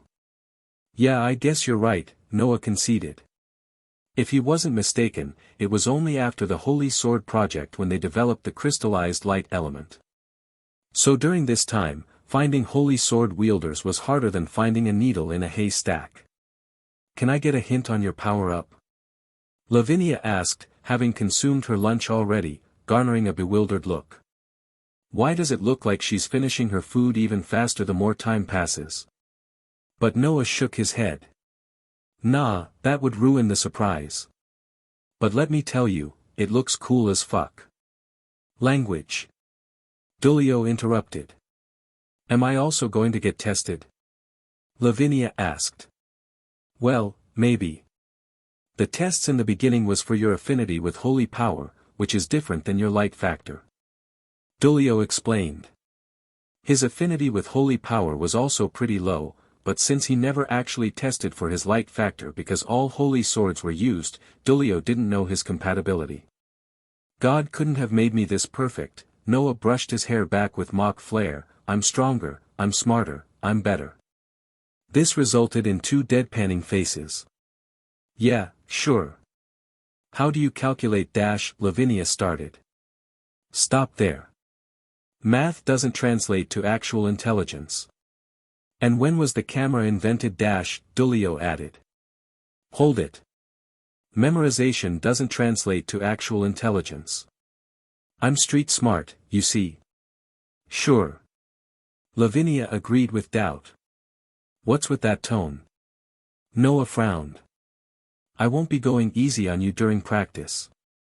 I want to apologize. Lavinia backtracked. When Noah used Incinerate Anthem on Lavinia's absolute demise, it wasn't even a competition. Dulio laughed at Lavinia's predicament. You think you're special, Dulio? Now you're getting cooked too. Noah added. Can I apologize? Chapter 20, Sigillo di Vapor del Giudizio Celeste. Noah stood across Dulio standing perfectly still. Dulio held his hands out in preparation. Recently, he realized that by combining some elements he could create synergetic effects. Actually, this realization hadn't happened recently. He always knew he could connect some stuff like water and lightning, and earth and wind, but recently during his science classes he learned something interesting. By creating flames as hot as he could, and then combining it with water as cold as he could without making it freeze, he could artificially create a steam explosion. Noah's Incinerate Anthem was a finicky sacred gear to go against. While the name of the sacred gear automatically made people assume that it was fire that was created, it was actually the phenomenon of burning. This was because the flames that Incinerate Anthem controlled wasn't actually fire, but holy flames. He had originally tried to counter the flames with ice and water, but it somehow burned them. The holy flames didn't work as effectively against absolute demise, because instead of the doll manipulating ice, it actually created the phenomenon of freezing. The only reason Incinerate Anthem beating absolute demise being that the user's base strength was much stronger. So if Dulio could create an explosion that was so quick that the flames couldn't burn it, it would probably work. Noah looked at Dulio with a neutral expression. Noah had said that he had a power-up, but this was Dulio's newly created trump card. The rest of his moves took too long to create. An instantaneous move against an instantaneous move. Dulio created this move specifically to counter Noah's instant flame blast. Dulio would have to use 4 elements simultaneously at a high accuracy. The fire element at the hottest he could generate. The water element at the coldest he could make. The earth element to encase the fire and water to remove any chances of air getting released. And the wind element to send the bomb flying. He was so proud of it that he even named the move Sigillo di Vapor del Giudizio Celeste. Cardinal Cristaldi. Noah looked at Dullio's face of concentration, sweat dripping from his face even before the spar happened. If I have a power-up, can I use it before the spar starts? Instinct was blaring warning signals, something that hadn't occurred against Dullio before. Mainly because Noah's constant spamming of Incinerate Anthem the moment the spar started prevented Noah from actually being threatened. During the spars where he only used swordsmanship, using instinct was normal. But Noah wanted to flex his new form so he didn't hold a practice sword. As long as you don't attack or prepare an attack, it's permitted. Noah closed his eyes as he started his prayer to Gabriel. His 7 wings and 7 trumpets materialized behind him. Ewald blinked in bewilderment and his eyes widened when he realized what he was looking at. Lavinia had a similar reaction, widened eyes but with admiration instead. Only Dullio was still locked in. While there was a momentary loss of focus when he saw the rather noticeable change, Dullio was ready. I'm ready. The tension rose as the count lowered. Noah, who wanted to flex his abilities, had his hands out to use the 6th trumpet. While Noah and Gabriel had assumed the 7 golden trumpets would be the trumpets of the apocalypse, but they were large-scale buffs, and were the 7 churches of Asia Minor. The 6th trumpet, Philadelphia, was the defensive buff, creating gates for repositioning and escaping, and he could even use it as a shield. When the protected is doing righteous acts, it even granted temporary invulnerability, but since it was a spar, that effect didn't take place. As the countdown reached 0, Dullio released his new move, and the 6th trumpet blew an overwhelmingly loud and clear noise, causing Lavinia and Dullio to wince. But it didn't matter. His shot was released at speeds approaching 150 meters per second. While it was slower than a bullet, it was much faster than Noah's flame propagation speed. As Noah walked backwards into the gate that he created, the stone cannon impacted against the gate, crumbling. Dullio's confident expression fell, and as Noah walked forward once more through the gate, he was already behind Dullio. Monthly quest completed, defeat Dullio Gesualdo 20 times in a spar, 20 20ths, plus 20 free pulls. Plus. After vaguely explaining his new ability to Cardinal Cristaldi, Noah went into his room with his 45 free pulls. Since he didn't really need Eternal Arms Mastery because of Protection of the Faith, Noah just decided to do 4 10 pulls for a random specialized character card and 5 pulls for the fully random general pull. He could save until 50 pulls, but the thing he got from the card wasn't guaranteed. And also, if he used all 50 for one specialized character card, then he would only get 50 points to pull on the stat point/craft essence banner. But if he did 4 10 pulls he could have 200 points for 20 pulls on that banner. He didn't even get points for the freebies last time. Because, Protection of the Faith, boosted up his stats by letters, he needed to get his stats to at least E rank to get D rank stats. This novel's name was Gambling with Fate, not Noah's Church Experience. Use 40 points for 4 random specialized character cards. Character card, Girl of the Moon, Suki no Sango. Character card, Voyager, Fate/Requiem. Character card, Leonardo B. Harui, Fate/Extra. Character card, Hijui and Kahaku, Tsukiheim. Damn. He knew absolutely none of these characters. But who knew if they were pretty strong or not? Noah used the first skill card. Extra skill, Limestone Creation and Manipulation, B+ rank. Was there even limestone on the moon? But it seemed to function similarly to Noah's Wind of Nibelheim, so another creation skill. Next. Extra skill, Flight, Mana, C+ rank. Well, there wasn't much of a reason for Noah to fly seeing as he had furthest Earth, but if he used it in conjecture with Nephilim of Revelation, then maybe Noah could use it as a cool factor. Next. Extra skill, Sword Camelot, Castle of the Assembled Brilliant Holy Sword, B rank. Noah couldn't tell jack shit from this extra skill, as the name literally told nothing. What does it do? It creates a castle where for 3 minutes, no one can disturb the host's 1v1. Oh, this is pretty useful. However, it only lasts 3 minutes and can be interrupted by a holy sword. The time limit was kind of a negative, but having something similar to a bounded field where he could freely 1v1 is pretty cool and interesting. Last character card. Extra skill, Synchronization, CA+++ rank. Oh, this one looks pretty useful. What's it do? Through the exchange of bodily fluids, host can transfer any kind of energy to another. Noah blinked at the description. Why does this sound like an ability solely made for an adult game? Like the entire mana transfer thing in Fate. The effect of the energy depends on the user of synchronization and the specific bodily fluid. I don't think I'll be using this one anytime soon. Plus. Chapter 21, Shrimp Fried Rice. So you're telling me a shrimp fried this rice? Noah asked the server with a serious expression, eyebrow raised. Excuse me? The server looked confused. Are you talking about the shrimp fried rice? No, I'm asking if Dulio covered Noah's mouth. Sorry for my friend here, he's kind of. Dulio waved his finger around his head, and Lavinia, who was sitting next to Noah, nodded rapidly. The server gave a wry smile. The gold-lined robes they wore signified them as VIPs, but they sure didn't act like it. He gave a bow and quickly left their vicinity. With the retirement of the user of Excalibur Transparency and several other swords such as Excalibur Gallatin held by the Vatican, there was a Vatican-wide event to choose possible successors. This large event meant that even though other holy sword wielders hadn't retired yet, their swords were checked for compatibility with the younger generation. As the event happened only a few times every decade, every person of any age is required to check their innate light factor. This meant that even children who weren't even young enough to go to school were tested.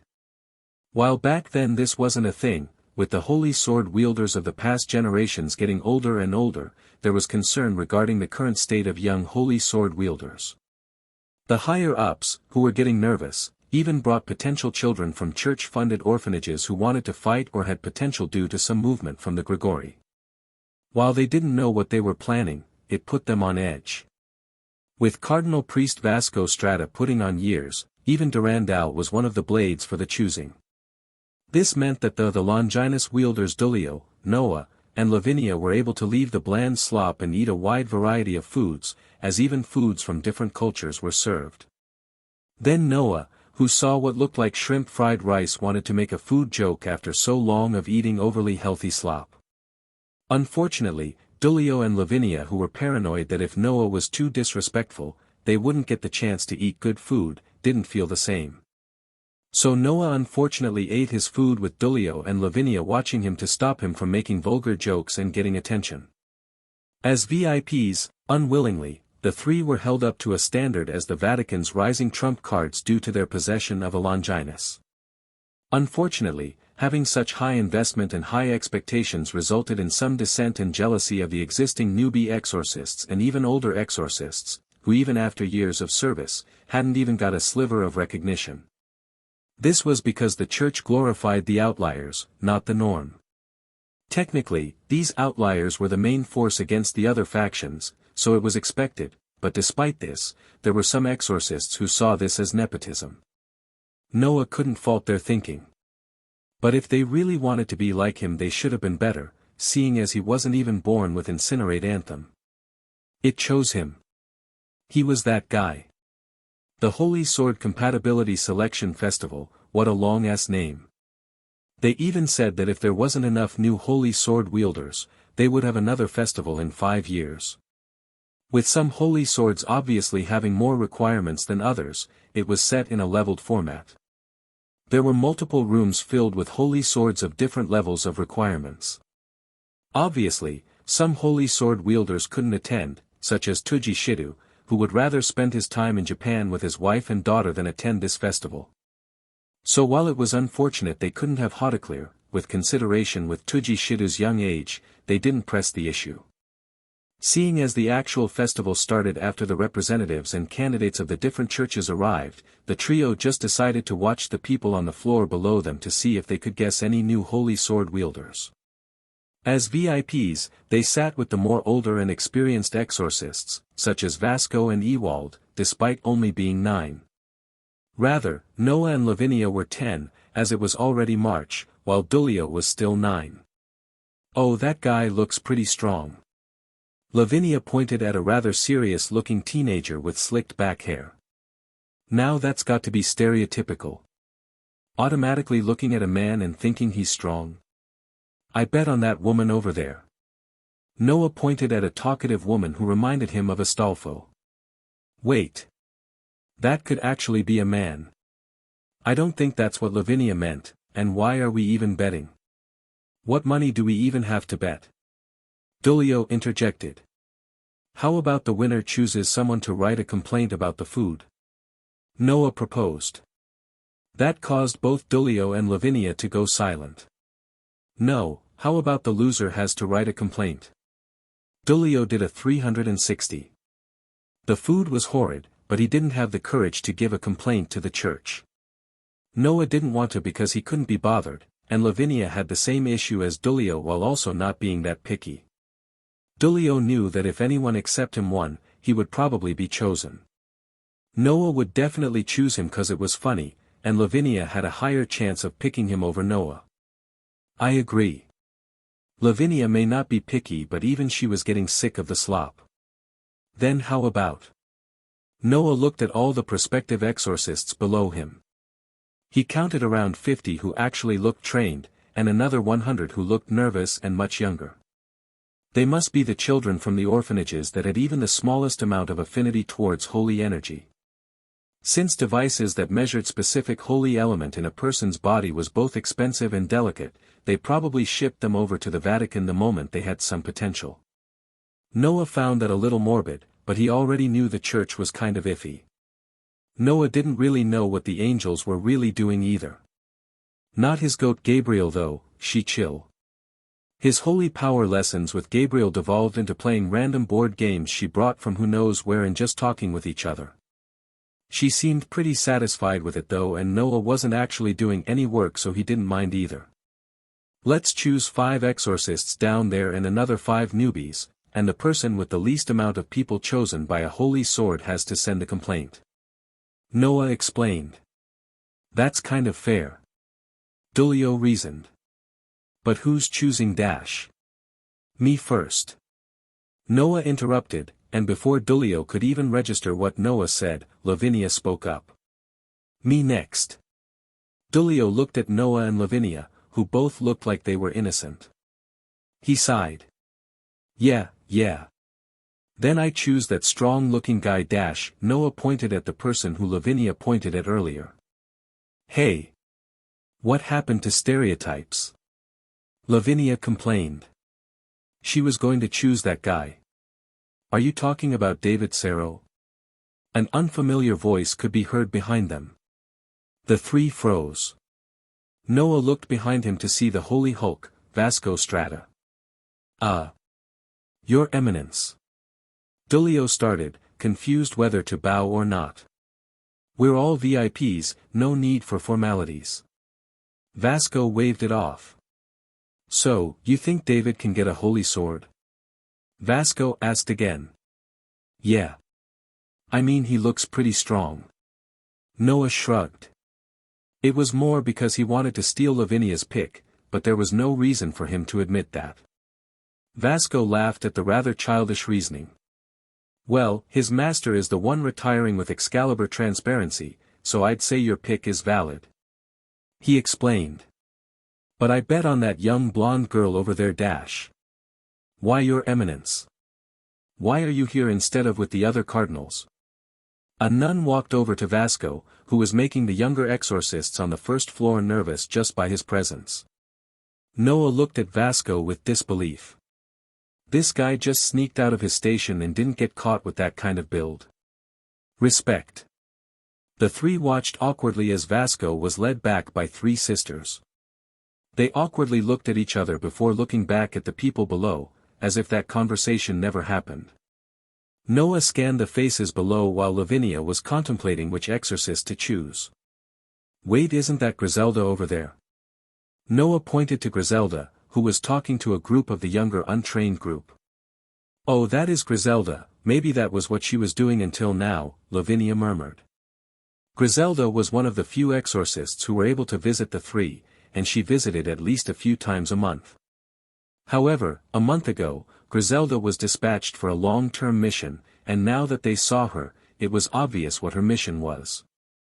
Looking at Griselda kindly talking to a group of children who looked like they were familiar with her, it seemed she was one of the people organizing the festival. Griselda noticed the three and waved at them, and the three waved back. "I choose Griselda," Lavinia said. "Dang it," Dulio complained. He had seen her first and was planning to choose her, if only Noah hadn't called it out. The three continued to call out random people who looked confident or if they had a gut feeling until the festival actually started, with the exorcists down below stopping their socializing, and patiently waiting in their seats. "Wait, aren't we supposed to participate as well?" Lavinia asked. "Oh yeah, we're supposed to be the first one since it's our big debut or something like that." Dulio trailed off. "Wait. Then what were they still doing here?" Noah looked behind them to see Ewald walk toward them with an exasperated expression. "Oh shit. Plus. Chapter 22, La Pucelle. What are you three still doing here?" Ewald asked, exasperated, leading them downstairs. "We were Noah started, before his mouth was immediately covered by Lavinia before he could say anything more. "We were just looking at the potential holy sword wielders, Your Eminence.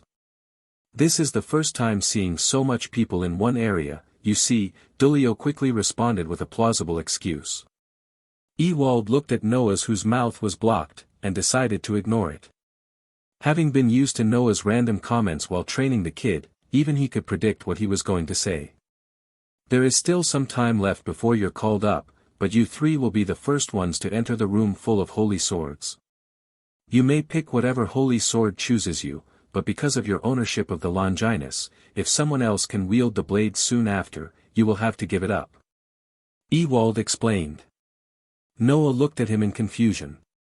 "If we're going to have to give it up, what's the point of us going first?" That made Ewald pause.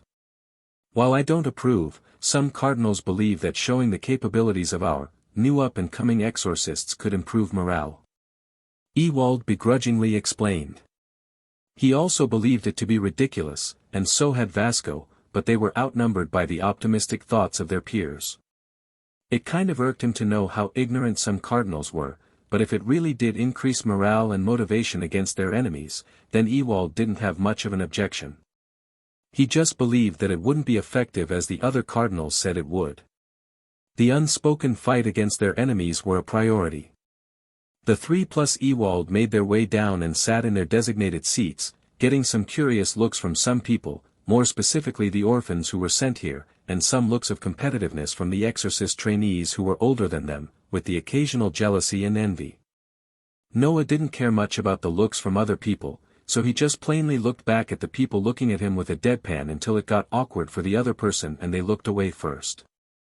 Dulio, having a bit of experience when he used to stay with the other trainees with jealous looks, felt a little burdened, but after around a year of experience until Noah and Lavinia came, Dulio just thought them as something inevitable. Lavinia, who really only cared about the opinions of people close to her, didn't care for the jealous looks either. The host for the event called the three up to announce them as the first people to be entering the room. "You know, it'd be pretty funny with all these expectations placed on us, and none of us walks out with a sword," Noah whispered to the other two as they made their way into the room. "But wouldn't that lower the chances of the church actually giving us good food?" Dulio asked back. "That's true." They entered the White Hall to see 2 rows of holy swords, and when they looked to the right, there was 3 visually cool-looking swords. "Whoa, what's that?" Lavinia asked, looking at the description at the bottom of the blade. If you can't pick up any blade, choose one of these. Noah read the description and burst out laughing. They really had to make sure we came out with a sword. This is funny as fuck. He doubled over trying to think of the thought process. At least we have something to back up on if we can't wield any of the holy swords. Dulio also looked at the blades. While there was no aura signifying it as a holy sword, it certainly looked much stronger than the majority of the swords in the hall. But all that talk about flexing our powers and shit, and there. Noah pointed at the 3 backup swords, chortling. Other than Noah, who was oozing with confidence, Lavinia and Dulio didn't feel the same. Now that they entered the hall, they were tense. While they may not care about the opinions of their peers, the higher-ups were different. That could determine if they could actually eat good food. Noah indifferently inspected the room. It seems the further down the hall you walk, the higher the requirements are, 'cause I think I see Durandal all the way down there. Noah pointed at the furthest sword, where Durandal was surrounded by the 6 Excaliburs. They really did collaborate with all 3 churches if all the Excaliburs are here, Dulio commented, looking at the semicircle of top-tier holy swords. Noah nodded. For fun, he started from the beginning and picked up the swords along the way, and the aura that the holy swords emitted calmed down in his hands. Dulio and Lavinia looked at him with a little bit of resentment. Here they were, tense and nervous, and Noah was here loved by the holy swords. He wasn't even reading the descriptions, just casually picking them up one by one. Dulio slowly picked each sword up one by one, having the same tense feeling one would have when they had to see if they won the 50-50, sighing in relief when a holy sword accepted him. Lavinia was very much the same. However, Noah calmly walked forwards, ignoring Protection of the Faith's notifications. Protection of the Faith generates increased affinity with one-handed holy swords. Protection of the Faith generates increased affinity with two-handed holy swords. Protection of the Faith generates increased affinity with bladed holy weapons. Protection of the Faith. Well, there was an unexpected event with a specific sword in the hall. Noah reached out to touch it, but while it did allow him to pick it up and emitted a very small amount of holy power, Noah could tell that it didn't approve of him. He blinked in surprise, as he set it down and let go to see it glowing with holy energy once more. He looked down at the description and saw the words, and he understood to an extent why it didn't choose him. La Pucelle. It sounded extremely familiar, so when he read the smaller description, lo and behold, it was the Saint of France, Jeanne d'Arc's sword. This place has more unexpected swords than I thought. Is the church supposed to be the British Museum? Noah commented, getting the attention of Dulio and Lavinia. Dulio held up the best sword he could pick. Crochet Moors, the weapon of Julius Caesar.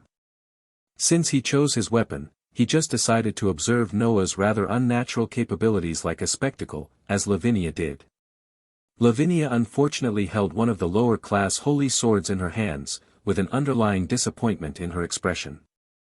Look, it's Jean's sword. Noah showed the sword to the two. Isn't this, I don't know, supposed to be in a museum or something? I'm even surprised it even emits holy energy for you, seeing as it's a sword for a maiden, Dulio mused, but I'm holding Crochet Moors, and that's Julius Caesar's. Shouldn't this also be in a museum? Damn, the Julius Caesar. The guy who said the thing. What thing? Lavinia asked. You know, I came. Noah joked, garnering a sigh from Dulio.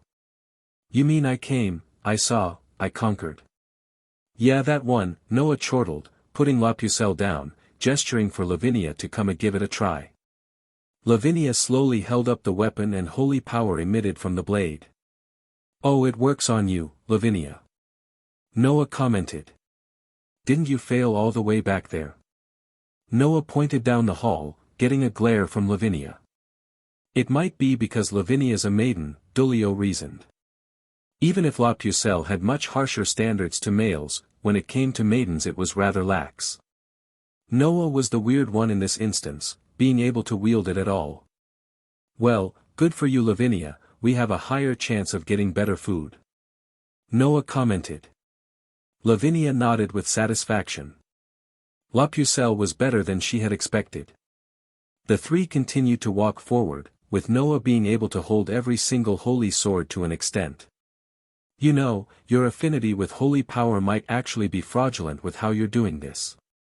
Dulio commented, as Noah even held up Excalibur Gallatin with apparent ease, the holy sword's aura preening at Noah's touch. I must have God's blessing or something, I don't know, Noah shrugged, using his normal excuse, seeing as no one but Gabriel believed him. Yeah. Dulio waved it off. And I'm the second coming of King Arthur. She would be offended. Wasn't King Arthur a man? Lavinia asked. Says who? King Arthur might have been a woman in disguise. Noah countered. You can't always believe the books. Yeah, but if we don't believe the books, who are we supposed to believe? Dulio shot back. Yourself? Why are you saying it like it's a question? Dulio sighed. The three finally approached Durandal and the 6 Excaliburs, their holy aura so potent that they were emitting it. Dulio and Lavinia looked at Noah with suspense, but Noah started picking them up like they were random sticks on the road. Where's the suspense?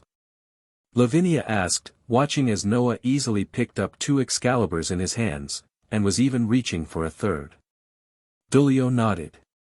It was kind of unusual for the holy sword Excalibur to not have any suspense when attempting to pick it up with such casualness. It wasn't just unusual, it was fucking weird. What? I have weapons that can't even compare, Noah commented, picking up the 6th one and holding the 6 like they were black keys a little clumsily, crossing his arms like Wolverine. Yeah, sure, Dulio waved it off, while Lavinia gave a small nod in agreement with Noah. It made sense. Want me to show you?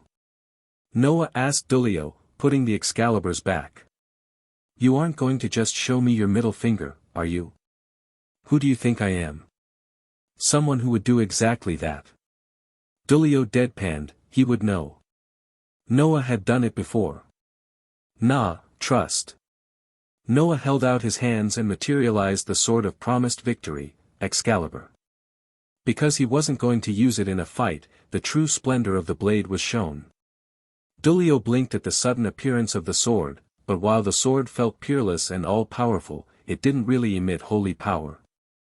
Why are you looking at Excalibur with such a doubtful expression? Put some respect on its name. Noah looked at Dulio with an eyebrow raised. The familiar name caused both Dulio and Lavinia to pause in confusion. What did you say the name of this sword is? I already said it, Excalibur.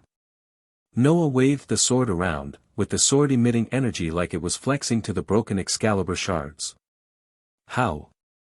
What do you mean how? It must be God's blessing, Noah shrugged, putting Excalibur Proto back in his inventory. That excuse again? Dulio sighed. It was impossible for that sword to be Excalibur. First of all, the shards already existed, which meant that it was shattered. How would a complete Excalibur even exist? But the peerless aura and the sheer presence the sword had was undeniably much stronger than the 6 Excaliburs and even Durandal.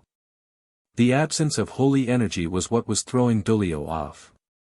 Well, it wasn't like he was a snitch, so no need to ask further. Well, I believe you.